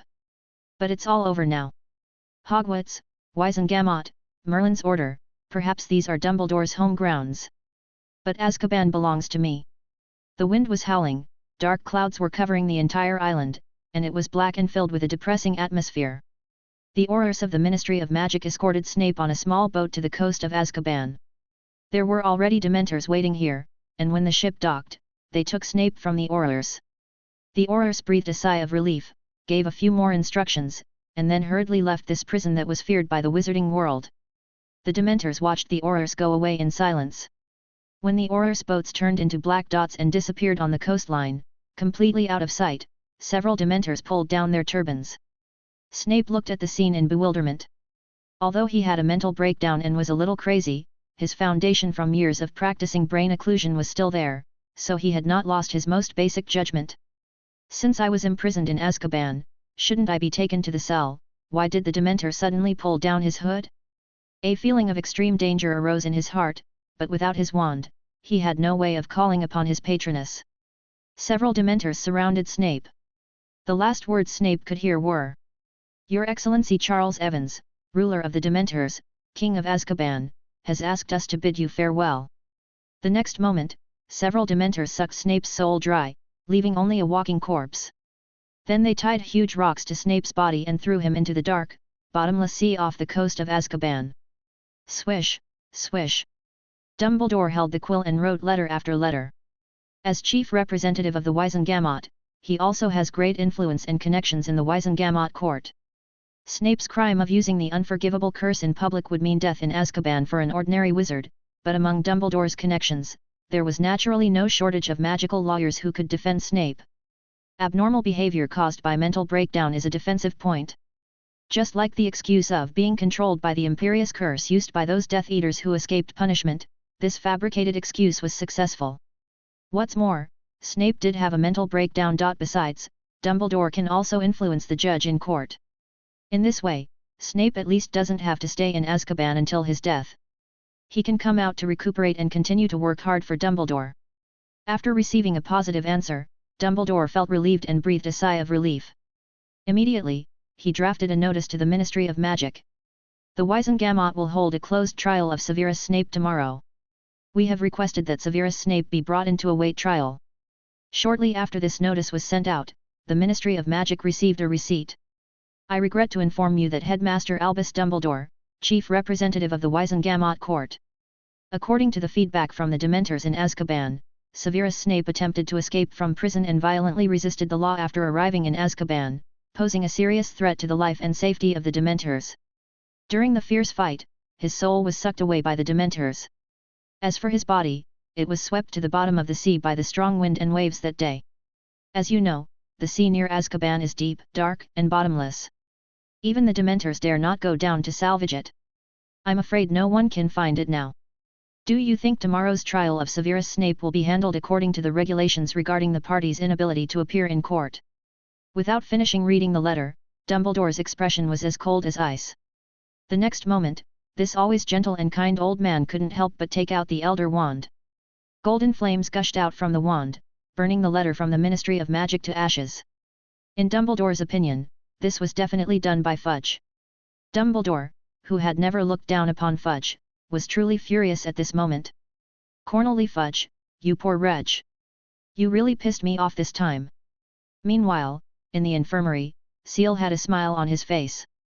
No one can save the person I want to kill. Including you, Dumbledore. However, Charles had not expected that things would get to this point and become so serious. But he never regretted it. Anyway, the threat posed by Snape was completely eliminated, and he got everything he needed from Snape. The only remaining trouble is that it will attract Dumbledore's attention. However, as long as Dumbledore is the headmaster of Hogwarts, he will not pose a real threat to Seal, and Seal is not afraid at all. If it really doesn't work, just dissipate and run away. Besides, a letter from the Ministry of Magic had been delivered to Hogwarts and placed at the head of Charles's bed. It contained the Ministry of Magic's condolences to Charles, telling him to eat and drink without worry and not to have any concerns about reimbursement, and that everything should be focused on recovering his body and spirit. Fudge even generously stated that Charles's purchasing needs could go directly through the Ministry of Magic in the future. Some rare and strange things can be purchased through the Ministry of Magic. For some things, there are many restrictions on personal purchases. But if the Ministry of Magic buys it, it will be much easier. For example, a new batch of dragon materials will soon be delivered to Charles from Romania, urged by the Ministry of Magic. Seal's smile widened. In this way, he could make up for some of the deduction points he spent, and grow faster. What will happen if Dumbledore, holding the Elder Wand and in Hogwarts, waits for his plans to be implemented one by one and develops for another year or two? If you dare to set your sights on Seal again, I will break the Elder Wand. This is the confidence of the cheaters. Then, Charles's eyes lit up. I was always busy before, so now. It's time to take stock of the harvest. Dark blue. Along with Charles's call, the pieces of information that he had not had time to read carefully in the fierce battle appeared again in the deep blue. There is a dazzling array of black magic, including the shadowless sword, the upside-down bell, the Cruciatus curse, and all the black magic materials that Seal learned from Snape in countless reincarnations after casting the mirror curse on him. After all, Snape was a master of potions and the head of Slytherin. Whether it was magic obtained through potions or magic obtained from Slytherin-related nobles, his knowledge was profound. These materials alone would allow Seal to save countless points in his deductions on black magic. In addition, all of Snape's knowledge of potions was also acquired by Charles and turned into the material of deep blue. With these accumulations, Seal can easily complete 4 or even 5 deductions in alchemy, and his attainments in alchemy can be comparable to or even surpass Snape in a short period of time. In this way, Charles can prepare most of the potions by himself and stimulate the magic power of various magic materials to the extreme, instead of swallowing them raw, which is quite wasteful. As for the atavistic potion that increases the blood concentration of the three-headed dog Loe, it will be much easier for Charles to study it. At the same time, Charles also gained a lot in terms of mental strength and mental-related magic. The mental confrontation with Snape not only allowed Charles to obtain a lot of advanced materials on occlumency and legilimency, but also greatly reduced the points required for deduction in the field of mental magic. Even his mental strength increased a lot during the confrontation. According to the theory that Professor Flitwick told Charles, the power of a spell is largely linked to mental strength. Therefore, the increase in mental strength has conservatively increased the power of Charles's spells by more than 30%. This is on the premise that Charles did not continue to deduce the brain occlumency technique. At present, Seal's brain occlumency technique has only been performed twice on the Hogwarts Express. If it is performed 3 or even 4 times, his mental strength will probably increase greatly, and even more characteristics such as faster thinking reaction and enhanced memory will appear. After taking stock of all the gains in his mind, Charles couldn't suppress the excitement on his face. Making a fortune. The harvest this time was so rich that even Charles was a little worried. It seems that the deduction points are not enough again. Which aspect should be improved first? After hesitating for a moment, Charles made a decision. Magical strength and spiritual strength are the 2 factors that determine the power of magic. Seal has already had experience with the former, and he can improve through the feedback of the magical animagus. This requires sufficiently powerful and ancient blood of magical animals. For example, the three-headed dog of hell that he seeks requires an atavism potion to achieve this. Alchemy also requires the independent deduction of potion formulas, as well as the collection of medicinal materials and the refining of potions. There are too many things to do in total and it cannot be completed overnight. But mental strength can be improved by practicing brain occlumency. Therefore, Seal's first choice was to continue to deduce the brain occlumency technique. Deep Blue, occlumency triple, quadruple deduction. Following the whispers in Charles's mind, Deep Blue deducted nearly 200,000 points. At the same time, more knowledge about brain occlumency came. The first time he performed occlumency, Charles reached a state where his brain was closed and not disturbed by distracting thoughts, just like in meditation. In this state, the adverse effects of his adult soul and spirit were erased, allowing magic to exert greater power. The second deduction was that occlumency gave rise to the memory palace, which visualized the process that knowledge is spirit and knowledge enhances spirit, allowing Charles to have a practice method that can continuously improve his mental strength. At this moment, the third deduction was derived again based on the memory palace. During the third deduction, Charles felt that his control over his spiritual world was becoming stronger and stronger. He walked in the spiritual world, in the deep palace of memory, and felt as if he was walking in reality. As soon as he stretched out his hand, the mithril wand was in his hand. Then, Charles cast a spell that was exactly the same as the one he cast in reality. As his thoughts turned, Charles's eyes flashed with all the people he had ever fought or witnessed. With a single thought, he could recreate the day he looted Nocturn Alley. The self and those dark wizards from Nocturn Alley that day appeared in the spiritual world, repeating the actions of that day. Charles looked at the skills he had displayed at that time. From his current perspective, there were still many rough spots. Whether it was the control of the battle rhythm or the accuracy, speed, and power of transformation, they were far inferior to what they are now. Then, the battle with Snape appeared before his eyes again. He could even analyze the battle from his own perspective and Snape's perspective at the same time, as if it were some kind of virtual game and Seal was the administrator with the highest authority. At this moment, a deep blue reminder sounded in Charles's ears. The third deduction of occlumency is complete, and the host has gained the ability of mental simulation. The host can simulate the things and magic that you have come into contact with or understand in the spiritual world.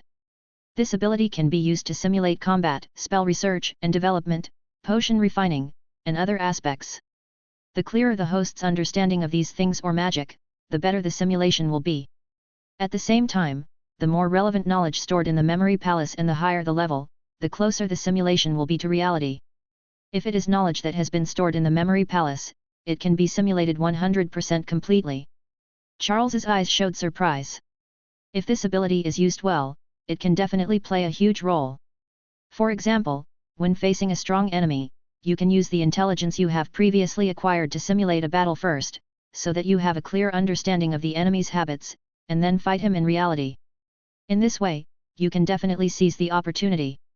Also, if you only have a precious material on hand but want to prepare an extremely important potion, you can also use the simulation ability first to increase the success rate to the highest level. Even in spell research and development, this ability can greatly increase efficiency. After being surprised, an indescribable strange feeling emerged in Charles's heart. The third deduction of occlumency, I always feel a sense of déjà vu. Soon, this feeling became stronger after 4 rehearsals of the brain block technique. Because Deep Blue clearly pointed out that the result of the 4 deductions of brain occlumency was exactly knowledge deduction. Based on the memory palace and mental simulation, the host can use the knowledge deduction function to conduct subsequent deductions on existing knowledge in the mental world. This action will consume the host's mental power. The more complicated the deduced knowledge, the higher the level, and the more missing the material, the more mental power will be consumed. If we collect materials that are helpful in the deduction process, the mental energy required for deduction will be reduced. Seeing this, Charles's pupils shrank slightly. He finally understood the source of this sense of déjà vu. Simulation, deduction. Isn't this similar to Deep Blue's functionality?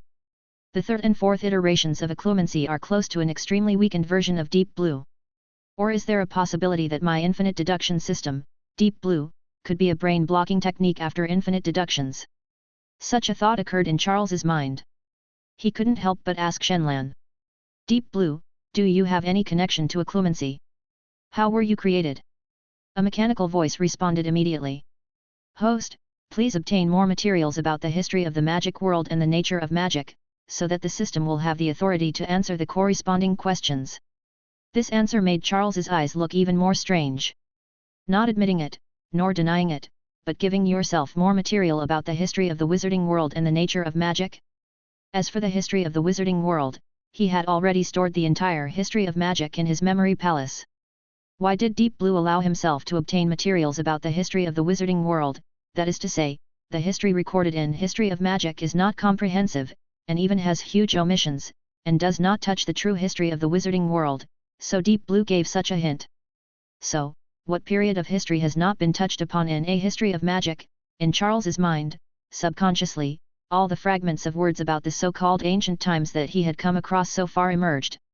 The first time he came into contact with the magical world was when Darkseid sang praises to the so-called ancients and the old ones almost crazily, searching for their traces.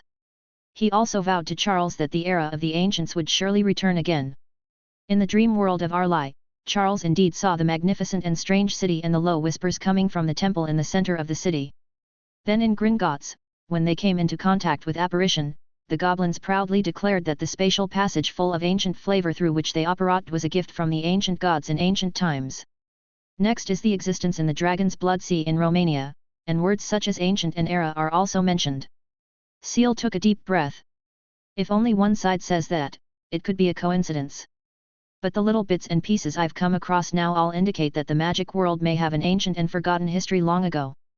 From what Deep Blue said about the need for me to obtain more materials on the nature of magic, that period of history is probably related to the source of wizards' magic power and the nature of spell casting.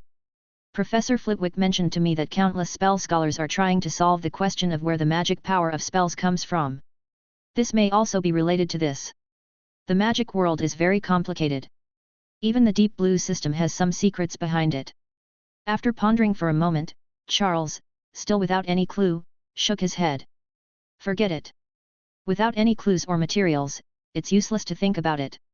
Since I'm not at the level of being exposed to this kind of information yet, I should focus on improving my own strength first. If we can pull the being in the Romanian Dragon Blood Sea out of the coffin head-on, we should be able to get a lot of information. Or if I could freely enter and exit the dream world of Arlai, perhaps I could also obtain the most direct historical truth from it. Thinking of the dream world of Arlai, Charles's heart moved slightly. He had been thinking before that the reason he couldn't freely enter and exit the dream world of Arlai was probably because he wasn't crazy enough, not as crazy as Dake. If he could be that crazy, maybe he could enter by himself. This kind of change involving the mental level is related to the brain occlusion technique. Now that I have performed the brain blocking technique 4 times and can simulate spells in the spiritual world, can I simulate Dark's crazy mental state? Then, Charles began to try. In his spiritual world, the figure of Dark appeared with dancing tentacles and emitting a creepy and ominous aura. "It's done, I'm done." Dark's crazy shouting echoed in the deep memory palace. Then, Charles switched to Dark's perspective, trying to understand Dark's madness. But soon, after trying several times, Charles chose to give up. The madness he could feel seemed to be superficial, and something was missing. There's a feeling that the actor wants to portray mental illness, but it's still not crazy enough compared to real mental illness. Charles guessed that, on the one hand, it might be because his level of brain occlumency was not high enough to simulate that kind of madness. On the other hand, it may be that I have never experienced that kind of madness from a first-person perspective, but only saw it from a bystander's perspective, so naturally I don't understand the nature of that kind of madness well enough. The former is relatively easy to solve. Just gather up the points and continue to deduce the brain occlumency technique. Or continue to fill knowledge into the memory palace and increase mental strength, which should also enhance the effect of mental simulation. But the latter is troublesome. Doc has huddled in the dreamland of Arlie and won't come out. I'm afraid he won't give me another chance to be pulled in. Where can I go to experience Dak's madness from a first-person perspective? Charles frowned, then relaxed again.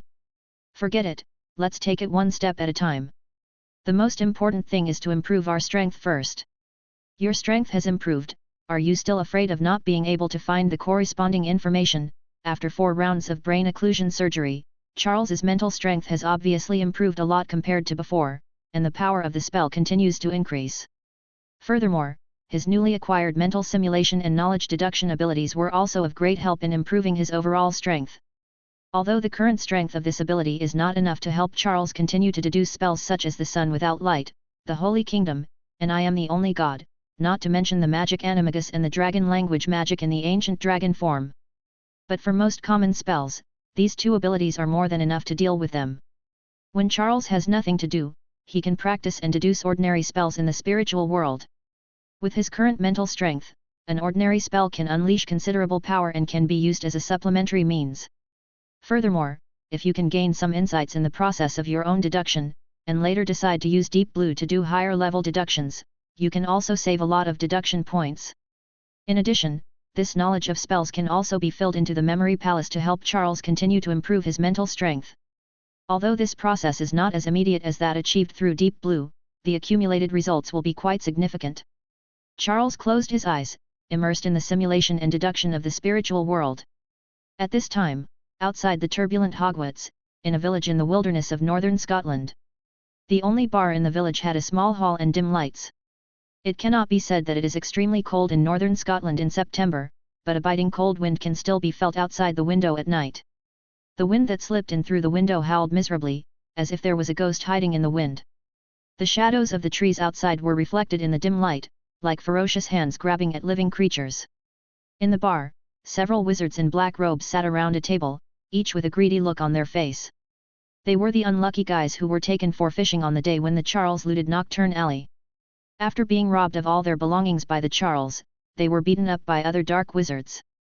They also owed debts to Gringotts, so they were forced to come to the wilderness of northern Scotland in search of the legendary Fang necklace. After excavating dozens of ancient tombs, they finally found it. Now, a beautiful necklace was placed on the table in front of them. The necklace is made of an unknown magical metal, and the craftsmanship is unknown, but at first glance it looks exquisite, with a strange, cold, and chilling beauty. The main body of the necklace is made of several fangs made of the same material. The shape of this fang is extremely strange. They checked and found that it is neither an ordinary creature nor any kind of magical animal. But several wizards did not care about this, thinking it was just some kind of artistic processing. After seeing this necklace, who would care where the fangs came from? It is so beautiful that one wants to possess it forever. Just looking at it makes people feel a sense of satisfaction from the heart, a kind of morbid enthusiasm. Several people stared at the necklace for a long time without blinking, almost forgetting everything else. The bar owner looked at this group of strange people and took 2 steps towards them nervously, wanting to ask them if they wanted some more wine or some food. He had only taken a few steps and saw the necklace on the table through the gaps between the wizards' bodies when the tray in the bar owner's hand fell to the ground with a clang. The sound of the tray falling to the ground startled the leading wizard, waking him up from a dream.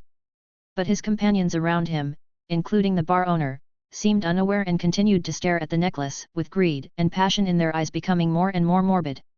The wizard had an ominous premonition in his heart. The scene of digging out the necklace appeared in his mind.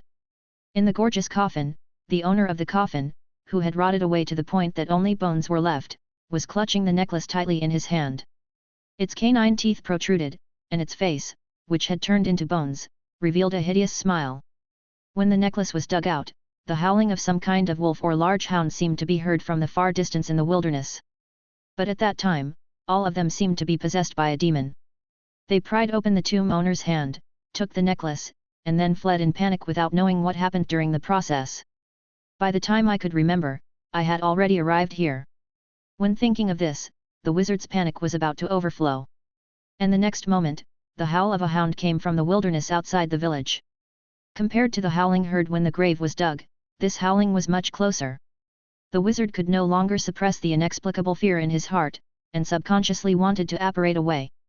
But just as he tried to apparate, he seemed to be extremely close to the wolf's howl. He could even smell the stench coming from behind him, as well as the extreme greed, madness, and hunger that he could feel without seeing it with his own eyes. If he hadn't stopped apparating immediately, he felt like he would be torn into pieces in an instant the next moment. Not daring to delay for even a second, the frightened wizard broke open the door of the bar and fled frantically. The moment he tried to apparate, he sensed Hogwarts, which was not far away. Escape to Hogwarts and you'll be safe. Hogwarts has the White Lord Dumbledore and so many powerful professors. Whatever it is, they can handle it. And also, a figure appeared in the wizard's mind, and he felt fear but also a little more confidence. That little devil, oh no, the guardian of justice and nemesis of dark wizards, Sir Charles Evans, is also studying at Hogwarts now. Considering that I once gave him the unicorn horn, the dragon's heart, and the venom of the eight-eyed giant spider, even if those professors and headmaster Dumbledore don't help, I can go and beg him, and maybe he will help me. He kept running until the next morning, not daring to stop for even a second, as if there was something invisible behind him, glaring at him hungrily. Not until the sun broke through the cool morning mist of northern Scotland did he feel a sense of safety in the sunlight. No matter what it is, a curse or a dark magic creature, there will always be a hint of restraint in the sunlight, right? Although he was extremely tired, he couldn't help but rest for a while under a tree. His eyelids were becoming heavier. A bizarre dream enveloped him. In the dream, there was a dark city that seemed to be standing in the void and whose location was unknown. All the buildings in the city violate human architectural principles. They do not look like human houses at all. The twisted angles seem to have internal rules. In the center of the city, a tall tower rises in a spiral shape, and vague whispers can be heard from the tower. A fear of facing the great existence in the unknown invaded his heart, making him shiver in his dreams. After an unknown amount of time, he suddenly opened his bloodshot eyes. It was like no sleep at all, fear and panic were never far away from him. That city, those spiral towers, and those weird angles made him dizzy. He seemed to have trouble distinguishing between dreams and reality, and there seemed to be some strange scene vaguely appearing before his eyes. Just then, he felt something cold on his neck. After reaching out his hand subconsciously to touch it, the wizard felt a chill in his heart and extreme fear came over him like a tide. The magic fang necklace was hanging around his neck. He seemed to hear the howl of a hound again in his ears. The howling was getting closer and closer to him. Severus Snape died in Azkaban. This news was blocked to a certain extent, but for some wizards with connections and status, it was already semi-public. In the famous Malfoy manner, the usually elegant Lucius Malfoy looked at the letter in his hand recording the news of Snape's death, and vented his rage in a rare manner, smashing every precious antique in the magnificent hall to pieces. Snape didn't have many friends, but Lucius was definitely his best friend. The two were friends when they were still in school, and later joined the Death Eaters. Lucius had an ancient and noble surname and wealth, while Snape possessed a rare talent in potions. With Lucius's deliberate efforts to make friends, his relationship with Snape became closer and closer over the years. After the war, their relationship became even closer than when they were both Death Eaters. Although Snape was a core member of the Death Eaters, he was protected by Dumbledore and was even able to enter Hogwarts as a teacher and the Dean of Slytherin. This was truly a relief for Lucius. You have to know that at that time, the purge of Death Eaters was in full swing. Even the descendants of some prominent families could not escape being sent to Azkaban. Even if he managed to avoid jail by some means, those greedy bureaucrats in the Ministry of Magic would not miss the opportunity to exploit him. Several ancient nobles became impoverished during the liquidation process, and their lives were extremely difficult for a time. Some of them were more prominent than Malfoy at the time. Logically speaking, the Malfoy family would never have an easy time. But because of Snape's relationship, the Malfoy family still had to be investigated by the Ministry of Magic, but it was much better off than other nobles. Even for a period of time after the war, the Malfoy family was still able to help other nobles, and gradually became the leaders of the post-war noble wizards and became the most prominent family. The relationship between Lucius and Snape then deepened, and Snape became Draco Malfoy's godfather. At the same time, Lucius also provided Snape with a large amount of money and ancient books for potion research. Now that Snape is dead, how can Lucius not be angry, whether out of personal emotion or from the perspective of vested interests? In particular, Draco Malfoy was also implicated in the process. His wrist and ankle bones were broken. Although they have been reconnected, he is still lying in bed and unable to get out of bed. Lucius went to see Draco, and unexpectedly saw lingering fear on Draco's usually domineering and spoiled face. Draco seldom spoke, and even in his drowsiness after taking the potion, he would tremble with fear from time to time. Thinking of this scene, Lucius couldn't help but smash his cane to the ground. "Seal Evans, you filthy mudblood, it's all because of you." What made him most angry was that Charles had done such a thing, but as a school director, he could do nothing about it. He strongly demanded that Dumbledore expel Charles and send him to the Wizengamot for trial, but Dumbledore rejected his request. It is an indisputable fact that Snape used the unforgivable curse on Seal in public. In this case, what Seal had done to Snape before, including attacking the professor and causing his mental breakdown, is of course not valid. Who would hold a poor first-year wizard who stood up for his classmates accountable for a vicious Death Eater who was sent to Azkaban? As for the matter involving Draco, if he wanted to expel Charles who was under the Cruciatus curse based on this, even if Dumbledore agreed, I'm afraid there would be an uproar in public opinion in the next second. At the Board of Directors meeting, even the majority of the directors agreed that Dumbledore needed to appease Charles and give him condolences and compensation on behalf of Hogwarts. As for the punishment for Charles, first of all, we must wait until his injuries are completely healed, and secondly, it must not be too severe, it just needs to serve as a warning. Even though Lucius strongly insisted, the punishment for Seal that was finally discussed was just to let him take a walk in the Forbidden Forest at night accompanied by the gamekeeper. Lucius was so angry that he laughed. No matter what means Charles used to defeat Snape, whether it was some rare magic or Snape was careless and underestimated his enemy, the strength of this little wizard was extraordinary. If an ordinary little wizard goes to the Forbidden Forest at night, he may have a nightmare. But for Charles, what's the difference between this and going out to relax? Can this be called punishment? After taking a deep breath and hesitating for a long time, Lucius gritted his teeth. He had never been a decisive person, but this time, Snape's death and Draco's injury really stimulated him. If he doesn't do something about this and doesn't make that mudblood Seal pay the price, the reputation of the Malfoy family will probably be in jeopardy. Lucius's first thought was Nocturn Alley. The dark wizards there are extremely vicious and are willing to do anything as long as they are paid with gold galleons. As a Hogwarts board member, I can't put people into Hogwarts Castle, but if it is deep in the Forbidden Forest where Hogwarts protective magic is relatively weak, it is still possible to let some dark wizards in for a short period of time. In this way, with the help of the dark wizard's endless variety of strange methods, unlike Snape, who was a professor at Hogwarts and could not use many dark magic in the castle, Lucius felt that it would be easy for a group of dark wizards from Nocturn Alley to take down Seal. Deep down in his heart, Lucius still felt that with Snape's strength, if it was a normal battle, how could he lose to a little wizard? Most likely I underestimated my enemy and as a professor I held back. But this time, these dark wizards will not have any sympathy or mercy. By then, Lucius swore that he would let those dark wizards teach Charles a lesson and let him know what it means to be extremely cruel.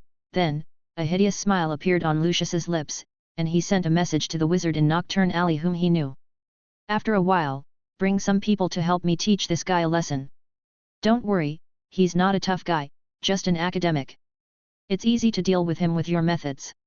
If you can do this job, you can get as much gold galleons as you want.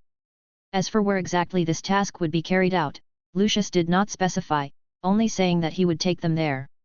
After all, they had to pass through the weak points in the protective magic and enter the depths of the Forbidden Forest of Hogwarts. If the news leaked out, it would be a big trouble. Knockover Alley. A dark wizard's eyes lit up as he looked at the message sent to him. Brothers, Lucius Malfoy is employed by a big client. The opportunity to make a fortune is here. My Lord Merlin, I was penniless the last time I was punished by that little devil, no, by that incarnation of justice. But today my luck has finally turned and I'm going to make a fortune. As for the difficulty of this job? Seeing that Lucius Malfoy said he was not a tough guy but an academic, he must be a nerd who just reads from a book. In the past, they had helped Lucius do some dirty work. For example, when the Malfoys' business encountered a rival, Lucius asked them to help teach the rival a lesson or threaten him. Every hire is easy and the rewards are quite generous. This time, the dark wizards in Nocturn Alley naturally understood this type of situation, and more than a dozen dark wizards agreed immediately. Not only did he agree, but in order to reassure Lucius and retain this important client, the dark wizard who had cooperated with Lucius also looked at the others and said, "Although that little devil stole a lot of things last time, how could I not know your character? No one would put all their eggs in one basket. You should have some treasures left in the bottom of the box. This is our first battle after we get back on our feet, so we must fight well. So don't hide anything. To be on the safe side, bring all your magic items with you." At the same time, after receiving the replies from these dark wizards, Lucius' expression relaxed. It looks like there should be no problem. But then, Lucius thought about it and decided that he had to be more cautious.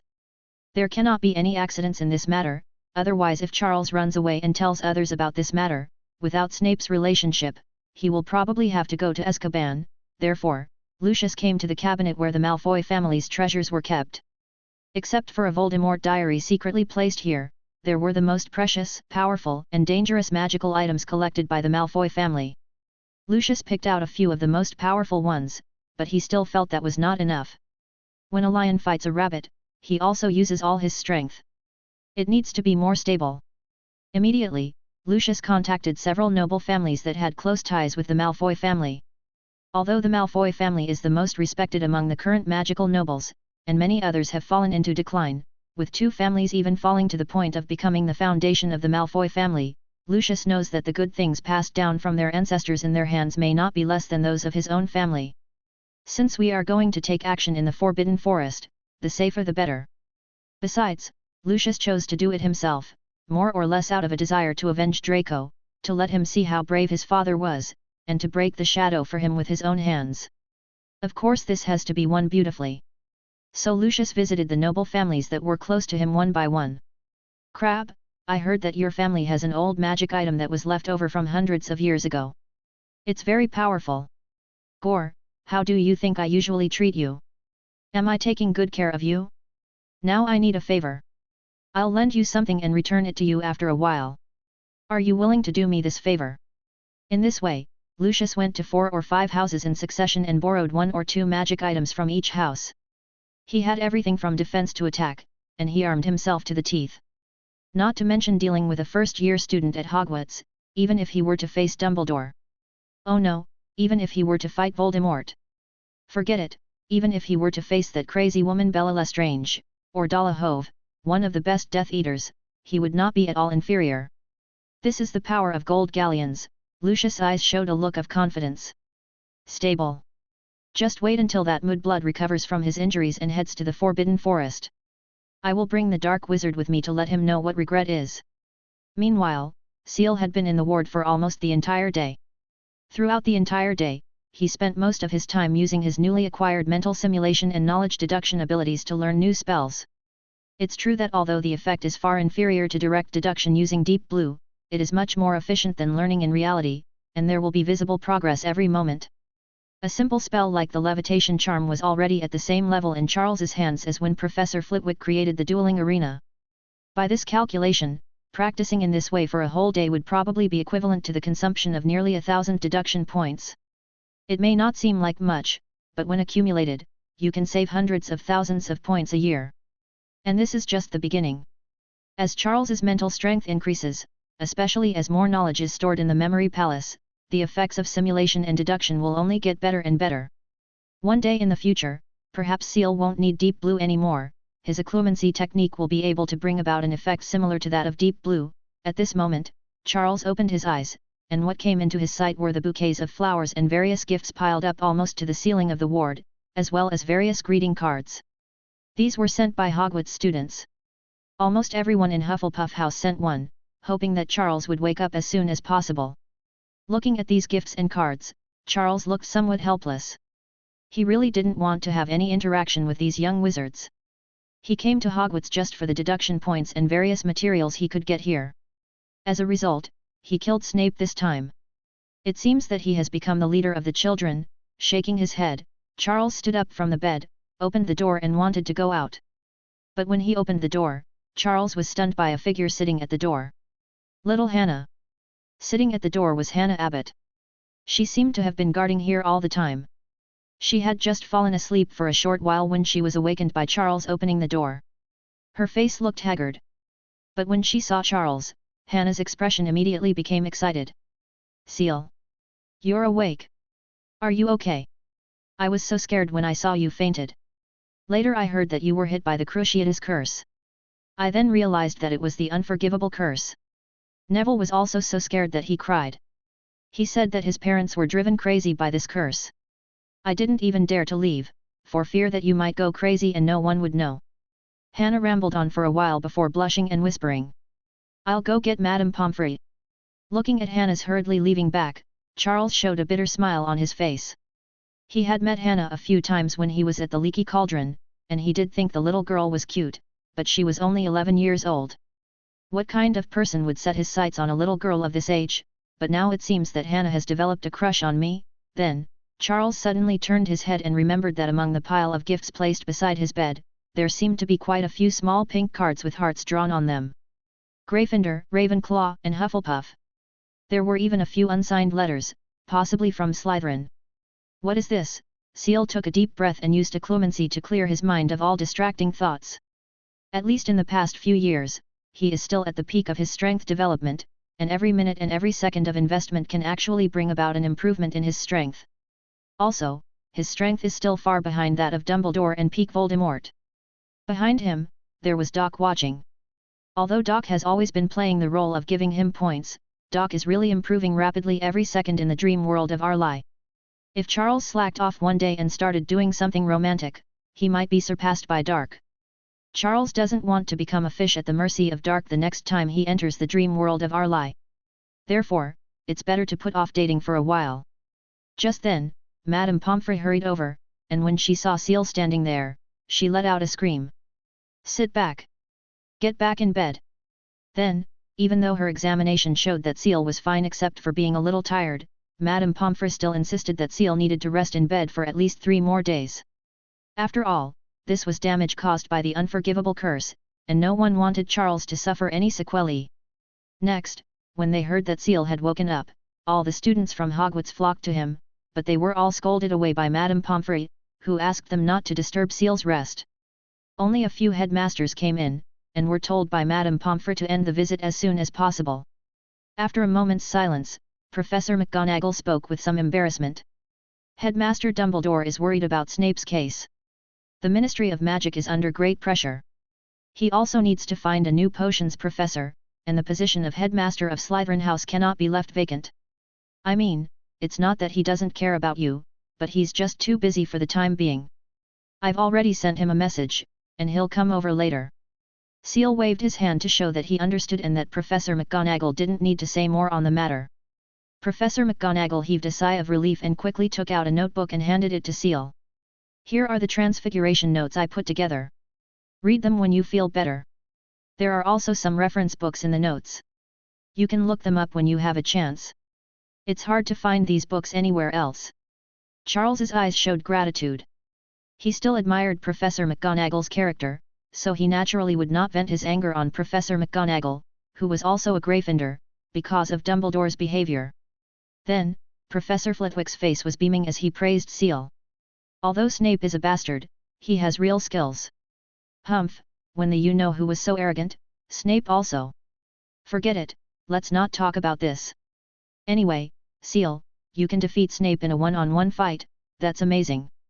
He scratched his head, pulled out a reference book, and winked at Seal. These books are classics in the study of spells, but they are also very valuable, and there are almost no copies circulating. They're all collected in one place, ahem, you know. You can look for these books later. After hearing this, Charles had a rough idea in his mind. After the two professors left, he turned to look at Professor Sprout, the head of Hufflepuff House. Professor Sprout pulled out a bottle of potion from his pocket. "Come on, drink this first." Seal nodded, tilted his head back and drank the potion. The next moment, a series of prompt sounds came from Deep Blue. A bottle of magic potion brought Charles more than 50,000 deduction points. Charles's heart trembled slightly. Even the materials of a fire dragon could not add up to so many points. It was conceivable how precious this potion was.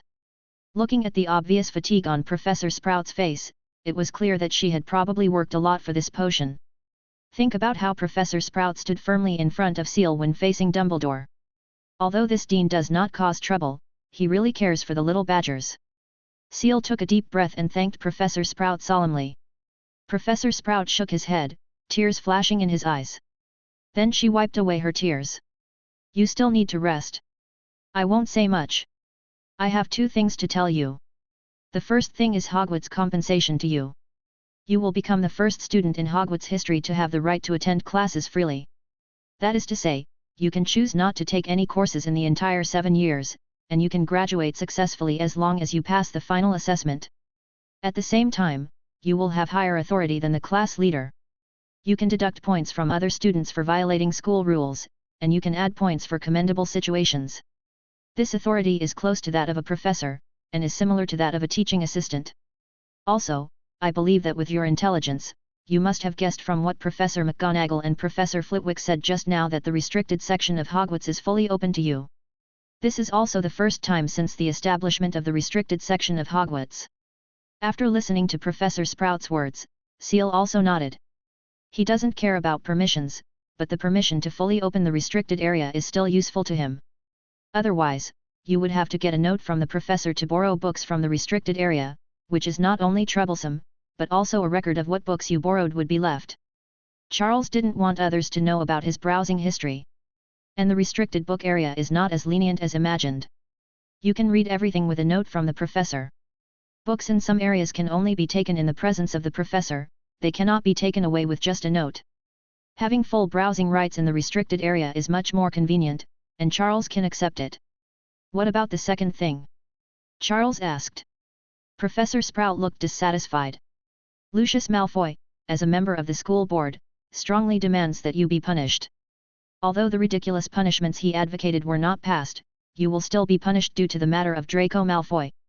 After you have recovered from your injuries, you must take a walk in the Forbidden Forest at night accompanied by the gamekeeper Hagrid as a punishment for your actions." Professor Sprout said angrily. "How could this be? You have just recovered from your injuries. How can I let you go to the Forbidden Forest? Unacceptable." At this moment, Charles was stunned for a moment, then nodded in agreement. "Indeed, it's really too much. I may be right, but I'm not that right. As the old saying goes, it takes two to tango. How can you use such a light punishment? How can one night be enough? Professor, can you please reflect on my request and let me survive in the wilderness? If you enjoy the content of this channel, subscribe, like, and comment, to help this channel to grow.